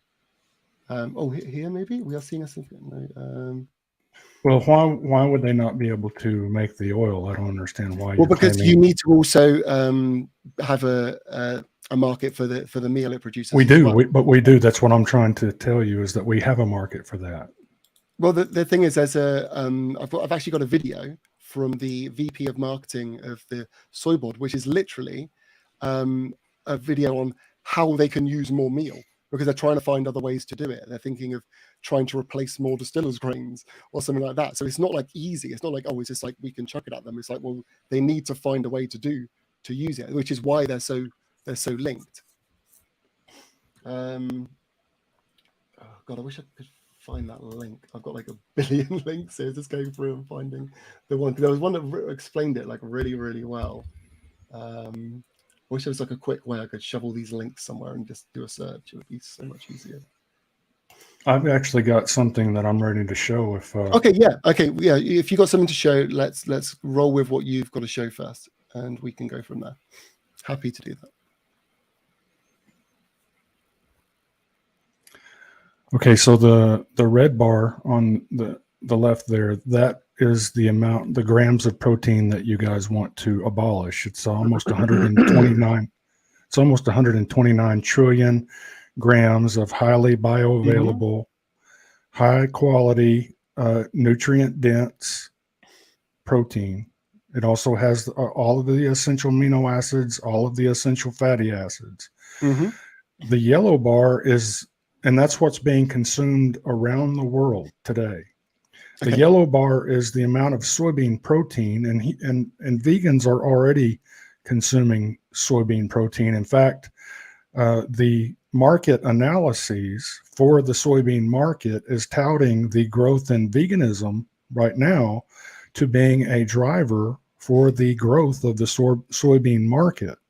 And I can show you those if you would like to see them. The thing is, I've looked at those links, and yeah, it is driving a demand. More people want more, more soybeans kind of thing. But it isn't like, it's nowhere near like the driving force of like meal.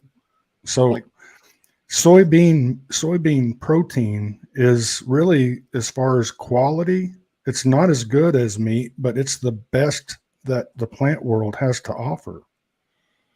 I mean, it's very good. Yeah, it has. So it's very likely and I think that Jeffrey made the point the other day that soybean meal might be inedible right now, but we might be able to make it edible with a change in processing. Right. Well, so if we can't, it has been. Okay. It is also, it is being done now and being used in things. Yeah. So it's not that it might be. It always has been. Holy so crap. in other words, there's a market for the soybean meal already. Very, very small. Right now it's in its infancy. Human food it is. I mean, but if you omit that red bar, then that yellow bar is going to get consumed. So what are you trying to say, that we just need to make up the rest of the red bar, basically? Well, I'm not saying just that we need to make it up, but I'm saying that all the soybean cultivation that's currently going on will have to continue, if not increase, because there's going to have to be something that replaces that red bar. All of those trillions, 129 trillion grams of high value protein is going to have to be replaced. And if you're going to replace it, I think that soybean is going to be where you're going to start, because it's the best protein out there. Okay, I don't eat any soybeans, basically. Let me throw something out there. So is your anecdotal experience, Jeffrey, representative of the entire world? Absolutely. My anecdotal evidence of being a vegan, yeah. You're saying you're going to say we're all going to eat soy. I somehow don't have to eat soy. I got something we can throw out here. Yeah, go ahead. Oh, hold on. Really, really, really quick. Garland, the super chat is for you. Can you read it?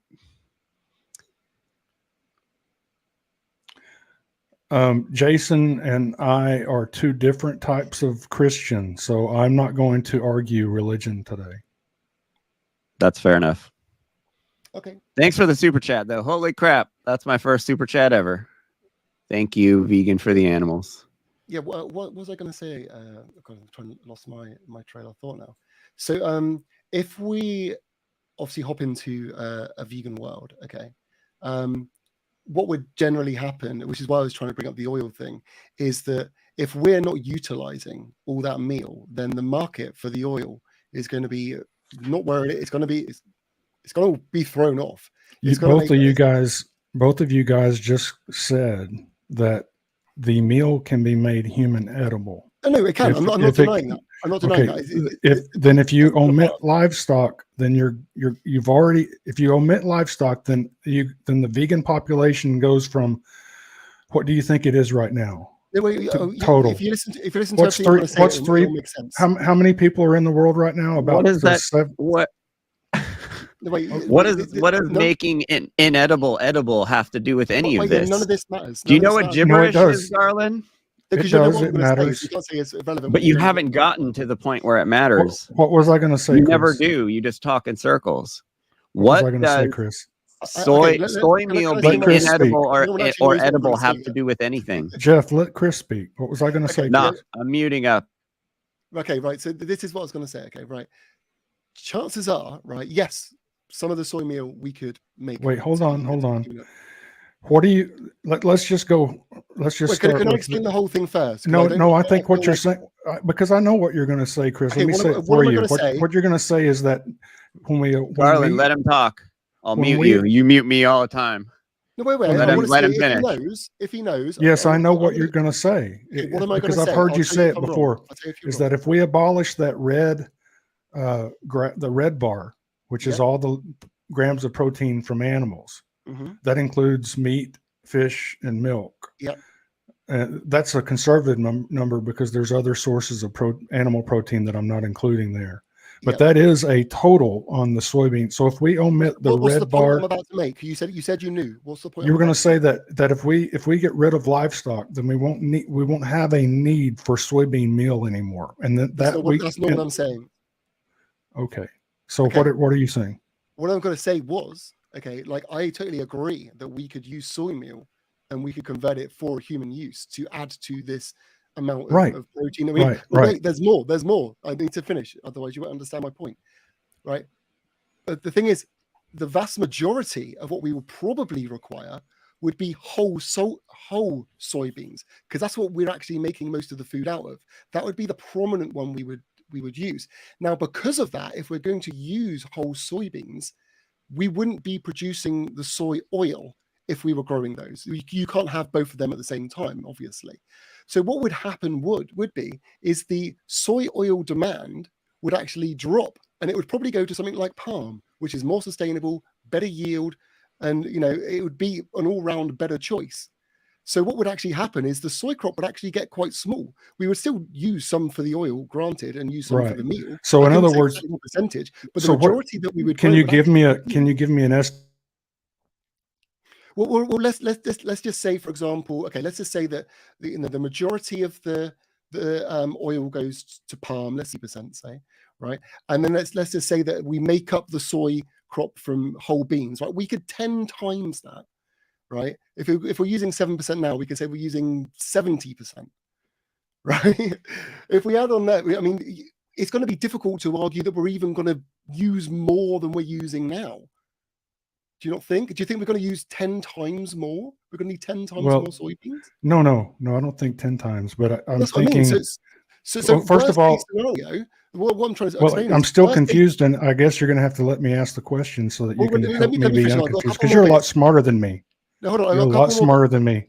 I got a couple more bits, and there's a whole international team that you guys are working. I've got a couple more things to say, and then I'll let you answer. What I was going to say is if we've gone to that point where even if we're growing exactly the same amount of soy, we've still eliminated trillions and trillions of deaths from animal agriculture and just kept the same soy crop.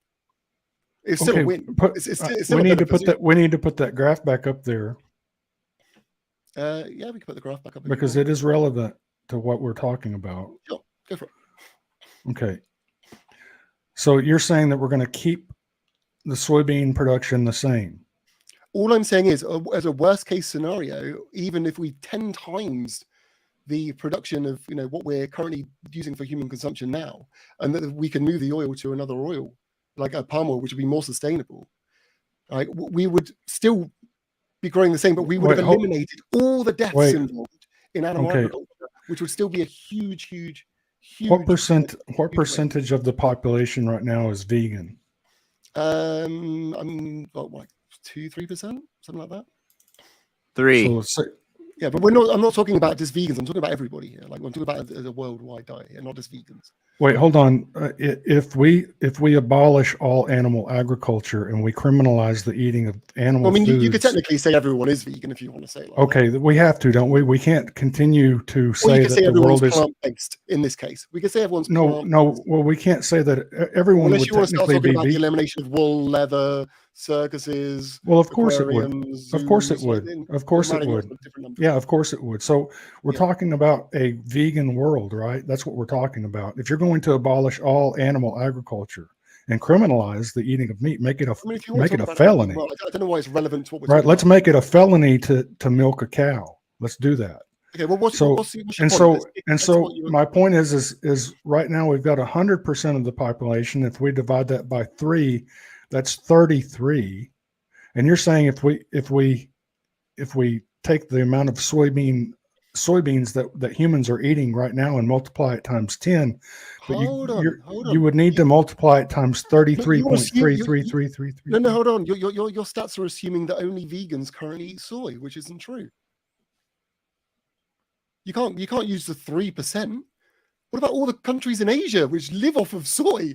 Well, I think that's why this graph. That's why this graph is relevant, because the red bar has to be replaced, and the yellow bar is how much soy protein is being produced.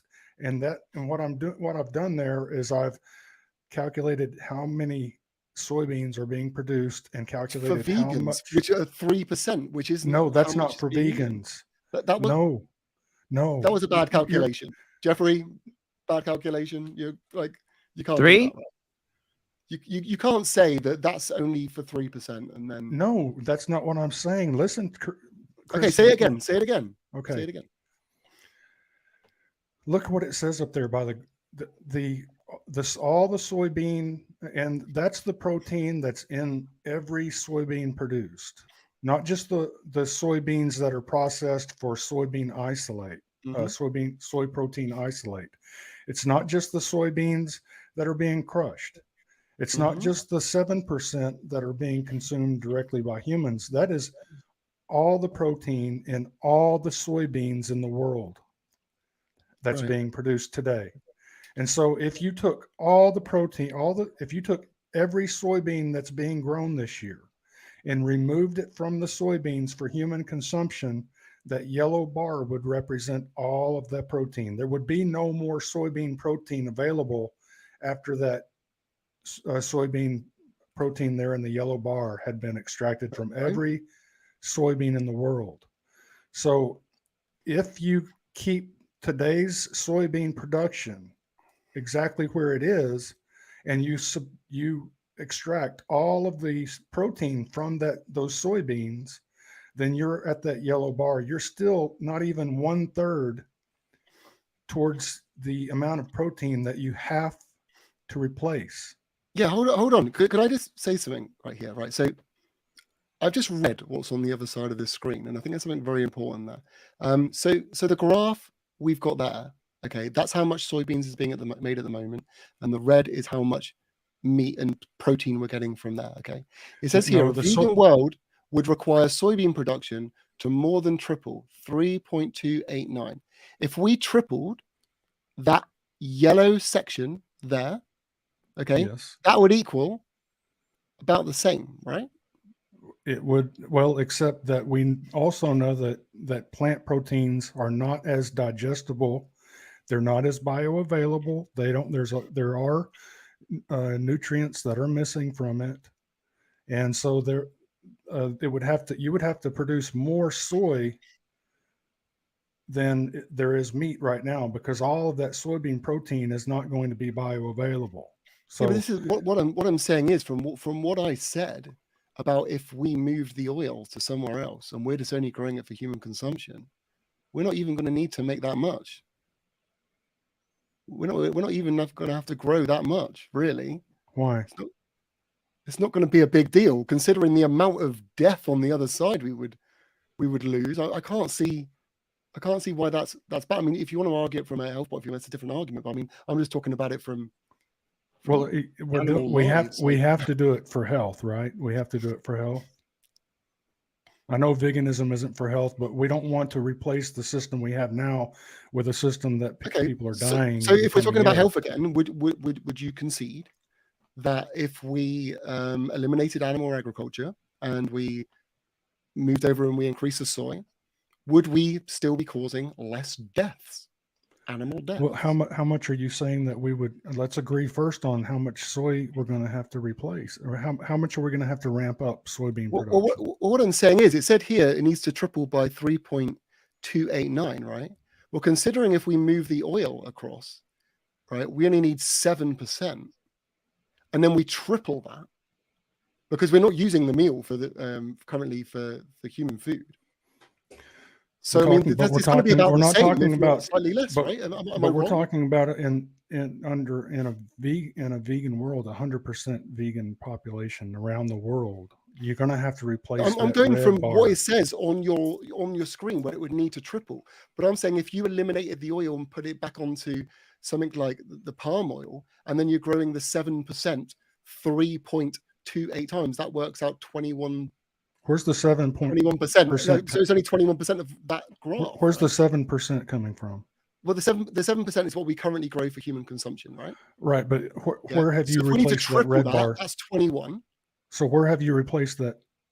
No. I'm talking about. Am I looking at it wrong? If I look at it wrong, you can tell me. Like, I'm fine. Like, what I said is a vegan world would require soybean production, mm-hmm. and you're talking about that 7% of the soybean production that's currently going directly to animal to. No, I'm talking about the 7% that going directly to humans currently. Right, you're talking about the 7% that's going directly to humans. Yeah, the soybeans that are directly fed to humans. I'm saying if you need to triple that, then that's 21%. Right, 21. Right. Yeah. But if you do that, then you're going to decrease the amount of soybeans that you're cultivating. Correct. Quick question. Yeah, because we wouldn't be growing them for the oil and the meal. Okay, great. Fantastic. So yeah, what percent is the yellow bar just for humans, or is that humans and agriculture also? It's humans, and it's every soybean for every reason that's being grown. Okay, every reason. Wait, so we're including biofuels in here again still. Yes, you don't use soybean protein for biofuels. Okay, so you can extract oil out of a bean for biofuels, but then you've still got the soybean meal that contains protein. This is why we get mixed up, because we're only talking about the diet side. That's all. That is our argument that we're trying to argue with you. We're not arguing. We can totally agree. We've already done that, Chris. I already. No, I'm saying I can agree with you that there would be a large portion needed for biofuel. Although we are saying that we're past that now, Chris. We're past that. So what are you talking about? We had that conversation earlier, and I said yes. If we're going to look at this narrow portion of the soybean crop, and we're going to omit the biofuel that humans are consuming, then yes, you would be correct. But now what we're looking at is we've moved past that. Okay, we've moved past that, and now I went down that path with you. Hey, hold on. I can explain this. We won't need the soy because I don't know why I didn't think about this before, but soy isn't even the most efficient biofuel, is it? Like, we can just switch to another. So why do we need to grow soy for bio-oil when there's probably a more efficient oil? Because this isn't about biofuel. This is about protein, human diet, the human diet portion. Then what I said was correct. Then if we're only talking about that, then if it's 7% is currently grown for humans, and your thing over here says it will require to triple, that's 21%. No, that's not what I said. Which is 21% of your yellow box. No. Read that first sentence. It says the vegan world would require soybean production. All soybeans produced in the world for every reason would have to triple to catch up protein wise. You're contradicting yourself.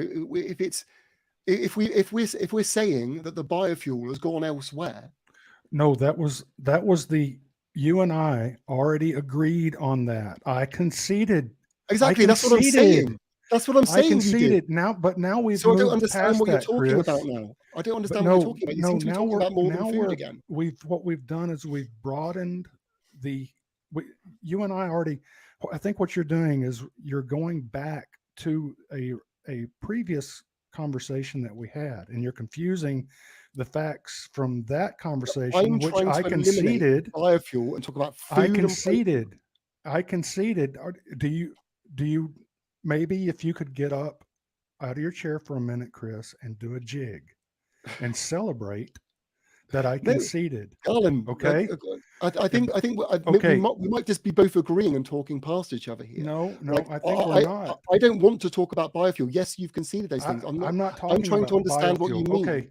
Okay. Then Could you say my stat is wrong? Then I don't want understand you. what you mean. Then what this. I'm going to tell you what the yellow bar is, and then I want you to forget about the yellow bar for a moment. Well, how about I explain what it is, and you tell me if I'm wrong? Okay. So, you've got the red bar is the protein from all meat, fish, milk currently consumed on the planet, right? The yellow box is the soybean protein, which is actually, I can't see the bottom word. What does it say under currently? Because it's covered up on the screen. Soybean protein currently consumed. Jeffrey could put us over on the side again, then I think we'd be able to see the entire. Yeah, can you do that? Because I can see it currently produced. Okay. So hold on. So hold on. Soybean currently produced, currently consumed. Are you kind of using consumed and produced interchangeably there? You saying they're both the same thing? The reason I use consumed on the red is because that's all human dietary.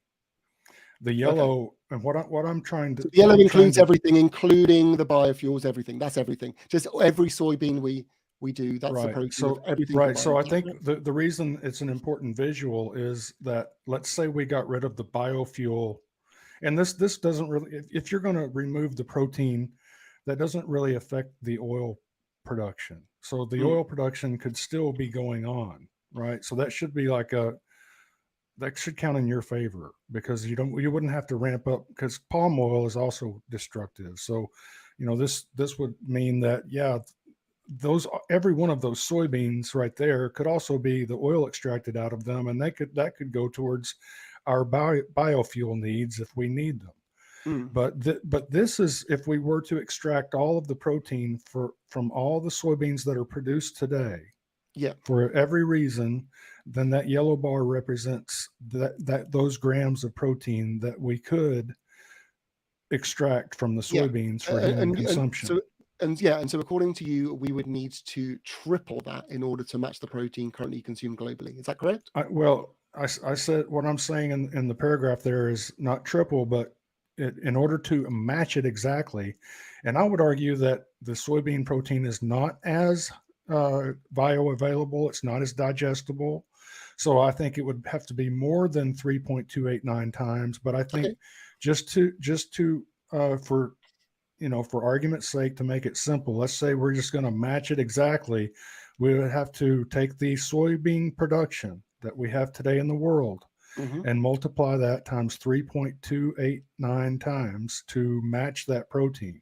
Okay, right. Give me 2 seconds. In grams. Do a calculation. Yeah, what? So 199.75 0.376.160. Okay, so according to my calculation, so I have just divided the current meat, fish protein currently consumed by the soybean protein currently produced. It says here that to match them, we would need 3.289, which is exactly what you've written there. Okay, so so basically what you're saying is it would triple, right? My argument is even if okay, so let me try and understand, because maybe I might admit that maybe I've got it wrong. I could have got it wrong here. No, I'm always happy to do if I did. So what you're saying, it wouldn't say the same. It would triple, was what you're saying here. I'm just saying, because I might at least it would at least triple, and then we wouldn't be finished, because we would also have to take some other measures as well. Okay, because the reason that I'm Wait, to match the current protein consumed globally. I think I'm just misunderstanding. It's probably because it's 3:30 in the morning. So please forgive me if I'm being a bit slow in picking this up. Like if there's a normal time, I'd probably got this a bit faster. Jeffrey, do you kind of understand what's being said here? Can you kind of help me out a little bit just to make sure that I'm understanding things correctly? Oh, you're muted, by the way. I can't hear you. The last few minutes, I've been kind of paying attention to something else right now. Oh, okay. Okay, I've been in the chat. Well, let's say, let's just say for the sake of argument, right? Let's say we have to triple the soy production, right? Let's say that's what we have to do, right? With tripling the soy production, we eliminate all the land that's been used by animal agriculture completely, including all the deaths from any animal agriculture activity. Are we still in a better position? Okay, first of all, we would have to tripling the amount of soybean cultivation would take up some land, correct? Oh yeah, of course it would. Yeah, of course. Okay. Before we go there, hold on. Just before we go there, because I don't think it was cleared up. Why would we have to triple the soy? You can explain that to him, Chris. He'll just yell at me if I tell him.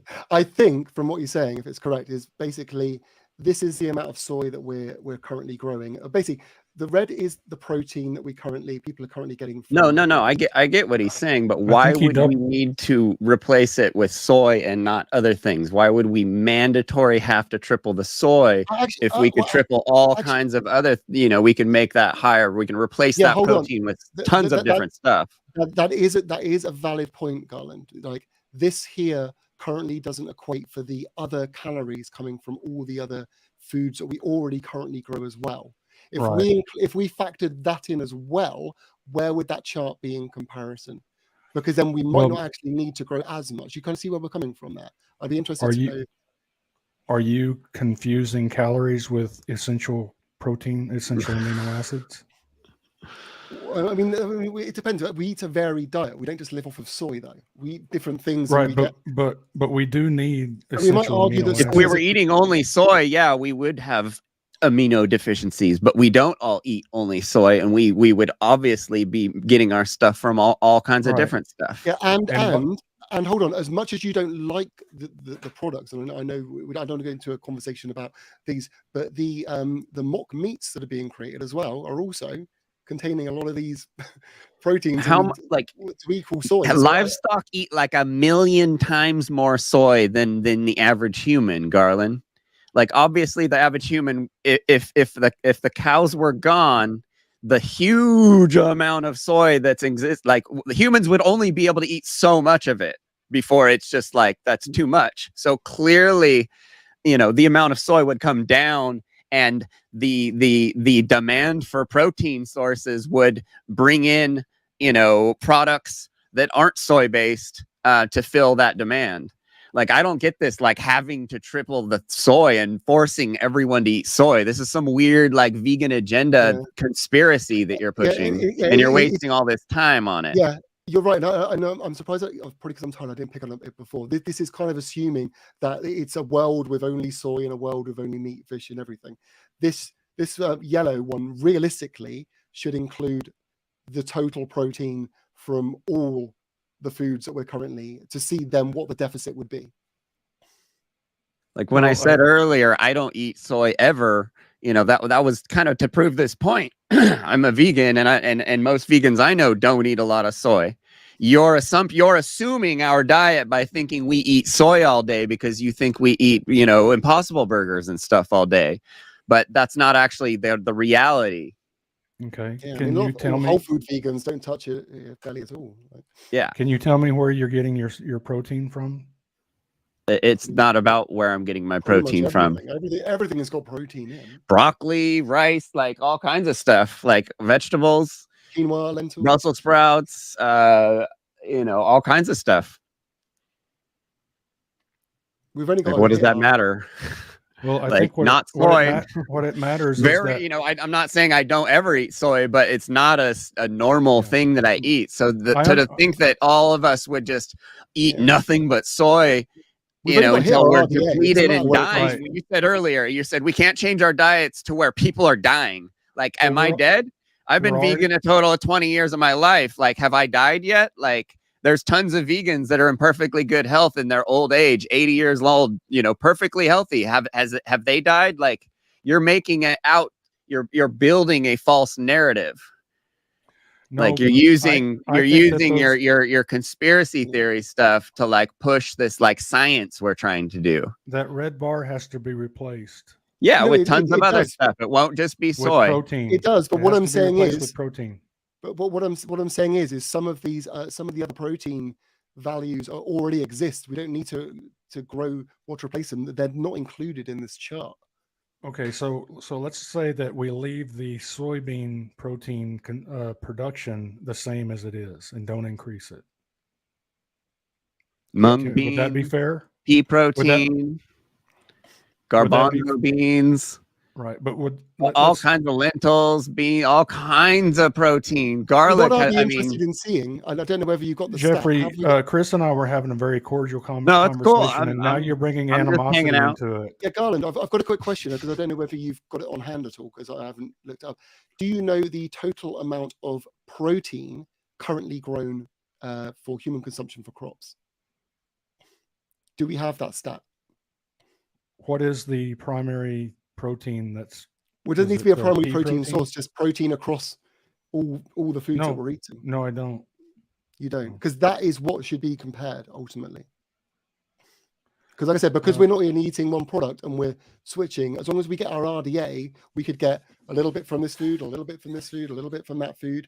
They all add up. So what we need to know really to make this fair is the actual total of consumable protein we have currently in comparison to the other one, and then we will know what we need to make. All right, so we don't know. Right now, we can't say that the soybean market or the soybean production would go down. You concede to that, right? Well, the thing is, I would say I don't know at this point. I would say I literally can't say yes or no. Okay. You could be right, you could be wrong. I don't know. You would concede that broccoli is not a good source of protein, wouldn't you, Chris? There's lots of protein in broccoli. Jeffrey's probably the better person to. Yeah, there's lots of protein in broccoli. Vegetables, Garland, this whole gap between the above the yellow, that would be filled with vegetables. Yeah, Garland. The only reason I'm saying to ask Jeffrey about those things is that the health side of stuff. You're not counting the vegetables. The health side of stuff and how much protein things is not my expertise. You have to. I think what you guys aren't. Maybe you're not factoring. Why would we grow soybeans if we could just grow more vegetables, Garland? I think what you're not factoring into your algorithm, Jeffrey. What you're not factoring into your algorithm is that in a vegan world, you would have to take the number of vegans that exist right now and multiply it times 34. Yeah, and we'd still end up with less crop Let me give you an example of why this would be wrong. Okay, so for example, this is just a quick off the top of the head thing. From what we know, about 36 to 41% of corn is currently fed to animals. Okay, so if we added corn on top of this as edible carrot, I don't know what the protein is. Protein. Well, you're gonna have to know what protein. You can't just say calories. That's that. I'm not trying to say it. I'm just using it as an example. You can kill people if you convince them that you can survive on just calories. They'll just eat sugar. No, I'm not trying to say calories. I could be using this as a wrong example, and I fully admit that. All I'm saying is using if calories like is very dangerous. Protein, then we need to add that onto the chart. It needs to be added to the yellow. Okay, let's look that up. Can we look up how much protein is in corn? I mean, corn might not be the best example. Jeffrey, you know better what the higher protein sources are. What should be good ones? We have to replace that red bar with something. I'll look up broccoli and spinach. Give me a minute. Yeah. Okay. Yeah. This sounds great. So let's get some of the higher protein ones in there. Is protein lentils normally a good one as well? Jeffrey, lentils, are they pretty good? Jeffrey, are lentils any good? Are they good protein wise? Yeah, garbanzos. I know you're back. Okay. Chickpeas. Look up chickpeas. Okay, chickpeas. Okay, so let's say chickpeas. 1 cup. Total protein. I'm trying to work out. Is there an easy way to find this out? Wow. 1 cup of raw broccoli is 2.3 grams of protein. Okay. And how do we work that out on how much protein of that is currently produced? If you maybe look up how many, I mean, that's a bit of a difficult one, I guess. Like if you try and find out the weight, the broccoli weight, crop weight in total, maybe, and then you can work that out by protein. You're talking about like density, weight. The thing is, we'll be here for a while because we'll be adding broccoli. Yeah, this is kind of like another big rabbit hole. I mean, it's to kind of speed it up. All we're kind of saying. Okay, so a cup of chickpeas is 10 grams of protein. That's a pretty easy number to deal with. So a cup per 10 grams for chickpeas, and chickpeas are a replacement for a lot of vegan foods. Can we get the total chickpea production? Chickpea production. Okay, so it's got tons. So if you could, actually, this says pulses. Let's just add pulses. So if you work out 89 million metric tons and then times that by if you work out the protein from that, you should be whatever the calculation for that would be. Can I suggest a tandem lookup here? Sure.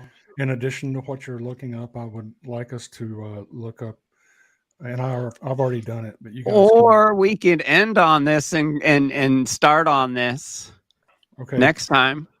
Just to everyone know, I'm probably going to spend another 15 minutes, and then it's going to be 4 a.m. I need to sleep after this. Okay, yeah, it says here this is a study that was done by it's Food and Science Nutrition magazine or journal, June. Okay, well, yeah, 2020. Drop the link in the private chat or something so we can take a look. It says that the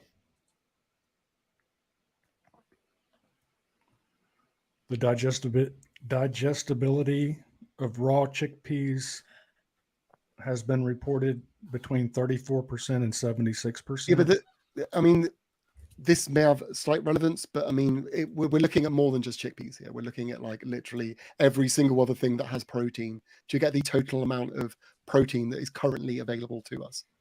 That's what we're looking at. So what I think what we'll do after we wrap this up tonight is we might need to come back together. Yeah, we'll do some research. We can figure out how much crop agriculture will have to increase. Sure. In a vegan world. Sure. We can speculate. We can estimate. Yeah. Yeah, I'm totally down to do this because I mean, what ultimately needs to be proved is that the amount of cropland that would need to be additionally be used will be greater than the amount of land that would be saved from the elimination of animal agriculture. Wait, hold on. You're not going to save land by removing animals from it. Well, of course you will. No. Yeah. What do you mean? If we don't need to increase the crops as much as all the land that's being used by cattle and pigs, because and all the things for instance, here on the North American continent before European settlement, we had bison, we had deer, elk, moose, we had a pronghorn antelope that it was not a true antelope actually, but there was like 65 million of those.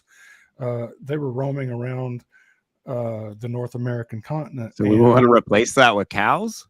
Well, we can replace it with any ruminant that's going to build the soil, because you could just burn. You can just do controlled burns and do that. No, you can't. And just let nature go back and take over again. No, controlled burns will remove carbon from the soil. No, that's not how it works, dude. Yes, it is. No, it's your whole regenerative grazing thing. That'll be another subject we'll have to get into. But hold on. Let's just for example, say that's true, right? What about all the factory farmland, which isn't pasture, isn't being grazed, isn't anything? If we use that for crops, then technically, why would we need to be? We could still potentially save. Like majority of the world's animals are in factory farms. They're not. Well, yeah. The factory farms are concentrated feedlots. I don't like those things any more than you guys do. I'm against concentrated feedlots myself, but Yeah. what I'm for is, and Jeffrey will argue with me on this, but the reason when we came to this continent and we found all of this black soil, it was rich in carbon, it was rich in nutrients, and we didn't require any type of synthetic or mined fertilizers back in those days. We do now, partly because every time we till, we lose carbon, and every time we use these synthetic nutrients, we kill soil life. And so the ecology will teach you that animal manure plays a huge role in enriching the soil and adding carbon to the soil. And the studies that have been done to that Jeffrey would refer to are a very small. I mean, like earlier, I told you that there was a study that showed that 50% of the women in the UK cannot convert beta carotene. And you said, yeah, but that was only like 56 people, 56 women or something like that. I couldn't actually find it was a really number. I haven't read it for a while, but I remember it being a very, very small sample size. Right. Let's say it was 50. The studies that Jeffrey is referring to is only looking at one regenerative farm. So to try to paint all regenerative rotational grazing by looking at one farm, that's even less. But that's still our valid. best empirical data on it, though, opposed I to don't know what the your study is. study I that has plenty of studies that can counter it. Well, then that beta carotene is our best empirical data as well. So Okay, how are you going to pick and choose? Let's not get too far into this. Let's break this up. This guy he's been up all week, basically. Yeah, I'm real. Thank you, Garland. I really appreciate you coming on. Yeah. And I think this has been a lot more constructive. Hell yeah, way more. Everyone does. And I think because we've not got, there's no pressure from the debate. Obviously, in the debate, everyone gets excited. Everyone gets riled up. Everyone just wants to go in. It's all part of the fun, all part of the drama. But at least now we've been able to go through individually the bits and deconstruct it. And I think, I appreciate you being honest with us, Garland. Just so you know, I am not a hired person to target you. Okay, 100%. I have a job. I'm a video editor, and I definitely do not get. I mean, you're not a shill for Tyson, Hungry Man. I get paid by mum bloggers and that want me to edit their vlogs and stuff. Well, like you were the only one of your gang, so to speak, that was commenting on my channel, and when I blocked you, they all got very pissed off. Like most of them haven't blocked you though. Like Ellie didn't block. Chris is a really nice guy. I no, could Allie see why didn't. they got pissed off. Well, I don't know who else blocked you. I have literally no idea. Like you said about David Lifting Vegan Logic blocked me. David Rams blocked me. I mean, tell those guys to unblock me. I'll unblock you. We unblock each other. I mean, why should it require them to unblock you? Because if you're going to be able to spread your propaganda in my backyard, I want to be able to spread mine in yours. I mean, my channel is open. You can post what you want. No, you don't have an active channel. You should have kept it active. Oh, Ellie's is active. Well, no, I want to comment on David Ram's channel. I want to comment on Lifting Vegan Logic. That's Logic. something you're gonna have to take up with him. It's not really up to me for him. Okay. He's his own person. I can't tell him. All right. Yeah. He's your buddy though, and you talk to him. You Yeah, might even be editing videos for him. I don't know. No, I don't edit videos for You're straw manning again, Garland. Yeah. Well, he said he was a professional video editor. Yeah, he does his Straw own man thing. farms. But yeah, Right. like that's ultimately nothing to do with me. That's something you're gonna have to take up with. You want David. to His shout own out your person, channel, Garland? for his own reasons, but Sure, Garland Farms. Yeah, Garland but- Farms on YouTube. But yeah, let's have a catch up then, and we're going to basically go over that chart again. And we're going Maybe next week. Yeah, give me a little bit of time. I've got some work I'm meant to be doing, which I haven't been doing. And maybe we can be a little bit more accommodating I could do with for having a bit of work. your time zone. Yeah, and if we can get this at a more reasonable time than 3 a.m., that would be super helpful. Because my brain will be a little bit more working when I'm a bit more awake. Well, I think I did all right tonight. It was only towards the end I started to flake a bit. But I think it's okay.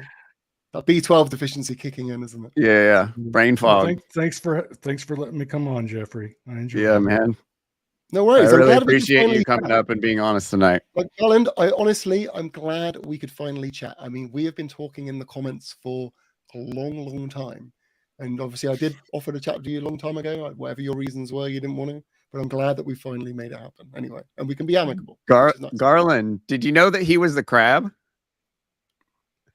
I had to get you somehow.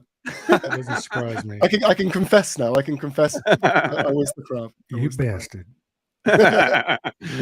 Yeah. I'll get one past me. I always find a way.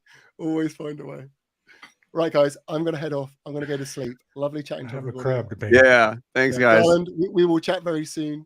We'll maybe organize maybe a chat next week or something. I got to get some work done first because I've literally been not doing any work because I've been doing stuff like this. And yeah, all good. And yeah, Jeffrey, thanks for having me on your channel. And I guess we're doing them both. So yeah. All right. All right, guys. I Night. will leave you. See ya. Yeah. Good See you in a night, while. Chris. Good night, Jeffrey. Yeah, see you later.